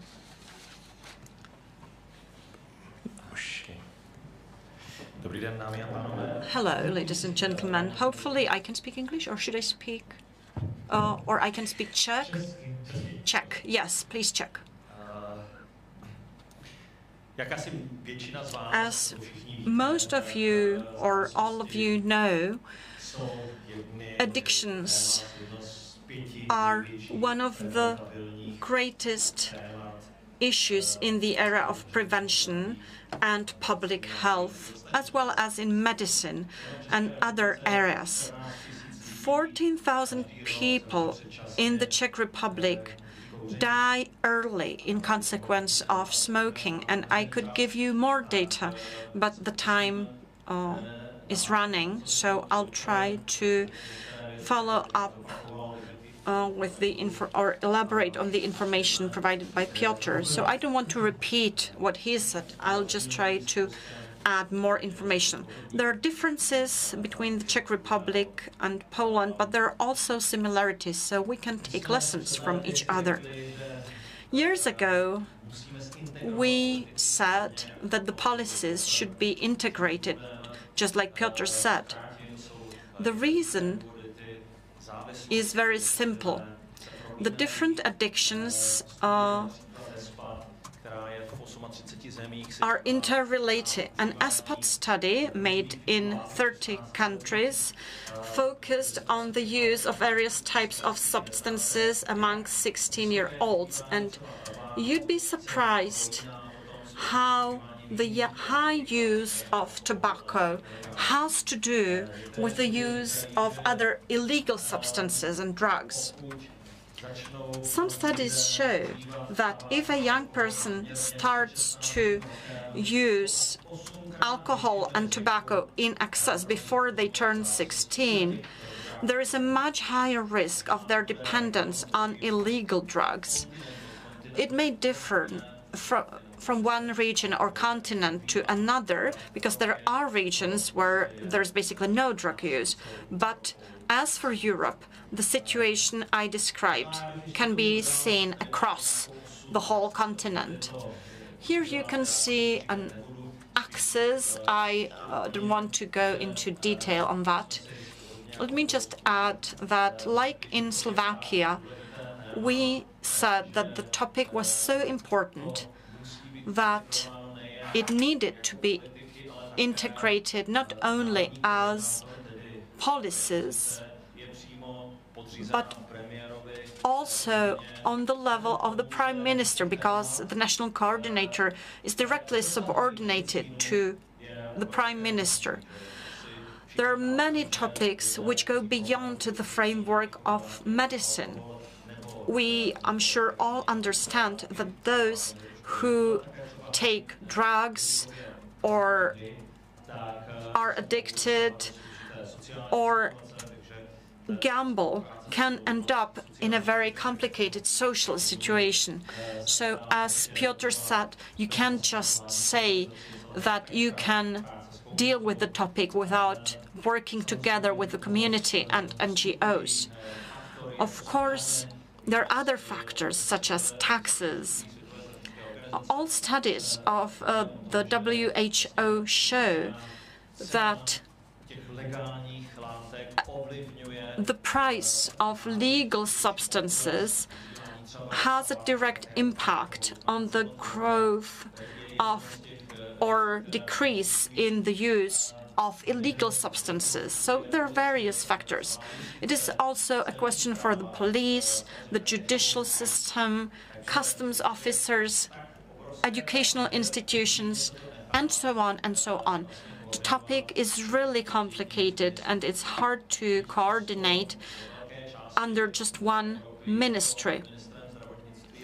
In most European countries, the issue falls under the Ministry of Health, but there are certain limits to this, because the coordinator needs to talk to the finance minister, the interior minister, and other people, and then you encounter political limits, of course. We have stated that our policy has certain aspects.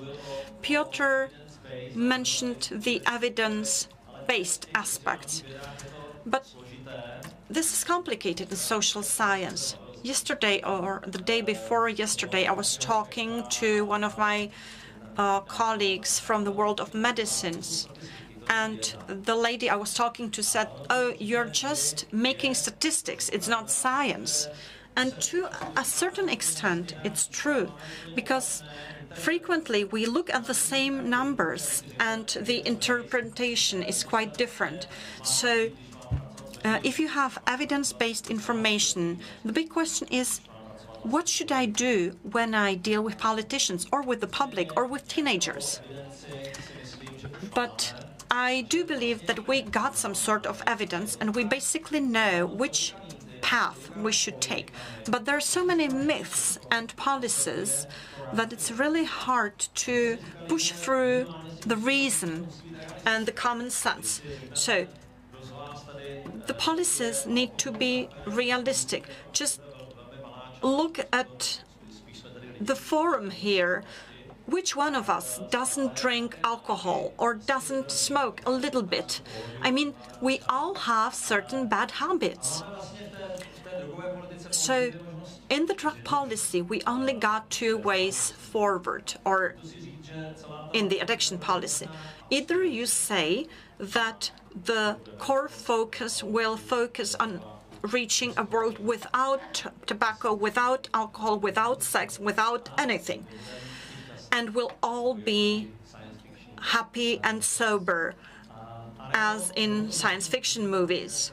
Or we can make a policy which will minimize the harm, so a harm reduction policy.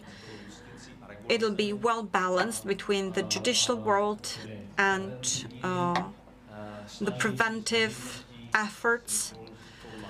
There will be cooperation with the public, education institutions. It needs to be coordinated. All these topics are so hard. How can you coordinate the judicial system, courts, judges, and the police? Just imagine the two institutions which should actually be close, but very often they contradict each other. And if you add the medical perspective, it's really, really complicated. So quite often we use the funding as the definition. We simply say we got the money for this and we didn't get the money for that. Integrated.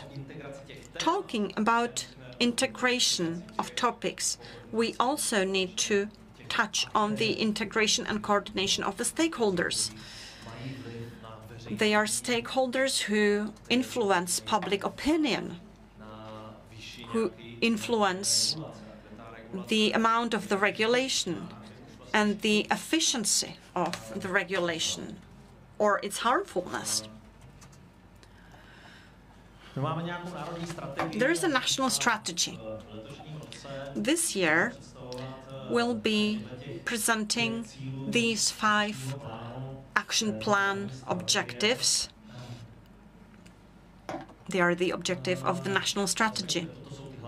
And I mean, here you can see the main objectives of the national strategy. I don't want to elaborate on this because you can see it on screen. But what I want to say is that the program declaration of the current government is close to what I perceive as reasonable.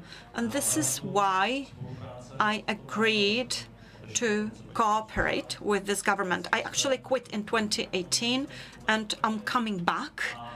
So it's a political resurrection in my case. So let me tell you, when you deal with addiction policies, we'll use evidence and scientific-based approach leading to harm reduction.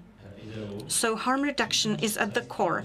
At the same time, we'll ensure sufficient funding for preventive programs as well as services and regulation of addictive substances corresponding to the level of their harmfulness. And this is a great topic. Where is the level of harmfulness of addictive substances, but also, for example, of gambling? Well, that's not just about regulation. It's also about the public opinion. And evidence frequently goes against the public opinion. And that's a great issue for the Prime Minister and ministers, because these people need to come and say, look, we got evidence that complete prohibition didn't bring good results. So we want to regulate this field. It's quite complicated. For 3 months, we've been talking about how to regulate nicotine pouches, despite the fact that the evidence is quite clear from our perspective. Yet the mood is quite different. So we have the same figures, but we read them, as I said, in different ways. Just a few figures, how it is.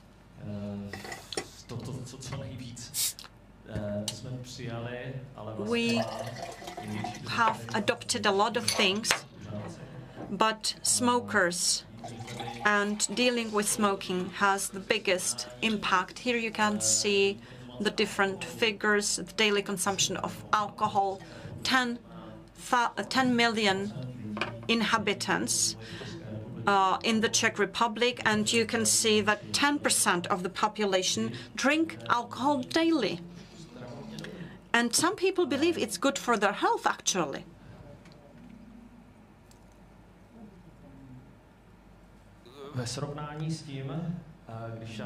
Now, I don't want to go into all the details, but if you look at one of the numbers, those who use illegal substances, there are about maybe 40,000 of people who do that. In my opinion, gambling is a much bigger issue. And again, there is another topic, digital dependence, digital addiction. I don't know whether we got time for this, but as for the debates and political decisions, I believe that this plays a big role currently. Here you can see the chart and how the policy could look like. You can see the risk behaviors, the risk substances, and the less risky substances. And this government says will regulate these substances, and I believe that even during the presidency and the presidency of the Council of the EU, we are going to open the debate about the tobacco directive.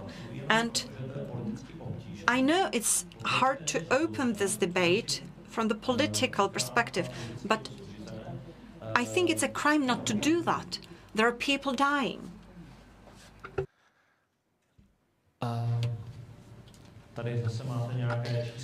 In here, there are some more figures.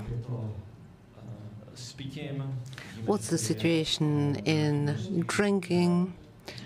You can see a certain amount of people who drink daily, up to 160,000 out of 10 million inhabitants drink excessive doses of alcohol daily. We are one of the countries which permanently struggle for the first place, together with France, in terms of alcohol consumption. And when you look at Europe globally and the EU, we can see that practically all the countries range among 20 first countries on a global level, worldwide level. Gambling, this is something not very much discussed, which makes me concerned. The European Commission still keeps those topics divided, such as agriculture, tobacco, DG Sanko, alcohol, justice and DG Interior, drugs, but nobody is in charge of gambling. No DG is in charge of it.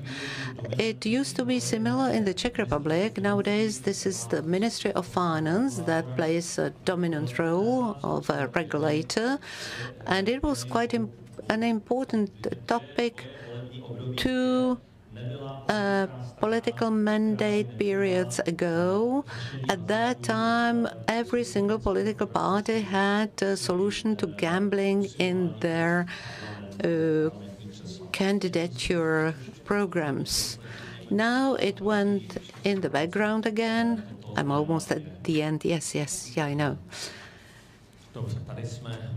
Here, people using drugs illegally, using cannabis in general population. This is a minor topic, although it may seem major from the point of view of daily users. There are 27,000 daily users of cannabis in the Czech Republic, and as Piotr said, unlike alcohol use, cannabis is not linked to minor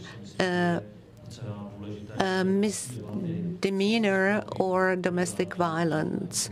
And therefore, the question is how it will be once we start to regulate it or if it stays banned. I will skip those slides, and the very last one, what steps should be made in order to improve the situation. A priority in the action plan of the Czech Republic, which is reflected in priorities in Brussels in terms of illegal drugs, so support to prevention and treatment of addictions, regulated market with addictive substances. The market doesn't offer more tools of prevention than effective prevention as such. Not only effective collection of taxes, but also effective price policy is quite a good instrument for legal drugs, one of the tools that stopped the epidemic of smoking and reduced it. Imposing priorities of the Czech presidency and minimizing effects of the crisis in Ukraine in terms of addictions. I would like to say that similar to Poland, a bit less perhaps, there are many people coming to us from Ukraine with addiction problems, which is also connected with incidents of hepatitis C, HIV, and other communicable diseases. Ukraine has roughly 2% of illegal drug consumers. In our country, it's 0.5% only.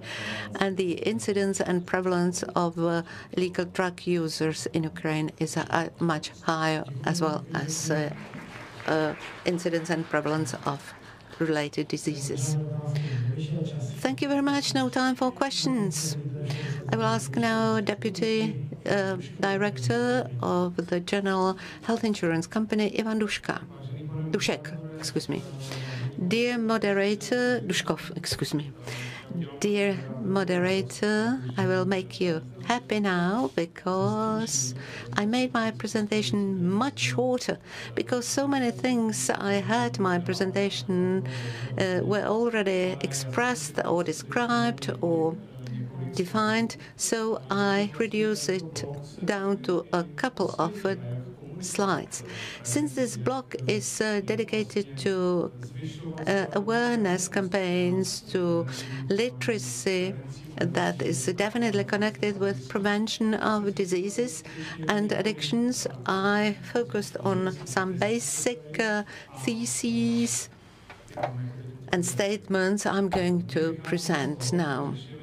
We, in General Health Insurance Company, when we thought about prevention and how to change communication strategy as the biggest health insurance company in the Czech Republic, we based ourselves on the fact that we are sort of a backbone of health system in the Czech Republic, primarily since we are the payer, we are interested in improving health of our clients. We want to provide the best possible care for them, which are advanced procedures and best medicines, because we say that the better we care for the health system, the better the system will take care of us. This is a strategic position we adopted when we changed communication strategy externally. This is the very manifesto we stick to. This is the McKinsey study from the last year, and it shows that every single invested dollar into prevention returns back to the system up to 4 times, depending the level of development of a given country. This is the clear data. Prevention is therefore crucial, and it's worth it to invest into. And although it's difficult for a politician to adopt a measure that will take its response in several years only, it's difficult because for a politician it's quick win strategy that is important. But even exceptions are to be found, can be found. This is another interesting thing. This chart shows potential of healthy individuals, or of health, excuse me. So what health is due to? By 2/3, it's due to environmental and social context. Just 1/3 is due to prevention.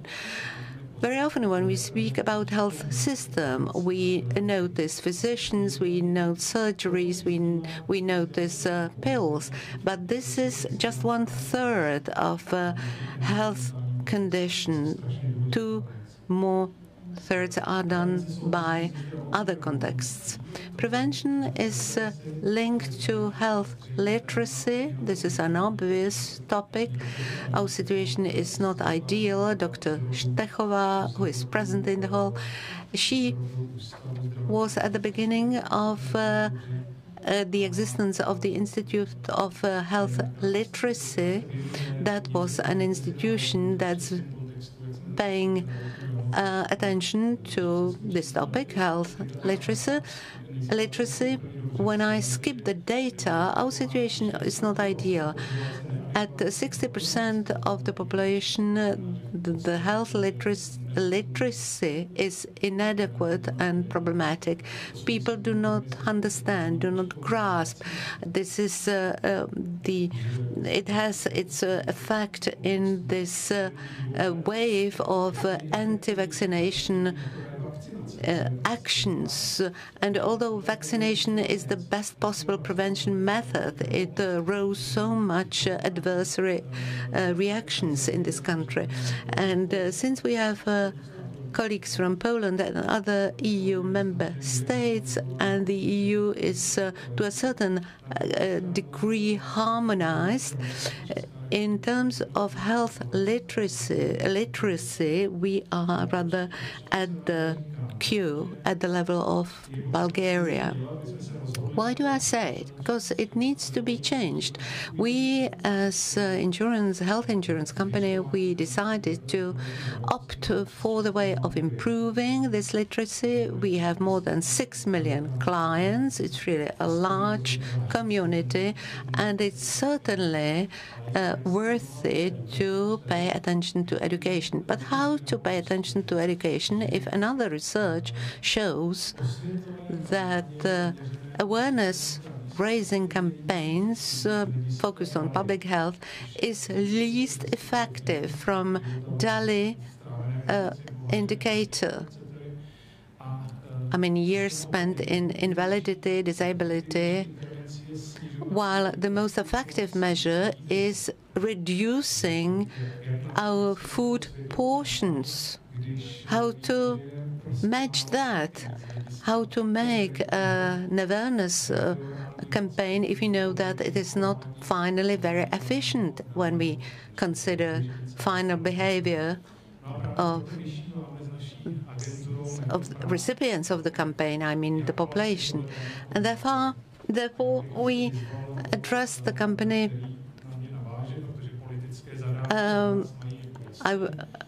to set up a campaign for us. The assignment is clear. We want from them to help us with the campaign. We want to change behavior of our clients because it will have a significant change in their behavior in a couple of years.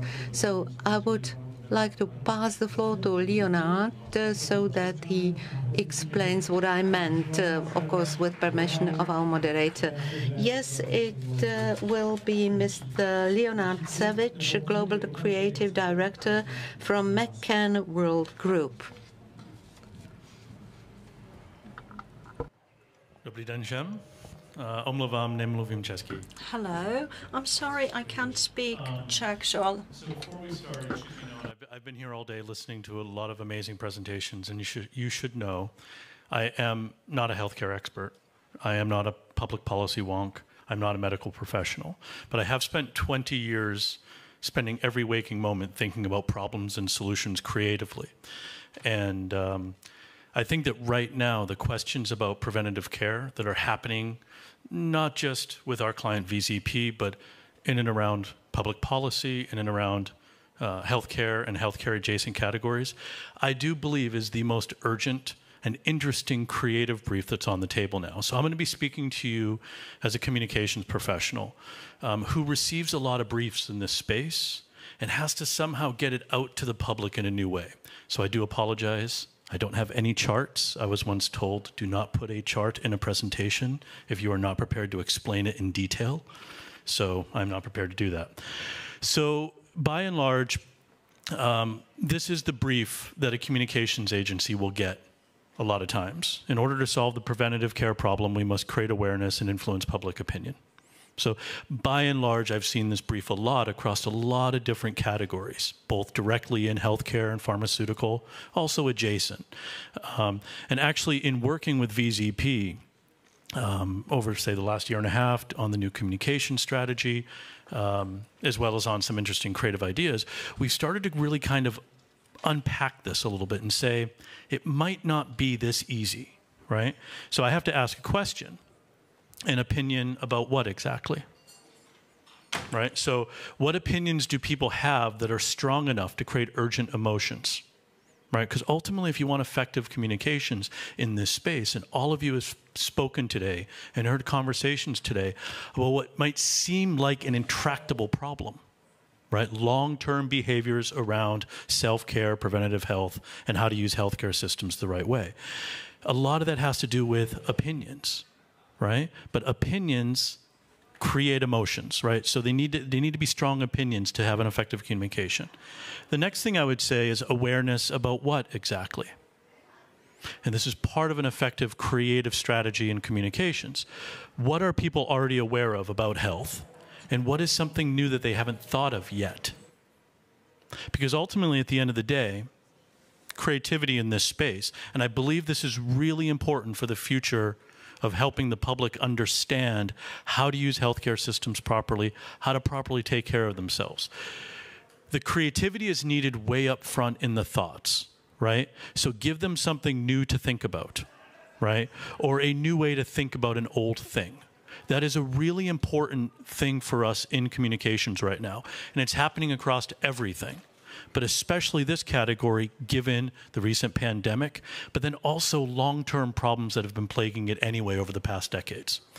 Because once you put a new thought into people's heads, right, they then have a feeling about it, right? They will form some sort of an emotion about the subject.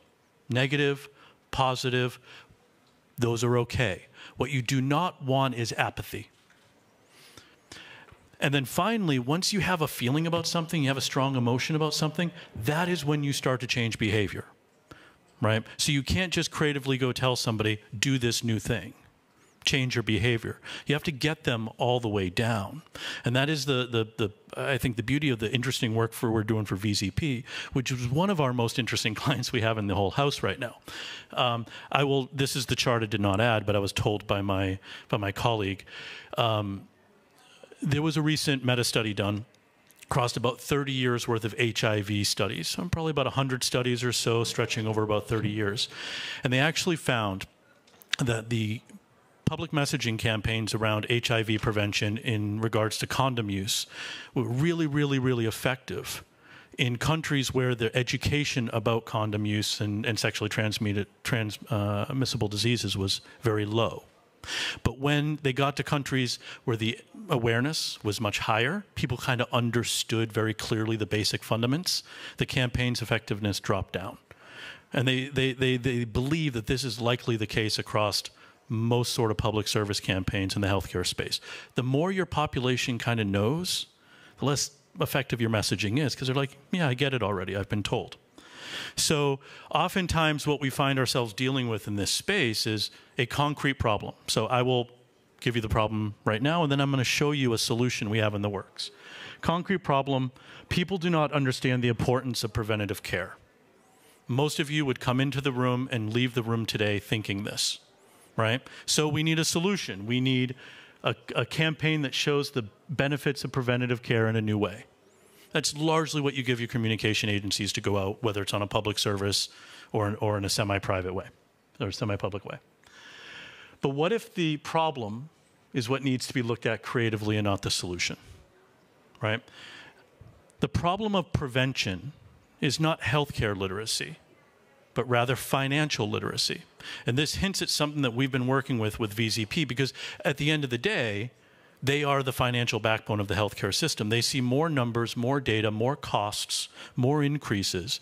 They see the way inefficient behaviors have downstream ripples. And we were talking with them about this. It's a classic leader position, right? You start to see efficiencies at scale, not by trying to get a few new users or a few new acquisitions. We said, well, let's look at the problem creatively. In many countries, healthcare is perceived as free, right, or close to it, with resources perceived as infinite, and little thought or care is given to the costs that the healthcare system must carry. Inefficient, abusive, and neglectful behavior thrive in such conditions.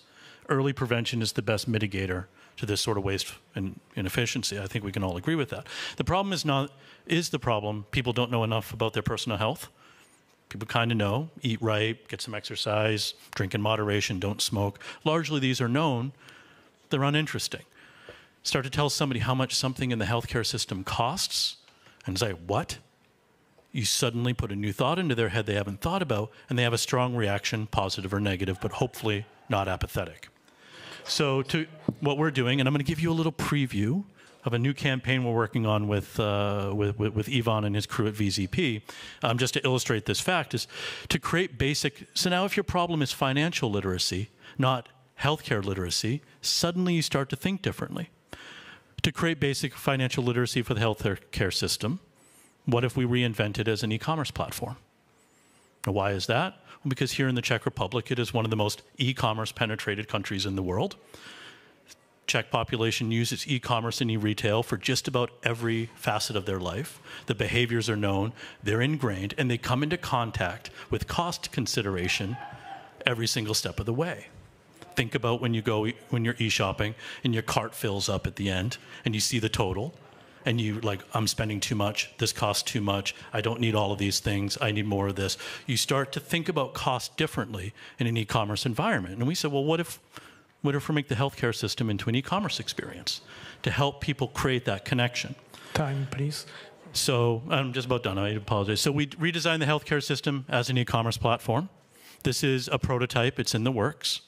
Largely what we were going to try to do is look at 10 to 12 of the most common procedures within the Czech Republic that are born from lack of preventative care, break it down, and start to give people the itemized cost of what the system has to carry, right? So we're attempting to affect one behavior by mirroring it to another behavior, right? We're attempting to sort of create national sticker shock, which will put a new thought into the head. I did not know that healthcare costs this much. That is upsetting. I feel guilty for the way I use it. I feel angry for how much it costs. Sticker shock will do that. And in order to change the way people think about cost, which then makes them feel different about the healthcare system, right? So again, these are new types of communication strategies. It is no longer as straightforward as tell people to exercise more, tell people to go see their doctor more. You have to put a new thought into their head. And then ultimately, at the end of the day, what we're trying to do is change their behavior with more efficient and accessible preventative care being at the center of such a change. So again, that's my narrow lens on a very complex issue. But as I said, this is the most interesting creative brief on the planet right now. The state of our healthcare systems and how we use them. And your communication agencies can be a really important tool in unlocking efficient communications out to the public. Is that okay? Pohodě? Všechno dobrý? Jo. No, perfektní, děkuji. Děkuji, jo. Děkuji všem. Thank you very much.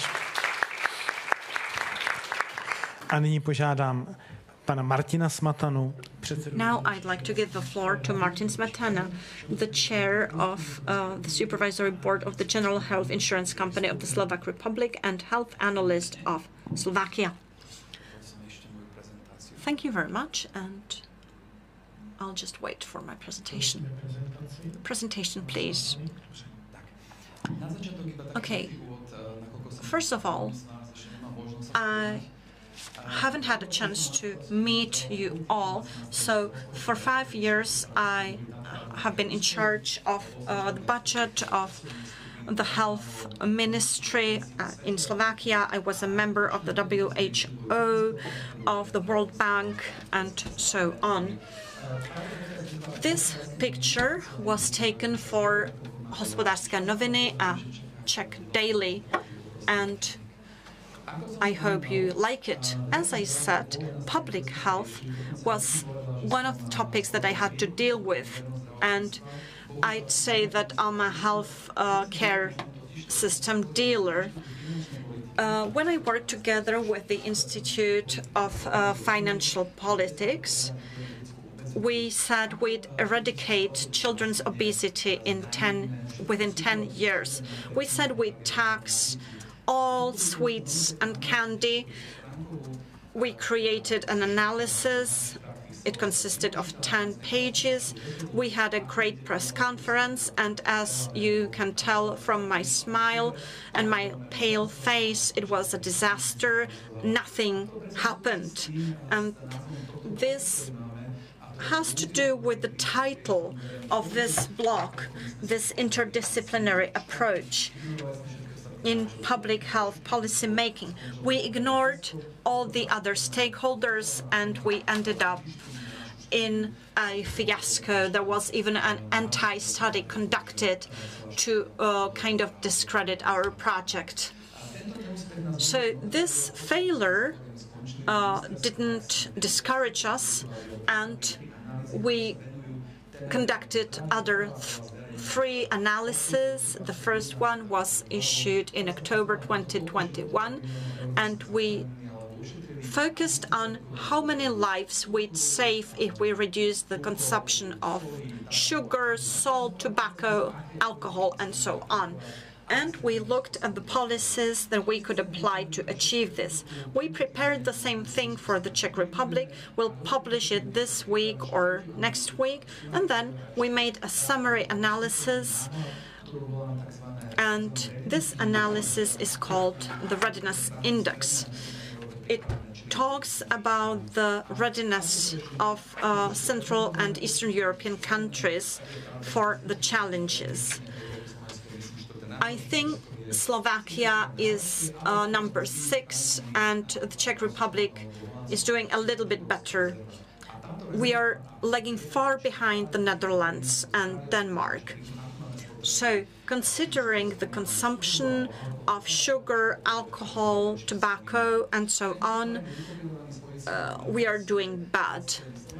This is a slide from the Health State publication. The V4 countries show the same figures, and approximately 50% of all the problems can be attributed to risk factors. What's even more sad is that we are above the average both in Slovakia and in the Slovak Republic. So if we could prevent 4,000 deaths in Slovakia. The Czech Republic is a bit better off, but not too much. Here I'd like to praise the work of Mr. Bobošil and other colleagues here in the room. I think you're probably the best example within the whole region. And I'm not talking just about the program declaration of the government, talking about the risky products. It's also about the way you collect data and approach the whole problem. I'm a big fan of the national coordinator. I make screenshots and forward them to my colleagues. You are a really good example.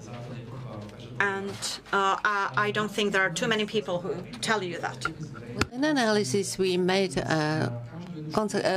progressively publish, we focused on different key factors of failure or success of public health policies. There are large publications in which we really summarized what worked and what didn't work. If I reduce it, I would say that the level of reach accommodation and social economic status, these are the key factors. More we are higher on these aspects, we are better, and these are failures and successes factors. I have 280 slides prepared and several conferences prepared. I chose only negative factors, out of which the very first one is linked to this panel. If coordination of factors fail, even good intention fails. As our analysis in 2019, I mean a total fiasco, total failure. You all know that the way we behave depends on many factors, whether state policies or media or our friends. There are many factors. The problem is that the state tends to concentrate on what it can influence and not on other things. If you look at this chart, break it down, Roland Berger prepared this. He has his office nearby. And together with the Ministry of Health and Education, we examined offer, demand, functions of the market. The problem is that many interventions are just single interventions, single-time interventions, such as, for instance, ban on alcohol in some hours. While things you can do forever are things connected with taxes. If once you ban something, it's difficult to ban it again. And this creates a problem which is not typical only for Slovakia. You may have noticed that in France there was a similar problem. A study published several days ago, France increased by several times tax on tobacco products in hope that people would quit smoking. But the result was just opposite. When we looked at how much consumption of false or illegal imported cigarettes increased, first time there was no impact on tax, but for the second time, French authorities lost 2 billion euros in terms of taxes. So this is a warning. However, we can take successful measures. A good example is Germany. Over 20 years, they increased taxes from cigarettes by approximately 29%. And at that time, the number of tobacco products consumers dropped by almost 40%. How did they make that? If you look at these increases of tax up and down, it was again method of try and mistake. And how they finally succeeded, it was by integration of other actors such as physicians. The point was that the main precondition for the success was interdisciplinary approach. So it's not only about media, it's not only about long-term education or prevention, as we know the Nordic examples. But in this slide, I can see care providers. And if you look at who people trust, what professions people have trust in first places, there are physicians, there are general practitioners in UK already in 2004 in the system of additional bonification of physicians. They introduced an extra bonus for reduction of prevalence of smokers. Final result was rather catastrophic, but in time they tuned it up into a very good bonification program. And if I'm not wrong, this year you amended the standards, and there is performance compensated to the physicians if their patients quit smoking. A big problem we noticed, and this is the reason why so many people are not successful, that they rely too much on standard media, that there would be large-scale media which would explain to young people that it's not good to smoke. Attila Vek, although I'm his big fan, he's an MMA fighter. He has more than 500,000 followers on Instagram. This is his screenshot when he promotes nicotine pouches, and this has a higher reach than prime time television campaign. And since it is focused on the generation that hasn't been yet in contact with nicotine, this is a very good thing. One of the last slides, so very often we observe that there are interested actors or stakeholders who have their selfish interests to defend. This is not always the case. In UK, when at the beginning of millennium they started with the elimination of sell in foods, it was divided into two activities. One was state-regulated, the other was voluntary on the side of industry. And the result was that if we look at this study 10 years later, 20% of reduction, 15% due to state-regulated policies, while 15% reduction was due to voluntary reduction of the content of sell. So there are interested actors, but it's necessary to communicate with them and get them interested in favor of our cause. Date, darkness, and lack of specificity of measures. And the very last slides, I know that we are in delay. For those of you who will have free evenings, you can look at the countries where they perform the best. In, for instance, New Zealand, when 20 years ago they set up realistic goals, country without tobacco. You can see the red line, prevalence of smokers at the age of 20. It dropped this way very dramatically, and now they go to focus on other categories, and they can do it through working with people and offering alternative systems. This is a highly sustainable system. Slovakia, Czechia, we can learn from those countries. I'm very grateful for this opportunity. We can exchange experience, and I hope that one day we will get closer to the New Zealand situation or to German situation at least.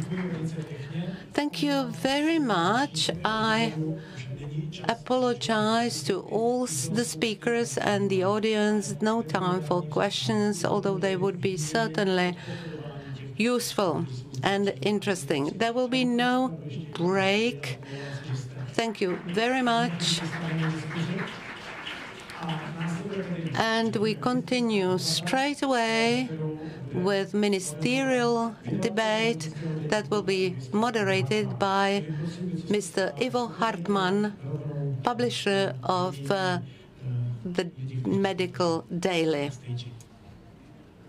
Stay in your seats. We will just replace those who have been in the panel now by newcomers.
Ladies and gentlemen, I'll open very briefly our panel discussion because we are pressed for time.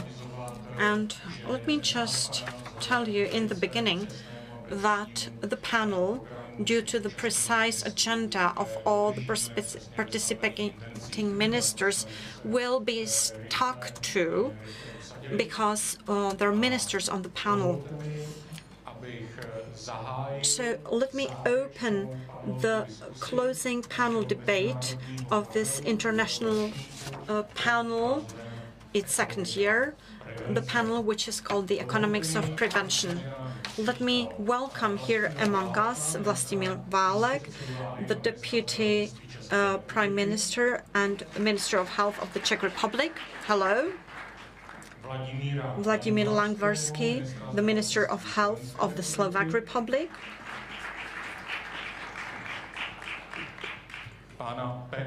Mr. Pep Peterson, the Minister of Health and Labour of Estonia. Mr. Daniel Pavliuts, the Minister of Health of Latvia. And also, allow me to welcome here Zdeněk Kabátek, the CEO of the General Health Insurance Company of the Czech Republic, the main partner of this conference. In the beginning, I'd like to excuse Mr. Johannes Raus, who unfortunately cannot attend our conference, but he has sent us at least a word of greeting, which we'd like to play now. Economics of Prevention. Ich danke dem tschechischen Vorsitz für die Deputy Prime Minister Válek, ladies and gentlemen, participants in the conference, the Economics of Prevention. I thank the Czech presidency for making this important topic a priority. It is clear that we need to move from corrective medicine to a sustainable, preventive and comprehensive approach. However, this also requires investment outside the health sector. In primary care, health promotion and preventive measures are particularly effective in reducing the cost of healthcare provision, ensuring its financial stability, and also securing other services in the long term. In the long term, the most effective measures are those that start in early childhood, as we all know.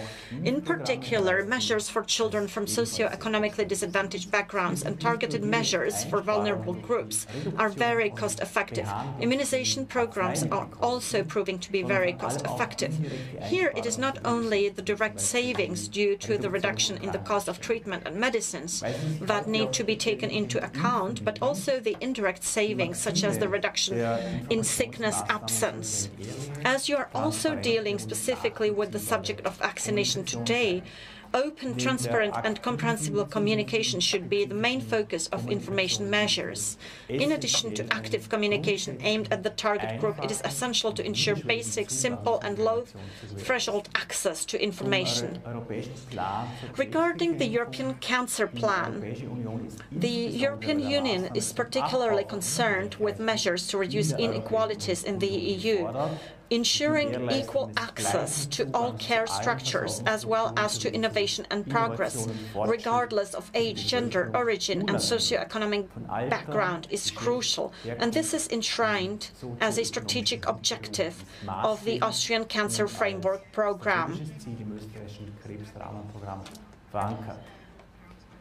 Health promotion, health literacy, public relations and quality of life should therefore be given the same attention as research and technological progress.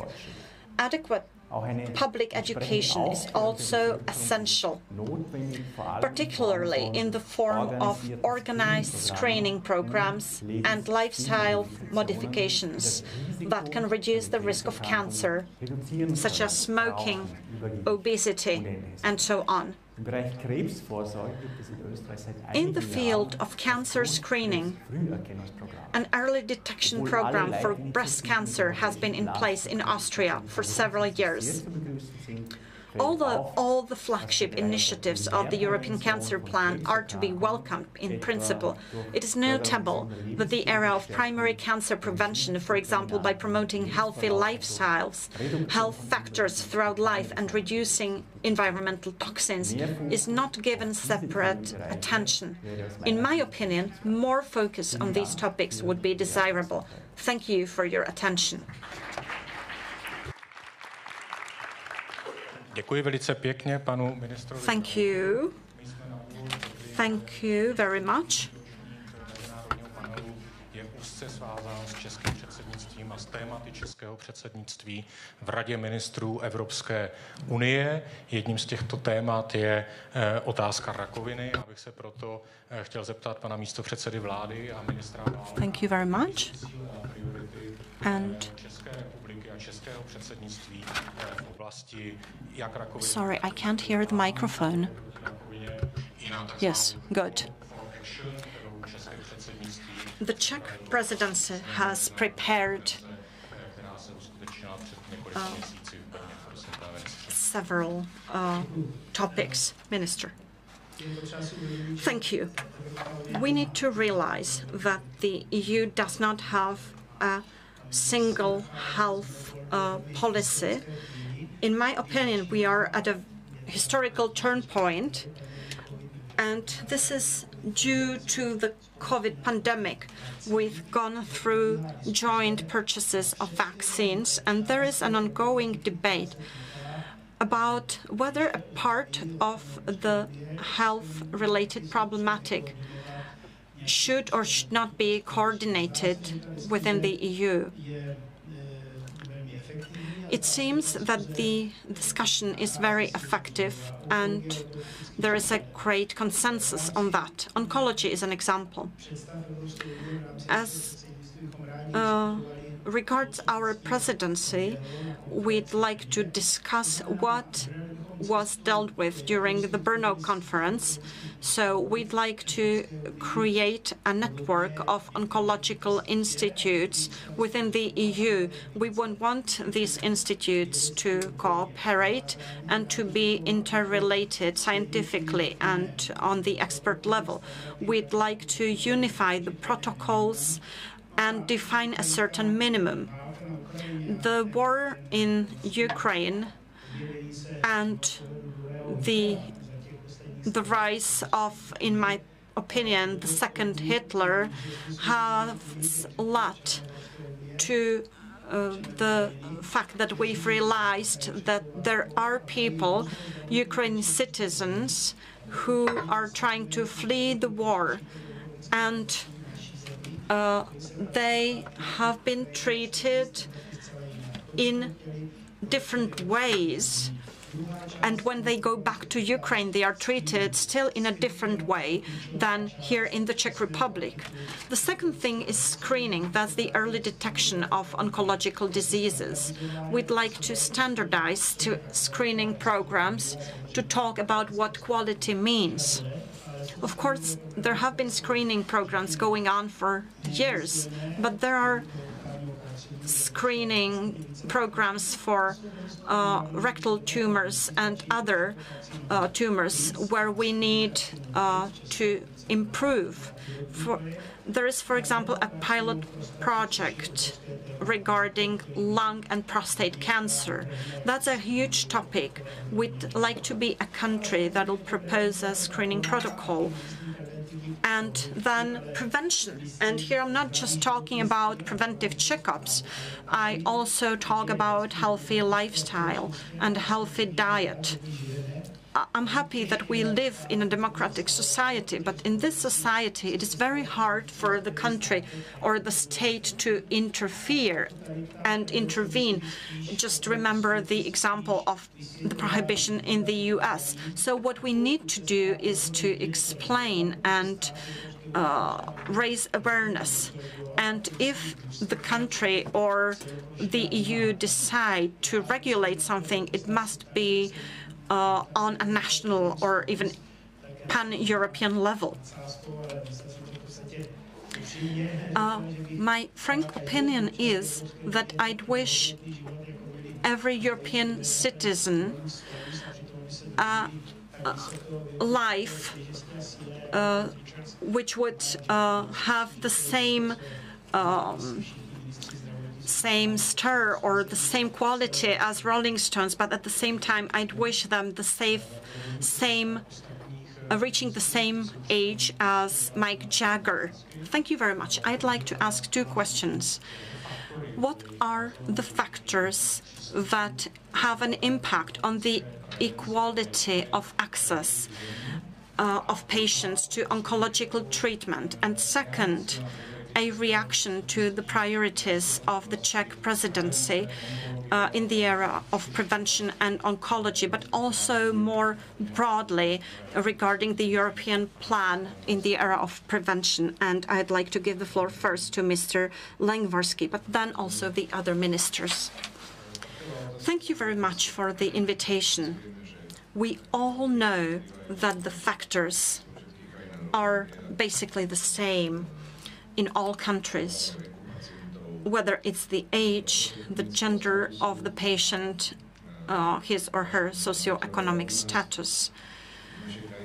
In my country, when we create patterns of mortality and occurrence of cancer of different types, obviously you can find out that disadvantaged population is affected more, just like some socioeconomic groups. There are also marginalized communities, and here the level of prevention and number of screenings is not at the required level. As for the second question, just like there are various other regulations for various other sectors in the EU, the healthcare system is a very important system. There is regulation for education, schooling, and I think that Slovakia will definitely support regulation in the area of onco programs, whether this should concern certain standards, screenings, or the basic minimum. And we'll be happy to have a sort of support in the enforcement of our visions. It'll be great to have a joint or common community of healthcare systems within the EU. So if there is a debate about coordination of our activities and about the possible implementation of a certain level of regulation in this sector, I think I can also speak on behalf of our colleagues, will definitely be for this regulation. Now I'd like to give the floor to Mr. Daniel Spaduc. Thank you, Mr. Hartman. Hello, everyone. Colleagues, ministers here.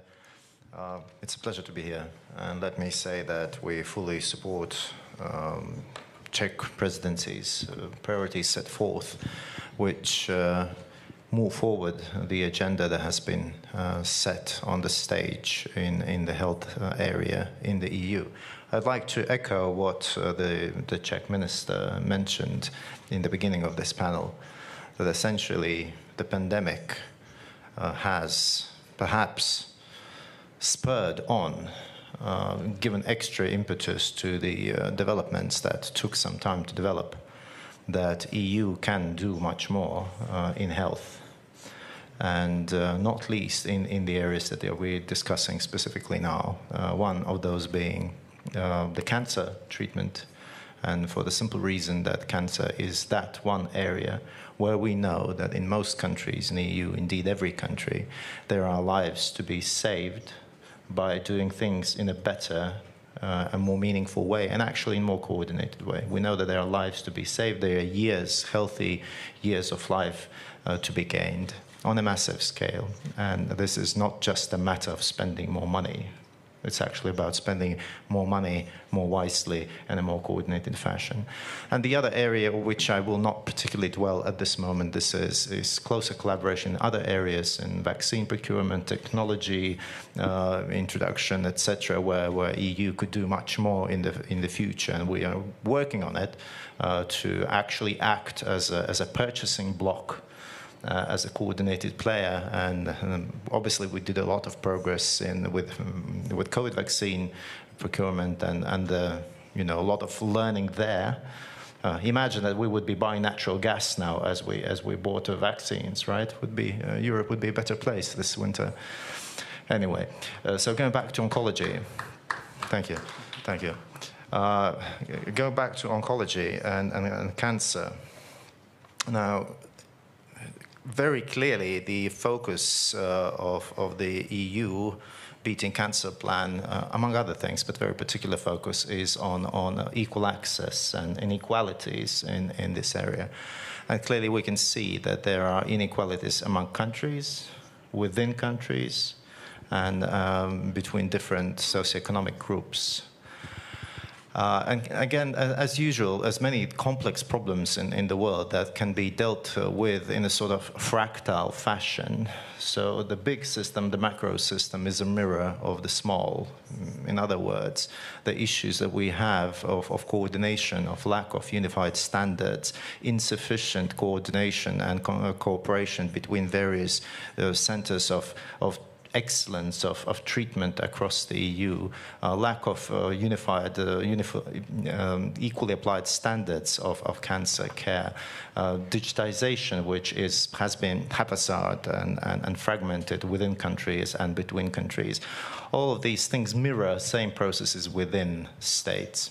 So let me say that in Latvia, our cancer plan, national cancer plan that we have put forward, is very much a mirror of priorities you might find at the Czech presidency's agenda, or indeed EU Beating Cancer plan, including strengthening our institutional infrastructure, accrediting the National Cancer Center to be working with other cancer centers across the EU, enabling sharing data, sharing best practice, eventually sharing patients on a much more regular basis across borders, which must be enabled by digitization. And movements towards European health data space are very welcome. The digital patient cards, etc., while building and rebuilding, I would imagine a number of countries at this point are rebuilding their oncology registers, which is exactly what we're busy doing right now. And I'm envious of the countries that have decades-long data sets on cancer treatment, diagnostic, and enabling them to actually, among other things, focus on the economy aspects, on effective treatment, which would be based on observations over a long time series. I'll conclude my remarks at this point in time, but let me reiterate the main point. I think that there is a lot of cohesion between things that need to be done on the EU level, on national state level, and I'm looking forward to this discussion. Thank you.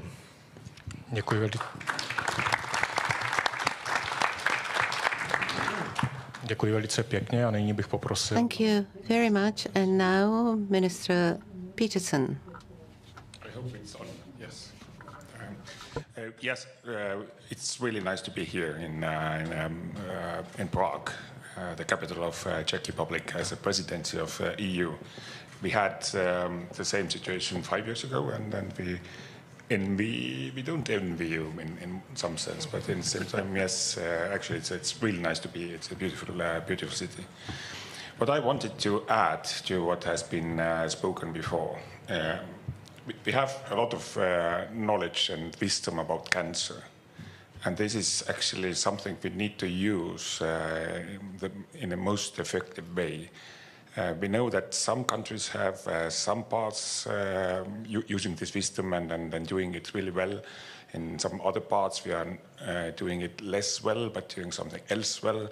So basically, just learning from each other, just standardizing and also taking over this best practices.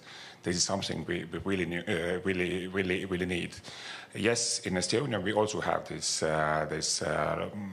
midterm cancer plan. We have been developing fast, and also the survival rate has been coming up quite fast. But at the same time, there are some holes which are not really covered yet, like the question why the Estonian statistics doesn't show any work-related cancer yet. Are we really sure that the working places are safe when we don't make the connection between the working conditions and the cancers? People are getting probably the same level as in Finland, where the statistics is much better. So these holes must be looked at also in the same manner as we are organizing the logistics of patients to the oncological centers in Europe and so on and so on. But I wanted to come also to the fact that not everything is known about cancers, and we need to go further. And then the scientific approach, just trying to get, for example, the gene data used in the cancer treatment, just getting early warning based on gene information that these and these patients should be invited to the care long before they have something to say about themselves. And then this is actually, again, something we need to develop all together, because Estonia has, for example, 1/6 of population, the genes of 1/6 of population stored. Now we have to make kind of scientific developments out of it, just to bring it to the doctor's hands, so the doctors can have kind of treatment for those people who are probably going to have a cancer in the next 5 or 7 or 10 years. So and learning from this fact that we can develop it from there, I think every European citizen can win out of it. So, but we need to put the resources together, the scientists working together, just to develop the new measures to save our people out of cancer. So this is something I wanted to say. Děkuji. Thank you very much for your contribution, Minister. All the day long, there have been contributions relating to possibilities of prevention and treatment of oncology. There was Professor Fahl, there was Professor Zimlichmann, a very important contribution to how to work with limited financial resources, delivered by Public Health Institute of Austria, Dr. Ostermann. And now I would like to raise the question to Mr. Kabátek, Director of the insurance health company. Limited funds, how much the biggest payer of healthcare is able to provide all that is available within the limits of limited funds? Good late afternoon, ladies and gentlemen, esteemed ministers. First of all, let me thank for the invitation and organizers of this conference. It's a big honor to be seated here next to ministries of European countries, because they are those who manage the health policy within the EU, and they are those who set up the frameworks within which we work. We health insurance companies, where we implement their decisions and their conclusions into real policy within a European plan beating cancer, or within our national plans and targets. To achieve them as fast as possible in favor of our clients that prosper from them. The General Health Insurance Company, from its very beginning, not only under the presidency of the Czech Republic of the Council of the EU, we've been engaged in assuring the maximum level of prevention and early detection of oncology diseases among the population. This is fulfilling the very first strategic plan of our national oncology plan, assuring enough space for effective prevention. Since January the 1st, we introduced the new screening of lung carcinoma together with our state authorities. We found enough of funds. We are debating about introducing prostate cancer screening. This is also a part of the first target of the plan.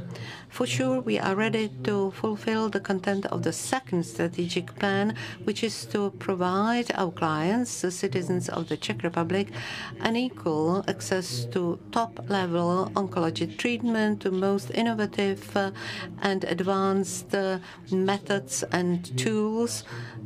We've always stated that we would like the citizens of the Czech Republic to have maximum availability and affordability of treatments, including most expensive pills. I was asked whether we are ready to an eternal attack to our budget. I would say that the situation is not so dramatic. We've been able to absorb very dramatic interventions, especially in the field of personalized, precise oncology, and we cope very well. We are able to accommodate those financial requirements, and also thanks to the fact that the Czech Republic has well matched with the COVID crisis. Even the war on the territory of Ukraine has been properly coped with by the government and state authorities, and I can declare, therefore, that these efforts will be maintained. We are ready to uphold the financial requirements of our patients. Those goals that are in our national oncology plan under the number 3, it's assuring a high-quality system to fight oncology and improving quality of life of our citizens. Within this framework, we try to make maximum use of recommendations of expert associations. Colleagues who are experts in this field can confirm that our insurance company is very helpful and welcoming. And we always try to look for solutions that will make the whole system work more efficiently and will end up that every single patient, every client will not only be informed about how to prevent oncology diseases, but also will be enabled to get early diagnosis and effective treatment. The last topic we are focusing on, together with our Oncology Association and general practitioners, is a quick access to the care in cities without necessity to repeat some examinations, and to make possible that the patient gets back to a normal life and normal conditions as soon as his or her disease is regulated. Of course, last but not least, we try to be strong also in palliative care. Those who have undergone treatment or they are struggling with acute form of disease, we should be always ready to offer also palliative care so that the complex situation is solved, can be solved.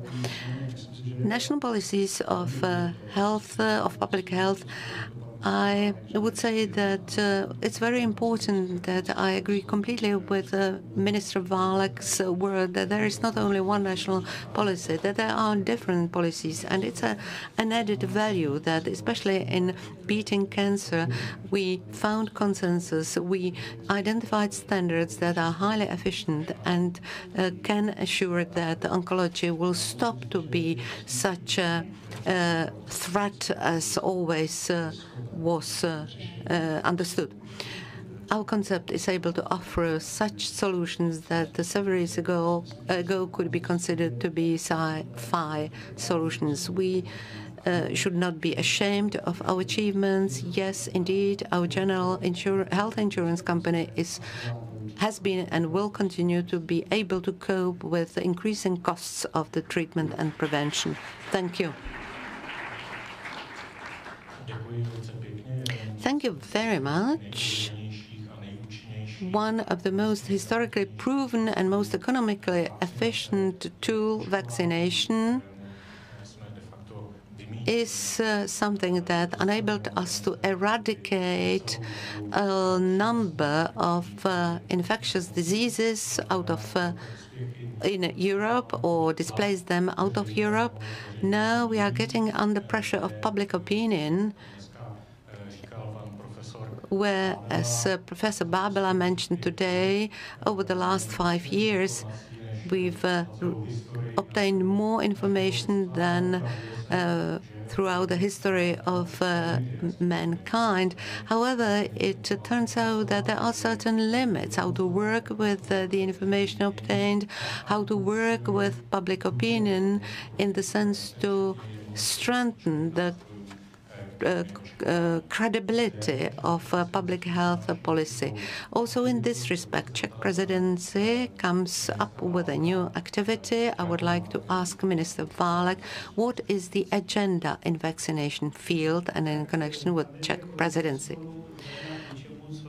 The pandemic COVID-19 has brought something we've never experienced, not even with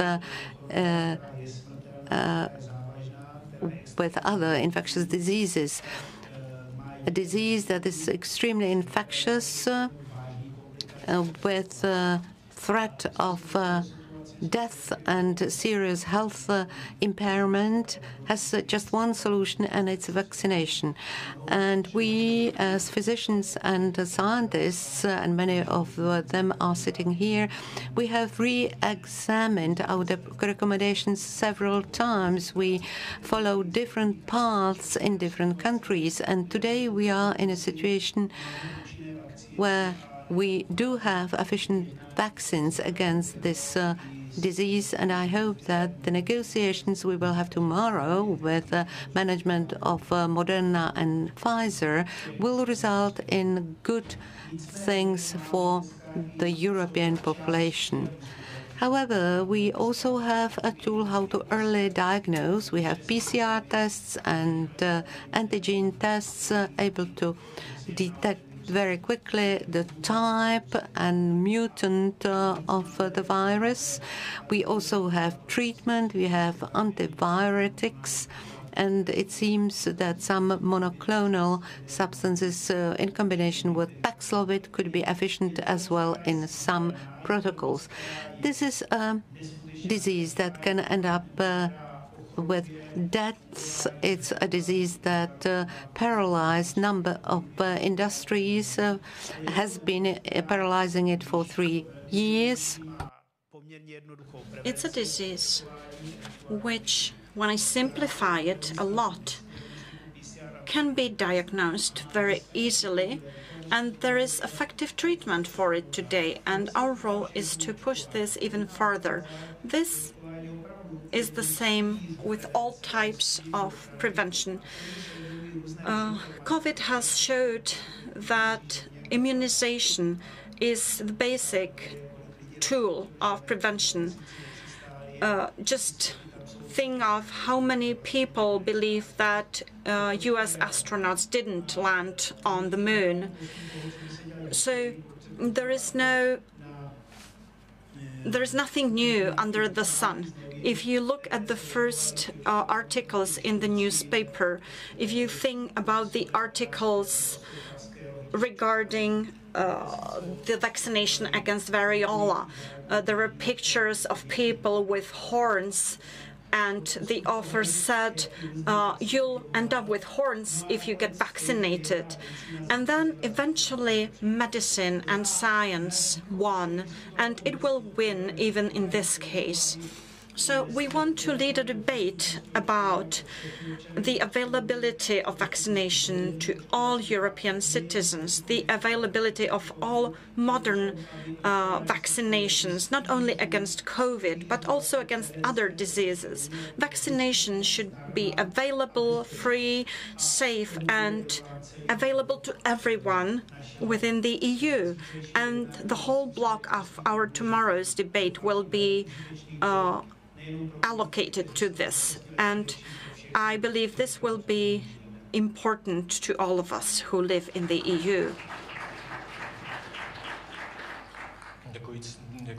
Thank you very much. I have a question for the other member states' ministers.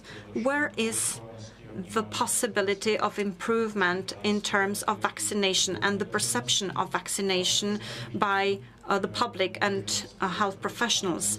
And how about the European dimension of this problem and a better solution? Mr. Lungvarski. Thank you very much. I believe that Minister Válek said it very well. Medicine will win, maybe with sacrifices, but it will prevail. Thinking about the situation in Slovakia, which is a bit worse in Slovakia than in the Czech Republic in terms of vaccination, I perceive a path forward in education, and I mean primary school education. Children learn very little. My daughter goes to 5th grade, and in her books, and I studied these books, there is nothing about prevention, let alone about vaccination. So this is where we should start, I believe. Because those who start to believe in conspiracies should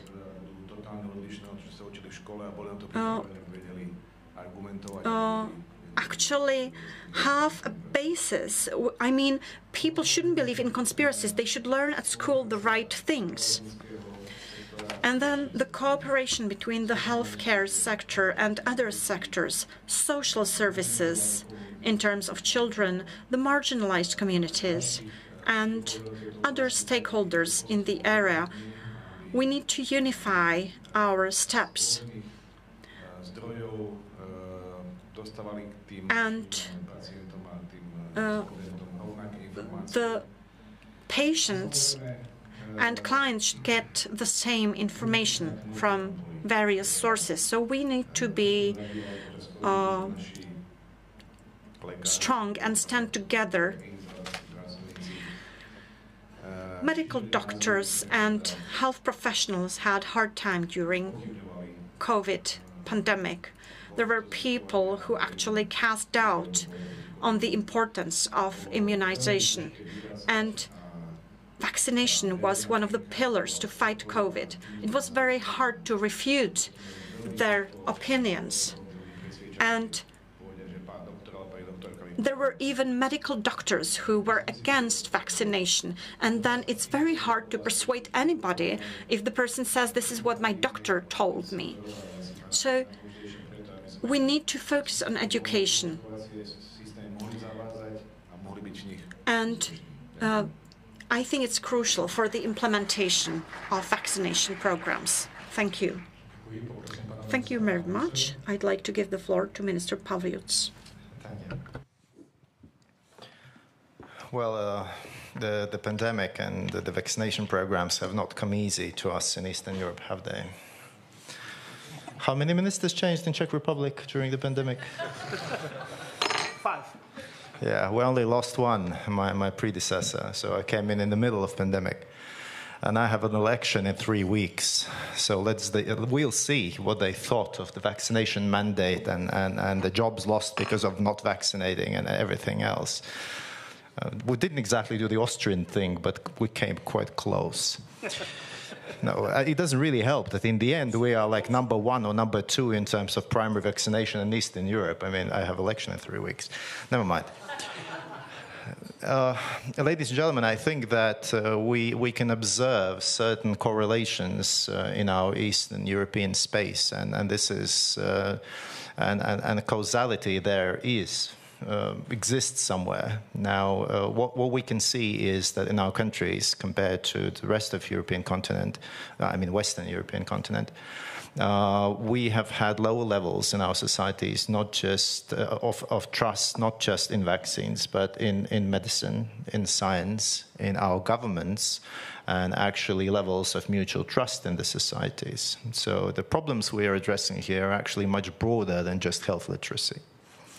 But clearly, health literacy has come to the fore. And similarly, like the colleague from Slovak Republic here, we have been discussing heavily the health literacy issue, both as a matter of education, as well as a matter of general education for, the whole adult population, so health literacy programs. But it seems it's actually much more than that. It's not just that our societies are, for some historic reasons, are maybe higher in terms of mystical thinking or superstition or lack of health education. Ladies and gentlemen, we've been actually facing active measures by, among other things, other state actors using disinformation to undermine our states and democracies, using vaccination topics. Just to share a funny bit of information, which is not funny at all, those same disinformation channels and outlets and persons that spread lies about vaccination and pandemic are now the same that spew poison about Ukrainians bombing Mariupol themselves. See correlation there? That's one of the factors that are out there. So what I'm trying to point to here is that perhaps thinking about future of vaccines, future of health literacy, it's not enough just to think in terms of general health education. This is also about being able to implement active communication strategies. A bit like Mr. Savage was talking about in the previous panel. How do we think in a smart and strategic way of what is the problem we're trying to solve? What sort of communication tools we should be using, right? This is not just about telling scientific information, making it more available. We have to be much more smart about this. Let's see what I believe that the jury is still out there on the consequences of COVID vaccination programs and pandemic in general. Hopefully it won't come back in any meaningful form and that it will really become a seasonal thing like Omicron appears to be now. But we'll see. We'll see what will happen and what will be the effects on other vaccination programs of other communicable diseases. What we've been trying to do in our country, clearly pandemic has made us totally rework our approach to vaccination. I mean, there's massive rollout programs, the vaccination center, scaling up, scaling down, going in very non-linear fashion, massive digitization of processes. All of these things we try now to implement in mainstream programs regarding other vaccination, basic, mainstream vaccination types. Try and make that progress part of the, what's the word? Mainstream it. Yes, right. Now, to conclude, I think some of the things we'll be discussing tomorrow at the informal ministerial are actually in the very right direction. We are very hopeful in our country about this whole notion of digital vaccine passports that might be working across Europe. Non-mandatory, clearly, you know, with respect to the national vaccination calendars and everything, you name it, the privacy laws, etc. But it's the way to go, as well as implementing more flexible, clearly, but joint procurements in the future. So these are all the right things to do. But, ladies and gentlemen, I would like to reiterate that one of the hardest lessons we've learned with regard to disinformation and everything is that making sure our populations behave in a rational way with regard to their health and with regard to vaccination is not just a matter of more information. Thank you.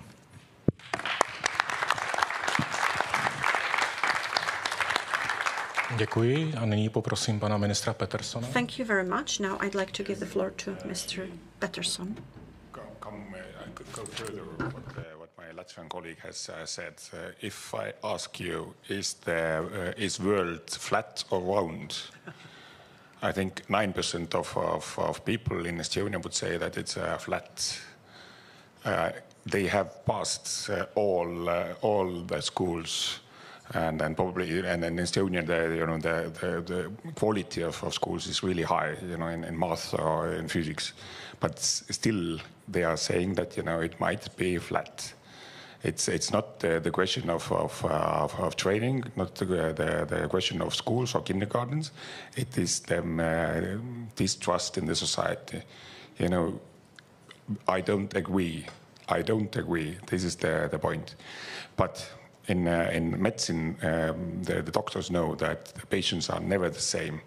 They can't work with the average patient. They take the patient, they look at the face, they ask the data, and then they are really doing it for this person. Actually, when we have the disease in society, which is distrust, we can't go to the patients with the same information from the same level. When me and my fellow minister went in July, I think it was, went to vaccinate or to boost our vaccines in July, it went up very fast. These who have been studying well in schools, who are doing well in society, who are trusting themselves and the government, they just followed. At the same time, I'm absolutely sure that 9% of those flat Earth people, they were activated, and they started campaigning against it.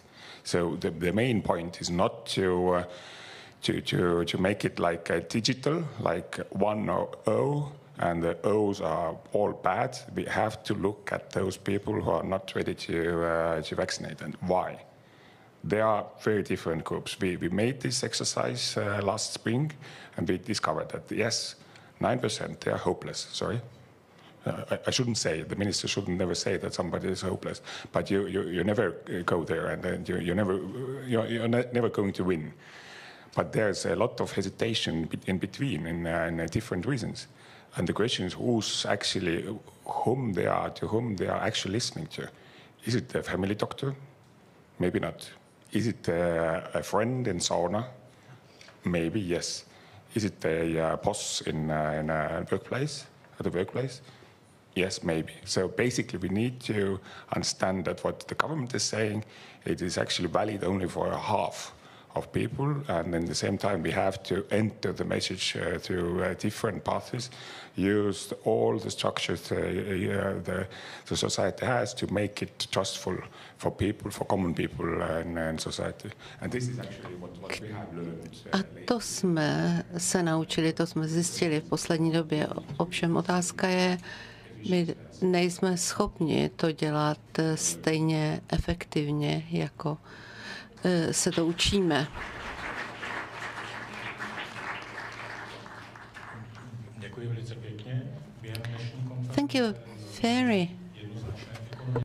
Medicínské přínosy screeningových programů. Thank you very much. There were many interesting contributions, especially in prevention and vaccination programs for infectious diseases. Mr.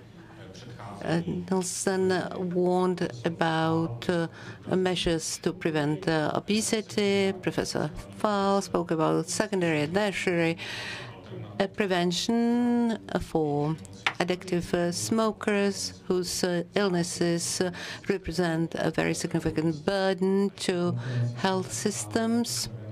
And as a red line throughout our conference and before the tomorrow's meeting of ministries of health of the EU countries, but also meeting of national anti-drug coordinators, we had Bobotil, the Czech national coordinator.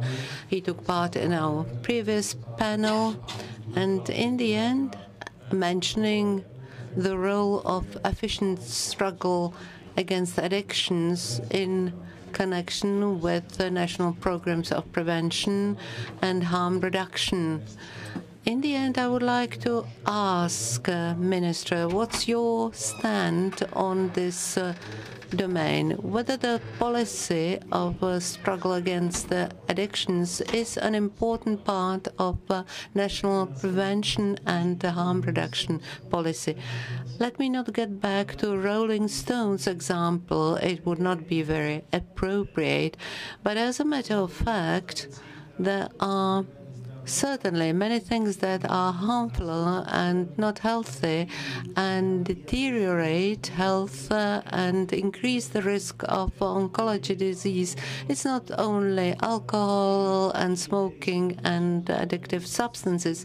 There are discussions repeatedly appearing whether coffee, for instance, is harmful or advantageous or beneficial. Also, combination of some substances are often subject of discussions. For instance, combination of energy drinks such as Coke and other substances. So there are different changes of positions and development. I think cooperation, interministerial, intersectorial is necessary. Start very early, already at schools. And now, excuse me for the expression, but gladiators' role and today's sport resembles to gladiators' games. So not only those should be supported, but the ordinary population among youngsters and children, because they need to be supported in order to move, to make exercise, physical exercises. Also education of youngsters in terms of avoiding alcohol and drugs. At the same time, we live in democratic societies and everyone has the right to make mistakes. And I hope that all Europe is democratic and therefore free. And still, national health systems help people who make mistakes, such those who jump into lake and break their backbone. We help them. Or those who drive too fast and have a car accident, we help them. Because last but not least, it's a part of Christian values, and it is a correct position. We should be much stronger in prevention. I'm very happy that the funds were augmented in prevention programs and harm reduction programs. I would love to see that we do bring into practice recommendations of experts, a sort of reduction of smoking and harm reduction in smoking. This is something that evolved quite successfully in Europe, and we should do the same in other spheres. But idea that this antique old Greek athlete who doesn't drink, doesn't smoke, and eats only healthy, idea that we would reach such a goal through prescriptions or through rather orders, this is not realistic. We can only recommend, we can make those things available to people so that good diet and possibility to make sports is something available to children, and then we really must do our best to support population, because as a matter of fact, prevention is the very best way how to cope with illnesses, and we have to leave it up to free choice of people. It cannot be the state dictate if we live in democracy. Thank you very much, Mr. Lengvarsky, and your stand on the most effective prevention policies. I think Minister Válek said everything what was necessary to add. Just one word added to it: stress. Stress in combination with other risk factors is probably the worst that can happen to our patients. And self-critically, I must say that, although I'm not a politician, I must say that a large burden of stress is caused by us politicians. And final contribution, Mr. Pavlutz. Thank you, colleagues.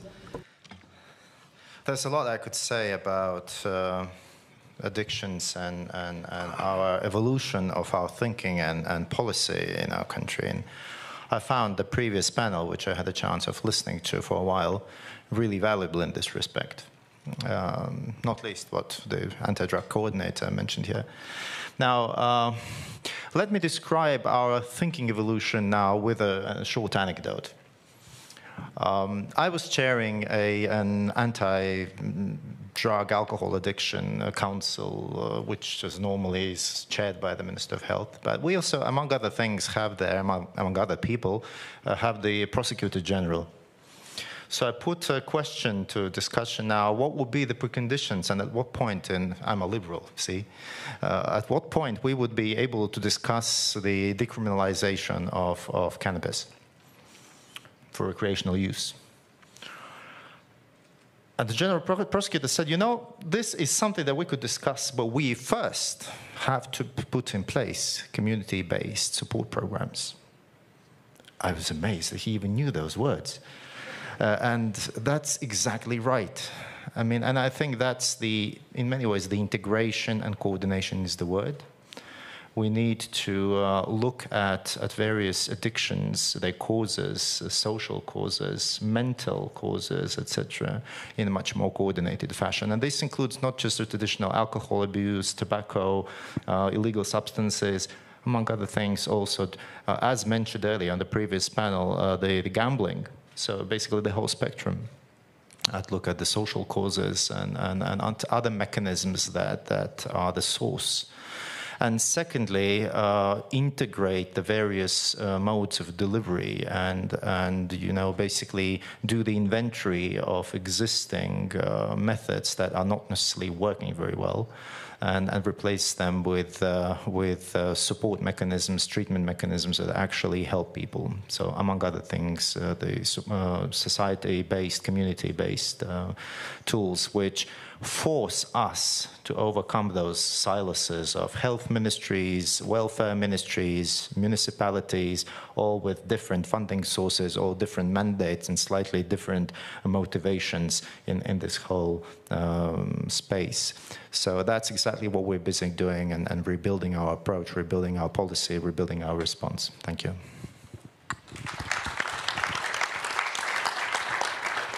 Děkuji a poprosím o závěrečný příspěvek. Thank you very much. And final contribution by Minister Pedersen. Experience from last 5 or 10 years, Estonia has been very active in the field of in the field of alcohol consumption. We have been like hiding it in supermarkets, putting taxes on it, trying to do everything just to avoid people just to grab the last beer before they enter the cashier, you know, the place. But actually, yes, we were not very happy with the results because they started to go to the Latvian border and started buying the alcohol from there, and actually the consumption even in some cases went up. Some groups actually used more because they had it, all the cellar was full of vodka, wine, and mixed drinks. Then so you reduced excise and they came back. Yeah, basically what I wanted to say, these kind of measures should be coordinated over borders. We can't do it like this, that only Estonia is like raising the taxes and Latvia is not. So at least the Baltics should work together in this sense. But what we discussed this morning in a plane flying to Prague, it was actually this what we have been talking about, the cancer, that actually we need to find out the addictions long before they are like fatal.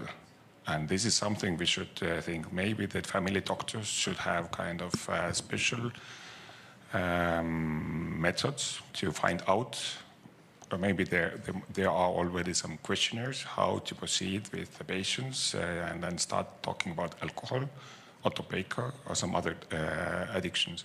And this is also kind of screening model. We used to talk about screening, very clear cancer cases, but we should also talk about these early addictions, and this is a family doctor who could do that, or maybe somebody else in the society.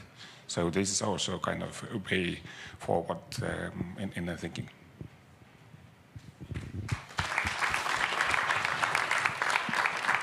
Vážené dámy a pánové, ladies and gentlemen, let me thank the Minister of Health and the Deputy Prime Minister of the Czech Republic, Vlastimil Válek, Minister of Health of the Slovak Republic, Mr. Vladimír Lengvarský, Minister of Health and Labour of Estonia, Mr. Daniel Pavluks. Sorry, Mr. P. Peterson, and Minister of Health of Latvia, Mr. Daniel Pavluks. I apologize for the mistake in names. I would like also to say goodbye to viewers of streaming programs transmitted by 3 agencies of the Czech, Slovak and Austrian Republic. And let me wish at the end of today's conference a good success to the meeting of ministers of health of the European country and national coordinators of drug policies. Let me thank our general partner of this conference, which is the General Health Insurance Company, and its director, Mr. Zdeněk Kabátek, who took part in our debate. Thank you and have a nice evening.